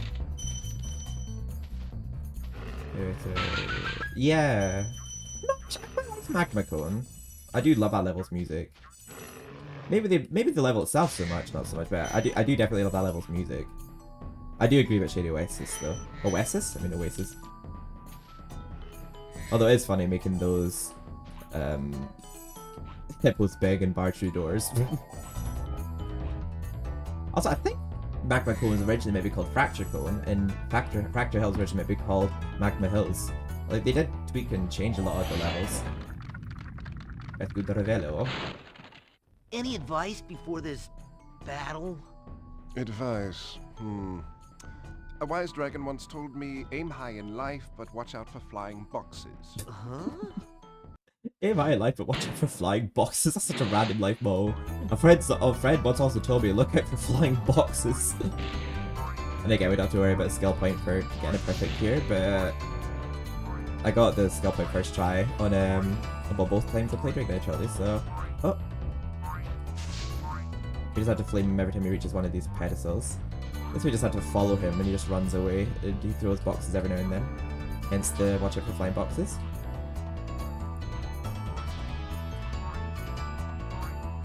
Oh, yeah, Scorch is a fun level.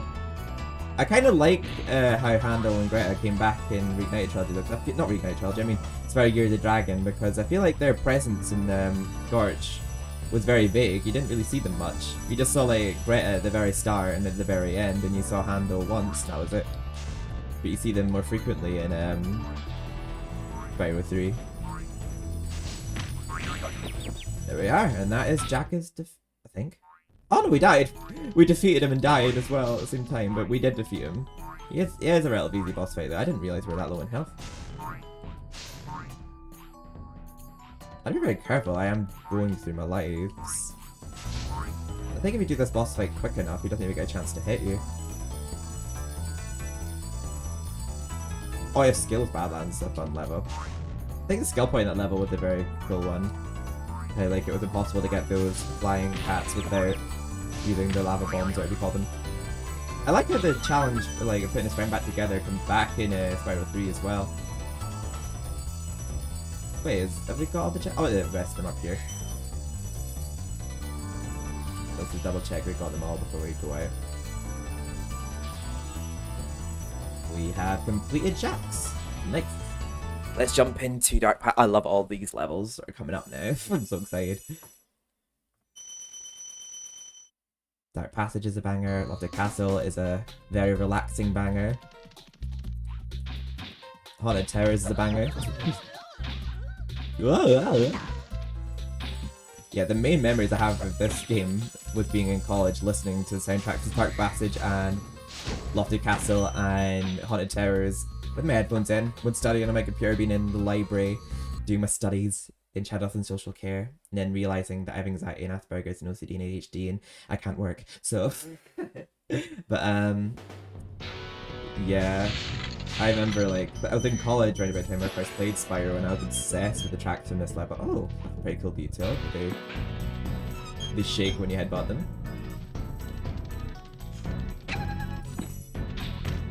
I did listen to the reignite version of this track, and it was alright. I didn't dislike it, but I do think the original was just a bit better. But I didn't particularly dislike the reignite version of this track. Same. It's got the same skybox as like Crystal Islands. It has a very similar look to it. Also, that area over there, I remember when I first played the game, I had no idea how to get to. Yeah, they made the dogs, I think, a little more grumpy and reignited, but I remember thinking they were so cute and they sounded so cute when you would charge them, but like, when they turn massive, they become vicious little fuckers. But like, I feel bad killing them when they're small. I'd kind of rather like the tools make them big, so I don't feel bad about flaming them. They sent you with the diamond doctor. Rescue Kazuya. The enemies here can be quite frightening, but you should watch the fool. Now you're thinking. I'd rather flame the fools. Now you're thinking. That valley. Oh! I like those anti-cupids, I guess you could say, because they're like devils with cupid arrows, whereas it's normally a fairy. It's like the opposite of Cupid. But yeah, they're in Lofted Castle as well. I like how they look in Reignited. They made them look really good. I also find them kind of freaky looking. I feel like they even look more freaky in Reignited. But yeah, see how they look a lot more vicious when they're enlarging, but they're so cute when they're small. You can defeat them when they're enlarging, but you have to flame them. But when they enlarge in the turtles, you have to hit the foes. There we go. Such a banger thing. I know, whenever I like see a Cupid now, or like a devil Cupid, I just think of Hanzo from Overwatch. Yeah, there's a bunch of Hanzos in this level, and a bunch of Hanzos in Lofty Castle. Thank you for releasing me. Thank you for releasing me. I think they look better in Lofty Castle, but I feel like they sort of fit the theme of the level better, because it's a very dreamy level. It's almost like a dreamland, and when there's Cupids there, I don't know, they sort of blend in better in Lofty Castle. That makes sense that a lot of the same enemies reappear in each level, because like, all the levels in the Stone World are roughly the same theme. Not Human Agent Nick. I like his music, that's about all. I feel like all of his segments in Spyro 3 were quite frustrating. And I feel like it's only in his own level that you really see him, really, because most of his segments are in first person, apart from the one in Haunted Tomb, which is like more from a bird's eye view angle. I thought Bentley's parts were quite fun. Oh, I'm dead. Oops, being quite careless here.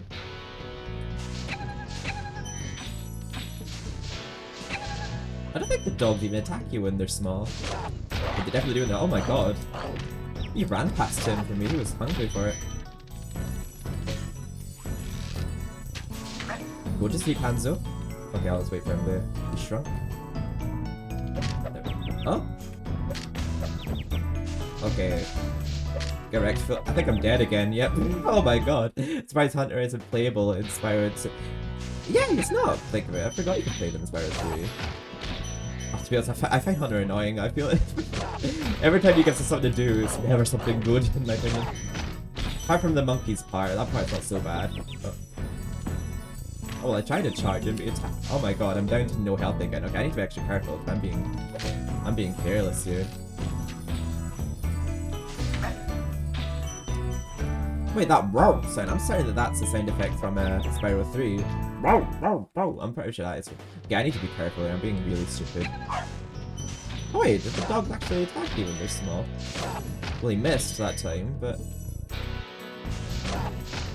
Okay, this one seems to keep getting me every time. I don't know why. I keep trying to flame both of them at the same time, but it's just not working.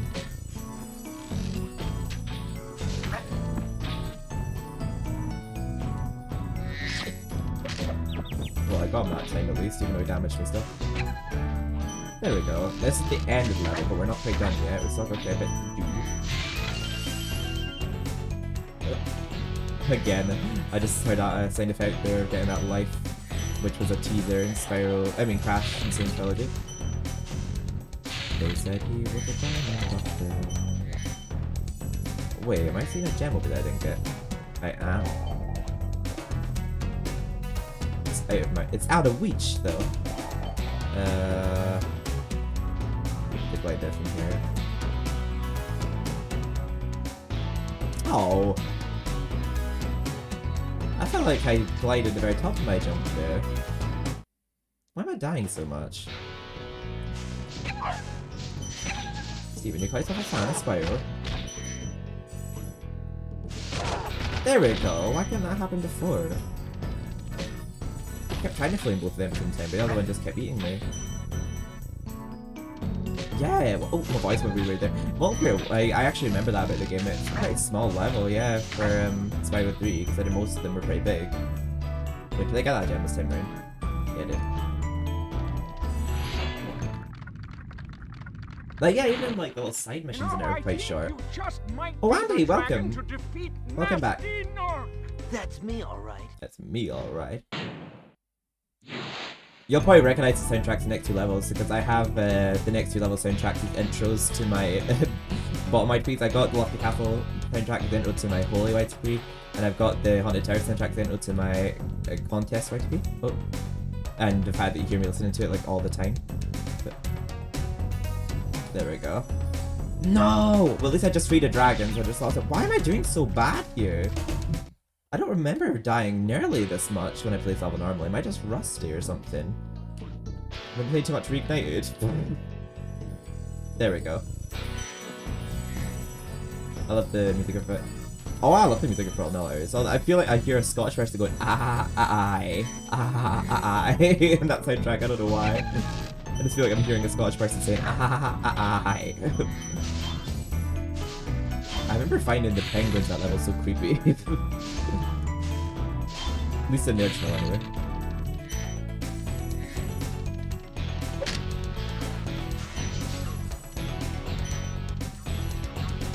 Well, this level's soundtrack's absolute banger.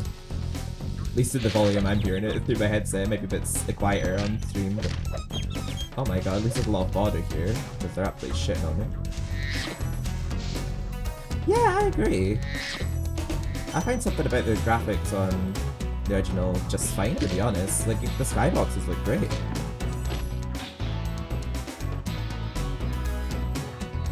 So yeah, this little area down here I couldn't figure out to get to when I first played it, but yeah. I just somehow memorized it now. I was just gonna run past to the fill, but they caught me anyhow. There we go. The charge range is very forgiving, because I feel like I keep missing them. Oh, it was you that said that, Andy. Yeah, I actually agree, guys. I do actually think that the original looks just fine. I mean, I know that obviously they're enhanced with it being an emulator, but for its time, like, the graphics look great. But it's a PS1 game, it's not a PS2 game. Like,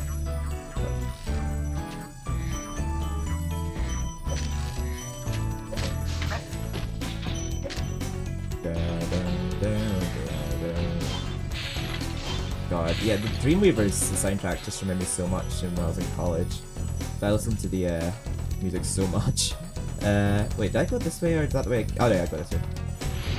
I listened to all the Dreamweaver soundtracks so much when I was studying in college. Thanks, Spyro. I'd love to help you catch Nasty, but I'd really hate being trapped in Crystal again.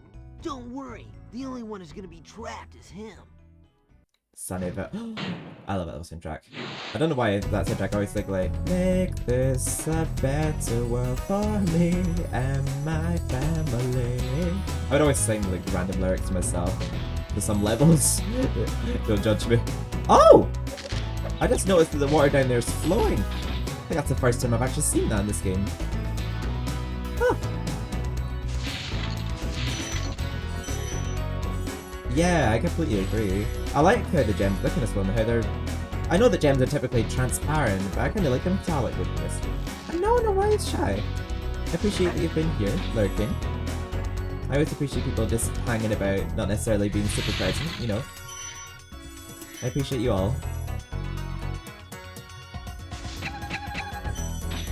Dun, dun, dun, dun. And I think... Is it through here that there's a rocket? I know that there's a rocket that leads to that strong chest we've known before from up soon. Wait, did I... It's a gem there. I did. It's blending in with the green platform. We're nearly at the end of the game. It's definitely shorter than Spyro 2. Thank you for releasing me. Thank you for releasing me. There we go. A bit of a mega glide to do here again. Saw there was a made-up retro achievement on retroachievements.org for doing a glide for 5 seconds and landing safely. I think that's a trophy if I think of it. I love the happy soundtrack of Sunny Villa after Lion and Torres and that. Yeah. Yeah, Sunny Villa is a perfect level with its design. It feels very wide open as well, like it feels like there's a lot to explore in it. Like it felt very complete.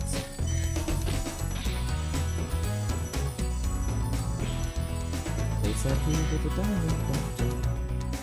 did I get that gem? Yeah, I did. It didn't feel like I collected it right away.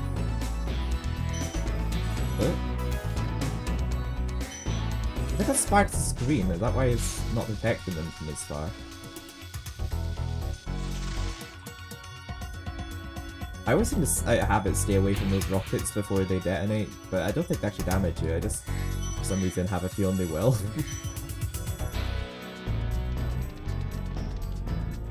Oh, please tell me I got them off. Oh, I did. Why does the game tease me like this? Oh, there we go. That's Dark Passage complete. Love that level, but we've completed it now. Now on to Lofty Castle. I love this level's music. Probably one of my favourite soundtracks from Spyro 1. Lofty Castle, Dark Passage, and Haunted Towers. I think all my favourite soundtracks are in the final home world. But, oh. But now we're on to Lofty Castle. With a very elegant soundtrack. If you're still here, Andy, I think you'll agree. The Lofty Castle has a very different soundtrack. You've probably heard it before, because I've listened to like a lot around here. In Haunted Towers, and... Oh, I'm dead. And, I'm not dead. Oh, now I'm dead. I thought I was already dead, but I definitely am now.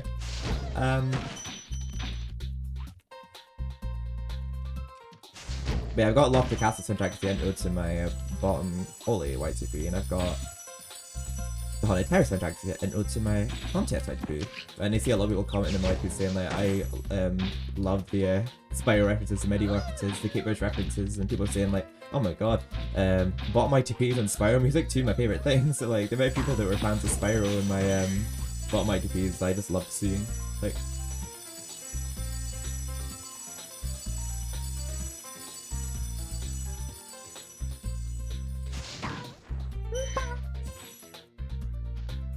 oh, trying to turn this.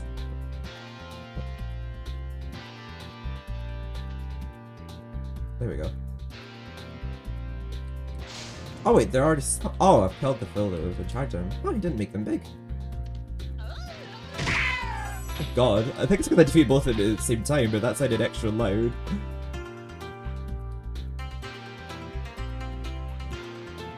Oh, after all that, Lofty Castle's down here. There we are. Oh god, I love this level skybox. It's so pretty. I don't know if it's just reused at any other point in any other Spyro game, but it just looks very familiar, like it was in Chris Island's one. But I love this level soundtrack. It's so graceful and pretty. I love the CUD level, it's just like the pink and orange and green aspect of it, and how it's just like a fairyland. Feels like you're in a Disney movie or something. It doesn't feel like you're in a fairy tale land at this level. It's just very pretty, and there's something very light about the soundtrack. It's just a very beautiful soundtrack. Although I do always feel very sorry for these Norks whenever I defeat them, just because them falling in impending doom. But that sounds right for just floating next to an open space where anyone could pop their balloons. The balloons have faces on them in Reignited. And these things always remind me of like pufferfish with wings out of water. And again, it is a dream world, so anything can be real.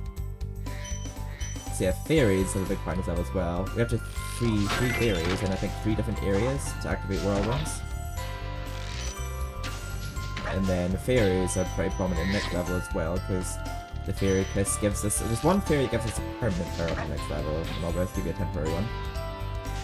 There's almost something kind of emotional about the soundtrack. I can imagine if you were like brought up with this game from the moment it came out, and just listening to it now, you'd get so sentimental listening to it. I can imagine if you're one of those tracks, it's got such a sentimental sound to it. Oh damn it, I missed that blade. No, don't restart the soundtrack, I want to keep hearing it. Oh, I don't mind. I don't mind hearing it from the start again. Be quite careful, I'm quite low in lives.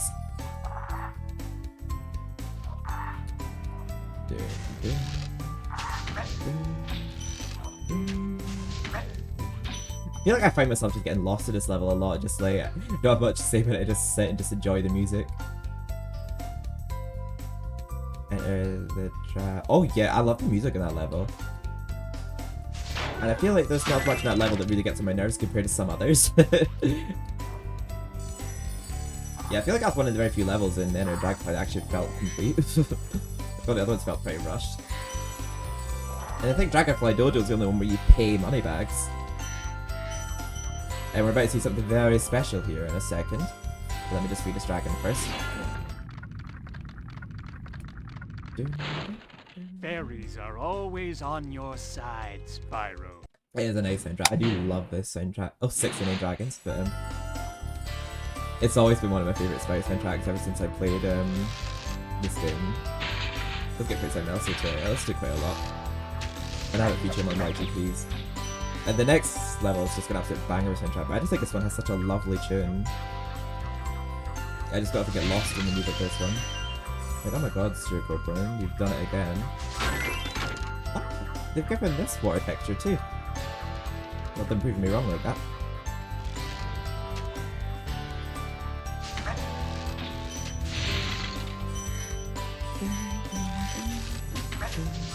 And look here, well, let me just get a green chest first.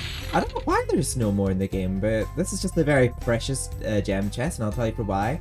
It's the only red gem chest in the entire game. There's plenty of like purple, gold, blue, and green ones, but this is the only red gem chest in the entire game. There we go. Just had to sit in awe and stare at it for a second because it's the only one in the game. Something about those fairies just scream, I'm a survivor. I don't know why. I thought of these fairies' outfits just slap. I don't know. Dirt Copeland, you've done it again. I know, right? Constantly giving us a badass childhood and doing it flawlessly. There's a skill point here in the Reignite Project for destroying a stump that's up there, but I see it's not there in this version. So it's very cool that they made up skill points in Reignited. I was wondering if like the things that you got skill points for in Reignited were actually present in the original, but they're not. Which way should I go first? I'll probably go this way first. I'll take care of you later.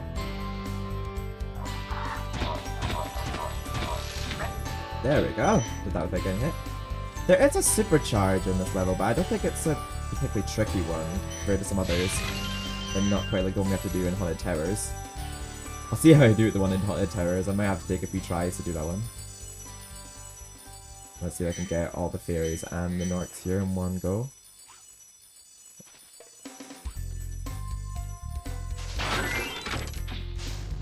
Oh. Does he not move that one? Let's see. Oh wait, let's just grab these while we're here.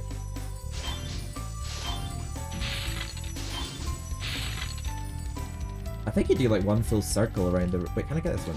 Yeah, I can. You do like one full circle around the room here and then you look back to the start. I keep forgetting that whirlwind's like... where it actually is. Oh. Oh, I missed that one. Ah! Wouldn't be me if I wasn't having to do things more than once to achieve it.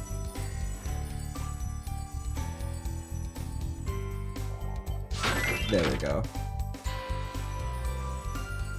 Oh, I played the first one for sure, and it is hard.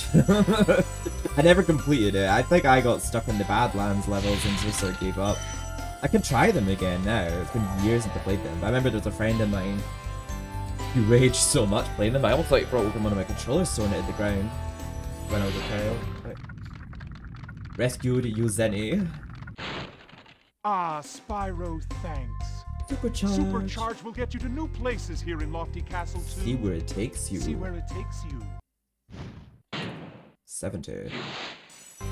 Our dragons are 70 years old now. They're getting a lot less forgetful now. A lot of these dragons would actually know what they're saying to us.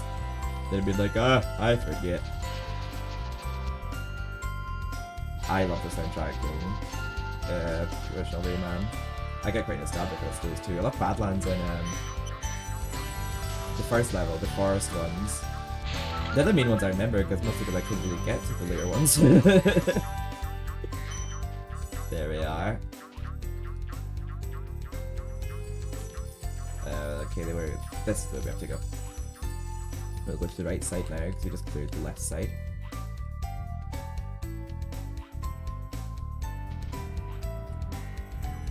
We got one more set of fairies. Wait, is one more set of fairies to free or have we got another?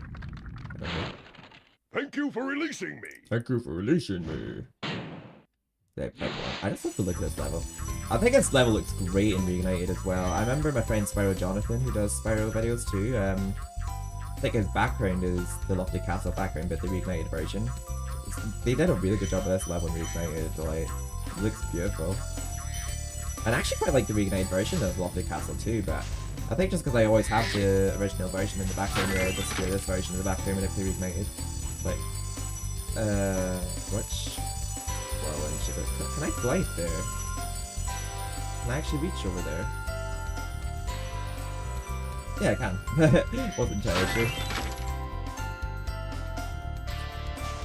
I know they hit you with their shields if you get too close and they come down, so I just keep my distance before flaming the balloon. That is not the way I go, so it must be the other whirlwind I need to go to.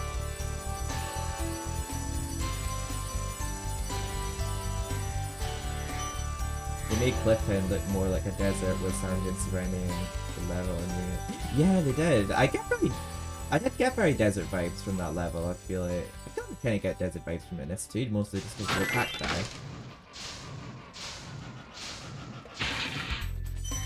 Destroy those. I think we got the whirlwind activated now too. Just had to get that few gems there. Some more Hanzos and all that. I call these Gibbets Hanzo because Hanzo from Overwatch.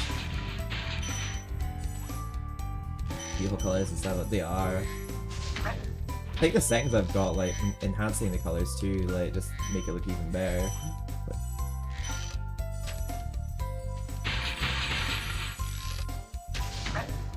yeah, it seems very easy to dodge their arrows as well. Can you glide to this platform here too? I'm kind of curious if you can. But I know that obviously you can't get to that stump in this version. Oh, you can still glide here though. Yeah, there's a stump over there that you can get in Reignited, but can I glide back over?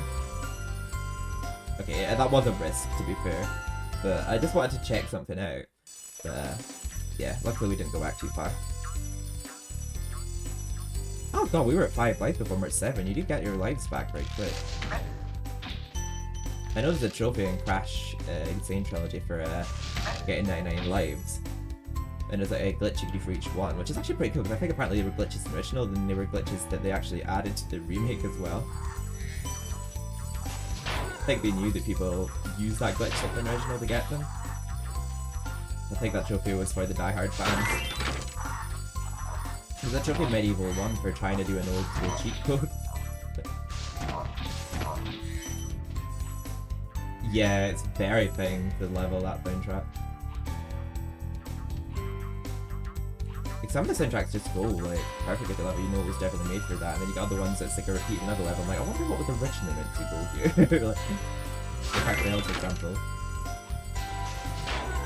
I know in Reignited Trilogy they made the soundtrack for the Crack Rails just slightly different to Idle Springs, but they're both the same if you have the original music in the background.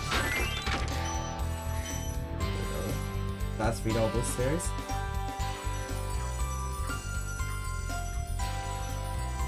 Right. We're missing some treasure. But I think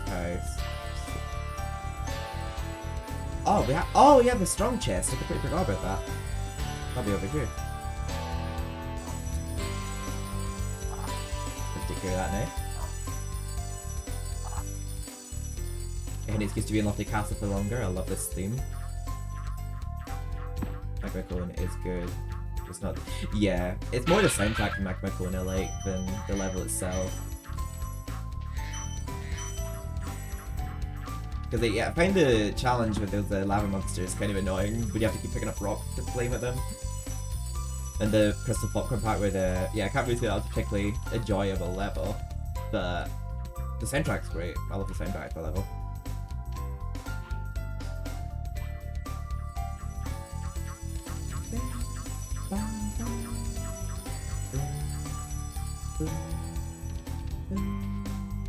Oh, I'm getting stuck.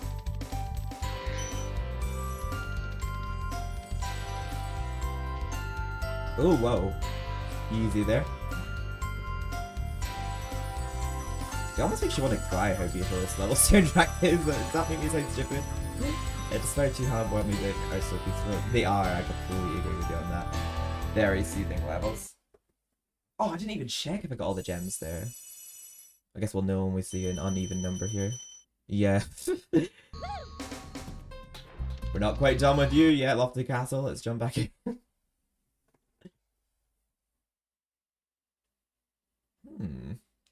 So we're missing possibly 3 1 gems or a 2 gem and a 1 gem.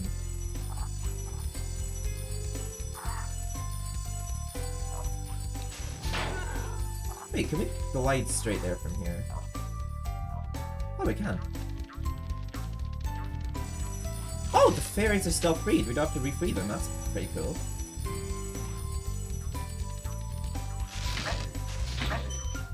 The only part of the level I feel like I haven't really explored much was this side, so maybe the gems are missing on this side of the level.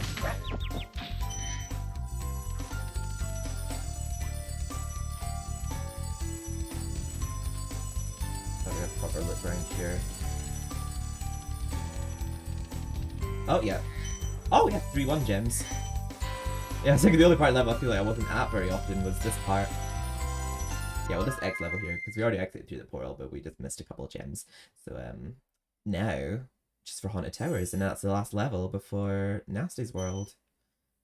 Which is a pretty short world, it could be completed in like under half an hour, especially if you're my Reignited Trilogy walkthrough. Yeah. I'm excited for Haunted Towers, so I love this level soundtrack.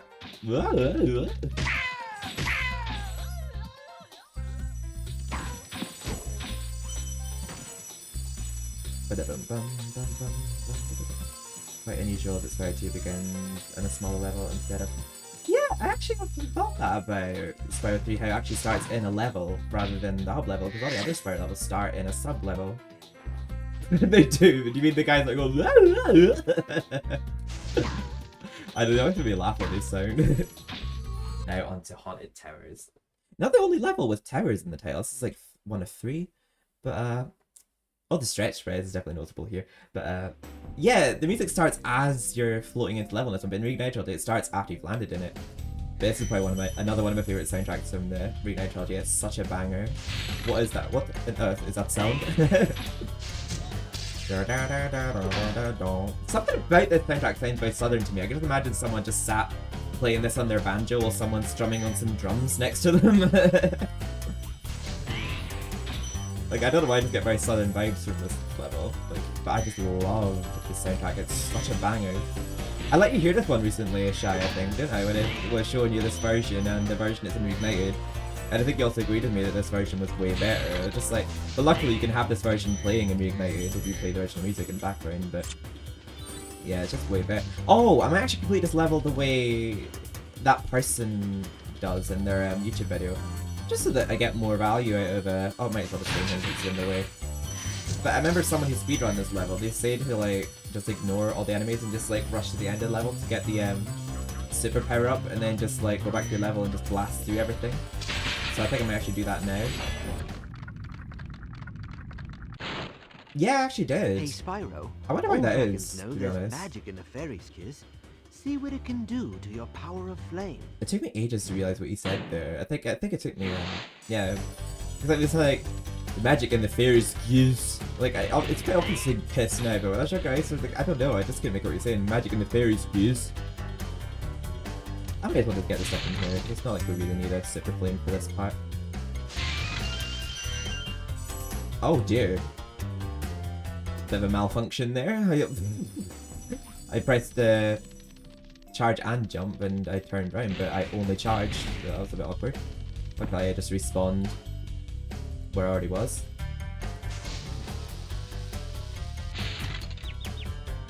Oh, I was just too close to that. I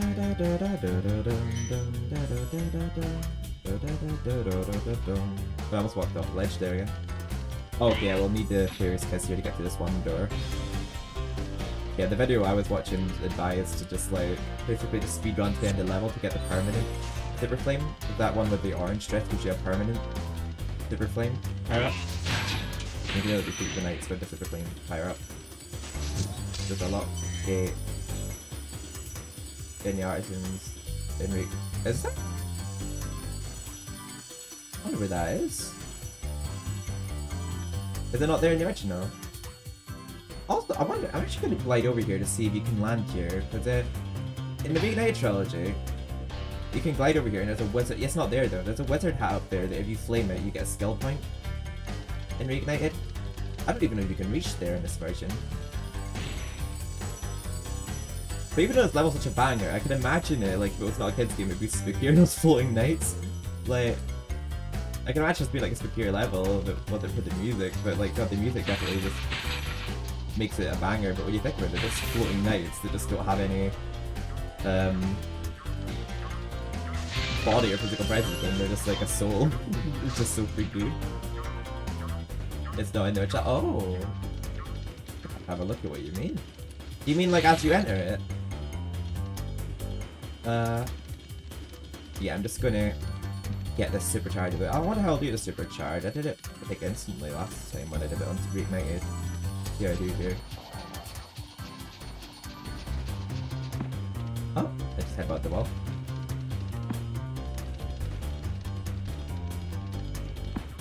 Little dragons know there's magic and a fairy excuse. I know he says fairy piss, but I always hear like fair excuse when he said that. There's always magic and a fair excuse.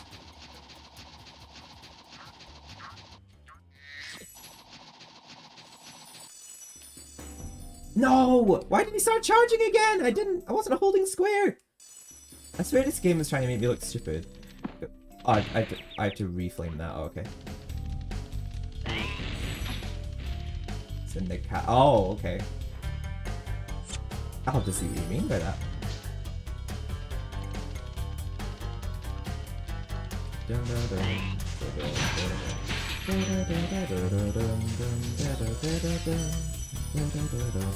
But yeah, as you'll see on my YouTube channel, it's my most recent walkthrough actually. I'm doing a walkthrough of the Reignited trilogy of this.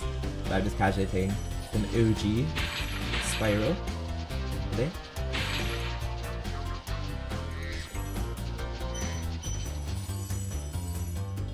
There we go, we nailed it this time. Oh, I don't know if anyone, when they were younger before they were in and all that, was meant to actually figure that out. That's such an oddly specific supercharge. I know a lot of people do actually comment on how hard that is to achieve, that supercharge. He even mentions it here, this guy, but yeah, I had to look up a walkthrough for that because I could not figure out where this remaining dragon and remaining gems were when I first played it. You've become a master of the supercharge. Great work. You become a master of the supercharge. Great work. Yeah, we'll focus on completing this level properly in a second. I just want to get the permanent super flame before I do. Right, I have to be quick at going up here. I don't know how quick in the original, but I know in Reignited it seems a bit more forgiving because I was bumping my head a lot trying to climb here, but I still had time. There we go. You have to be pretty quick at this because I don't know how to actually get past these knights if they stand up before you get here without just killing yourself and have them despawn. Because they seem to stay up permanently until you next die, so it's like you have to get up here pretty quick. But then you get rewarded with a super flame for doing so. So I wonder if the game doesn't expect you to 100% it easily or something. Like I think it must reward you with super flame for you to get past all them. But yeah, now we've got permanent super flame for at least this level. Might as well just get use out of it. So I'm not just going to collect everything before I get it, just so that I actually get some value out of it. Oh, he missed. God. He was eager for me there. That's a very aggressive smack.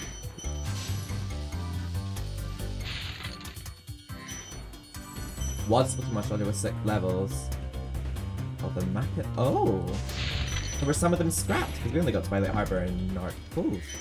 And the Nasty's loot. I still think it's a very nice and short but sweet world. I like how we get Nasty's loot as a reward for completing the game 100%. Oh wait, hang on, there's a strong chest here we didn't get. I like the sound effect of Spyro's charge, I get so nostalgic over him charging.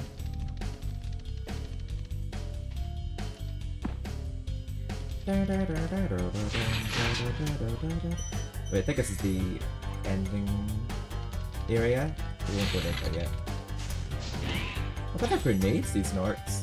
They mean business. You're no match for our permanent Super Flame Knight. Step aside. I thought it was Floy Knights remind me, but it might be Scooby-Doo or something actually. Makes me think of the mutant pack level from Scooby-Doo and Cyber Chase.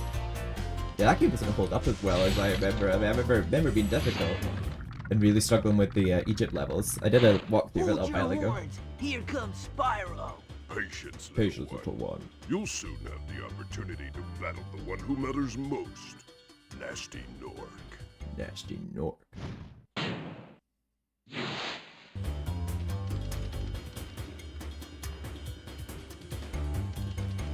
Did I get these chests up? No, I didn't. I feel like I left those ones just to permanently just destroy them. But you would flame them with Super Flame, but it doesn't even have the gem flying out animation, it just fly out destroys.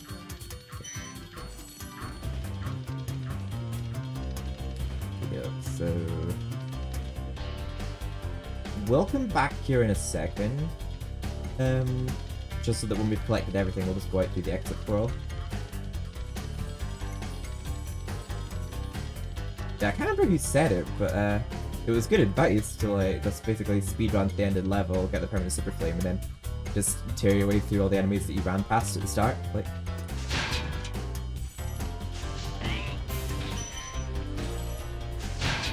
and quite often, like when I miss gems from this level, I miss the gem from that one that doesn't even stand up at the very beginning, because it doesn't have a wizard to stand them up. But yeah, when you first load into the level, there's a knight just sort of lay on the floor, but I don't think that one ever actually gets brought to life.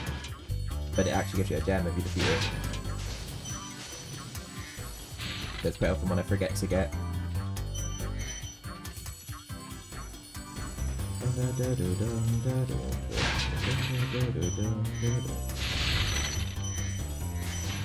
Yeah, I'll, even with those fan ones too, it's just happening, just tearing through everything with permanent Super Flame. It's good just leaving it all until you got a permanent Super Flame and just wrecking shit up. Oh, he's not gonna be brought to life because there's no wizard to bring him to life.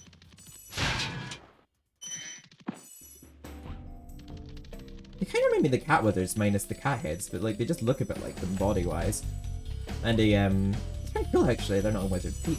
It's kind of like a bit like a callback to Wizard Peak this level. Like, but it doesn't feel like Wizard Peak level. It just feels like kind of the two worlds that collide. It does feel very much like Dreamweaver's level. Wait, did I get that at the very start? I can't remember if I did. I'm just gonna double check. I might have done, but just double checking to be sure. Super Flame and defeats Retro instead of at the very end when you have collected everything already. Yeah, because I feel like well, by the time you have it, there's like no need for it. But the only thing I like about it is that when you start a new game on the same save file, it carries over to that new game. So it's actually pretty cool how you can just play through the whole game again, but just with a more OP power-up. You basically just speedrun the game with it. That's a cool concept, but I feel like overall it's not really a reward that I'm not bothered to earn, other than the fact that I'm a completionist and I like to get everything. But yeah, the Spyro 2 reward for cleaning up 100% is kind of underwhelming in my opinion. But I still like clean 100% just because I'm a completionist.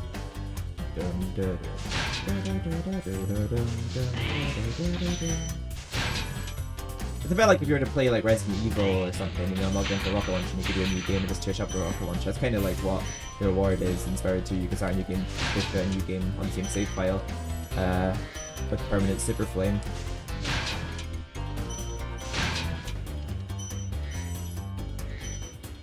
Right, this is the exit portal. Oh, and I think we did get every gem. Well, that has been Haunted Towers. Absolute banger of a soundtrack. I feel like we mostly nailed it. Did we die all? I think we died once. I think we did just fine. Oh yeah, that one flop where I charged off a ledge, I just remembered that. So now, we probably will complete this in under 6 hours then. We just have to tackle Nasty's world. Where's the balloon? Oh wait, I'm going the wrong way. Yeah, the balloonist isn't this way. Well, actually, no, yeah, I am going that way, sorry. The balloonist is over this way.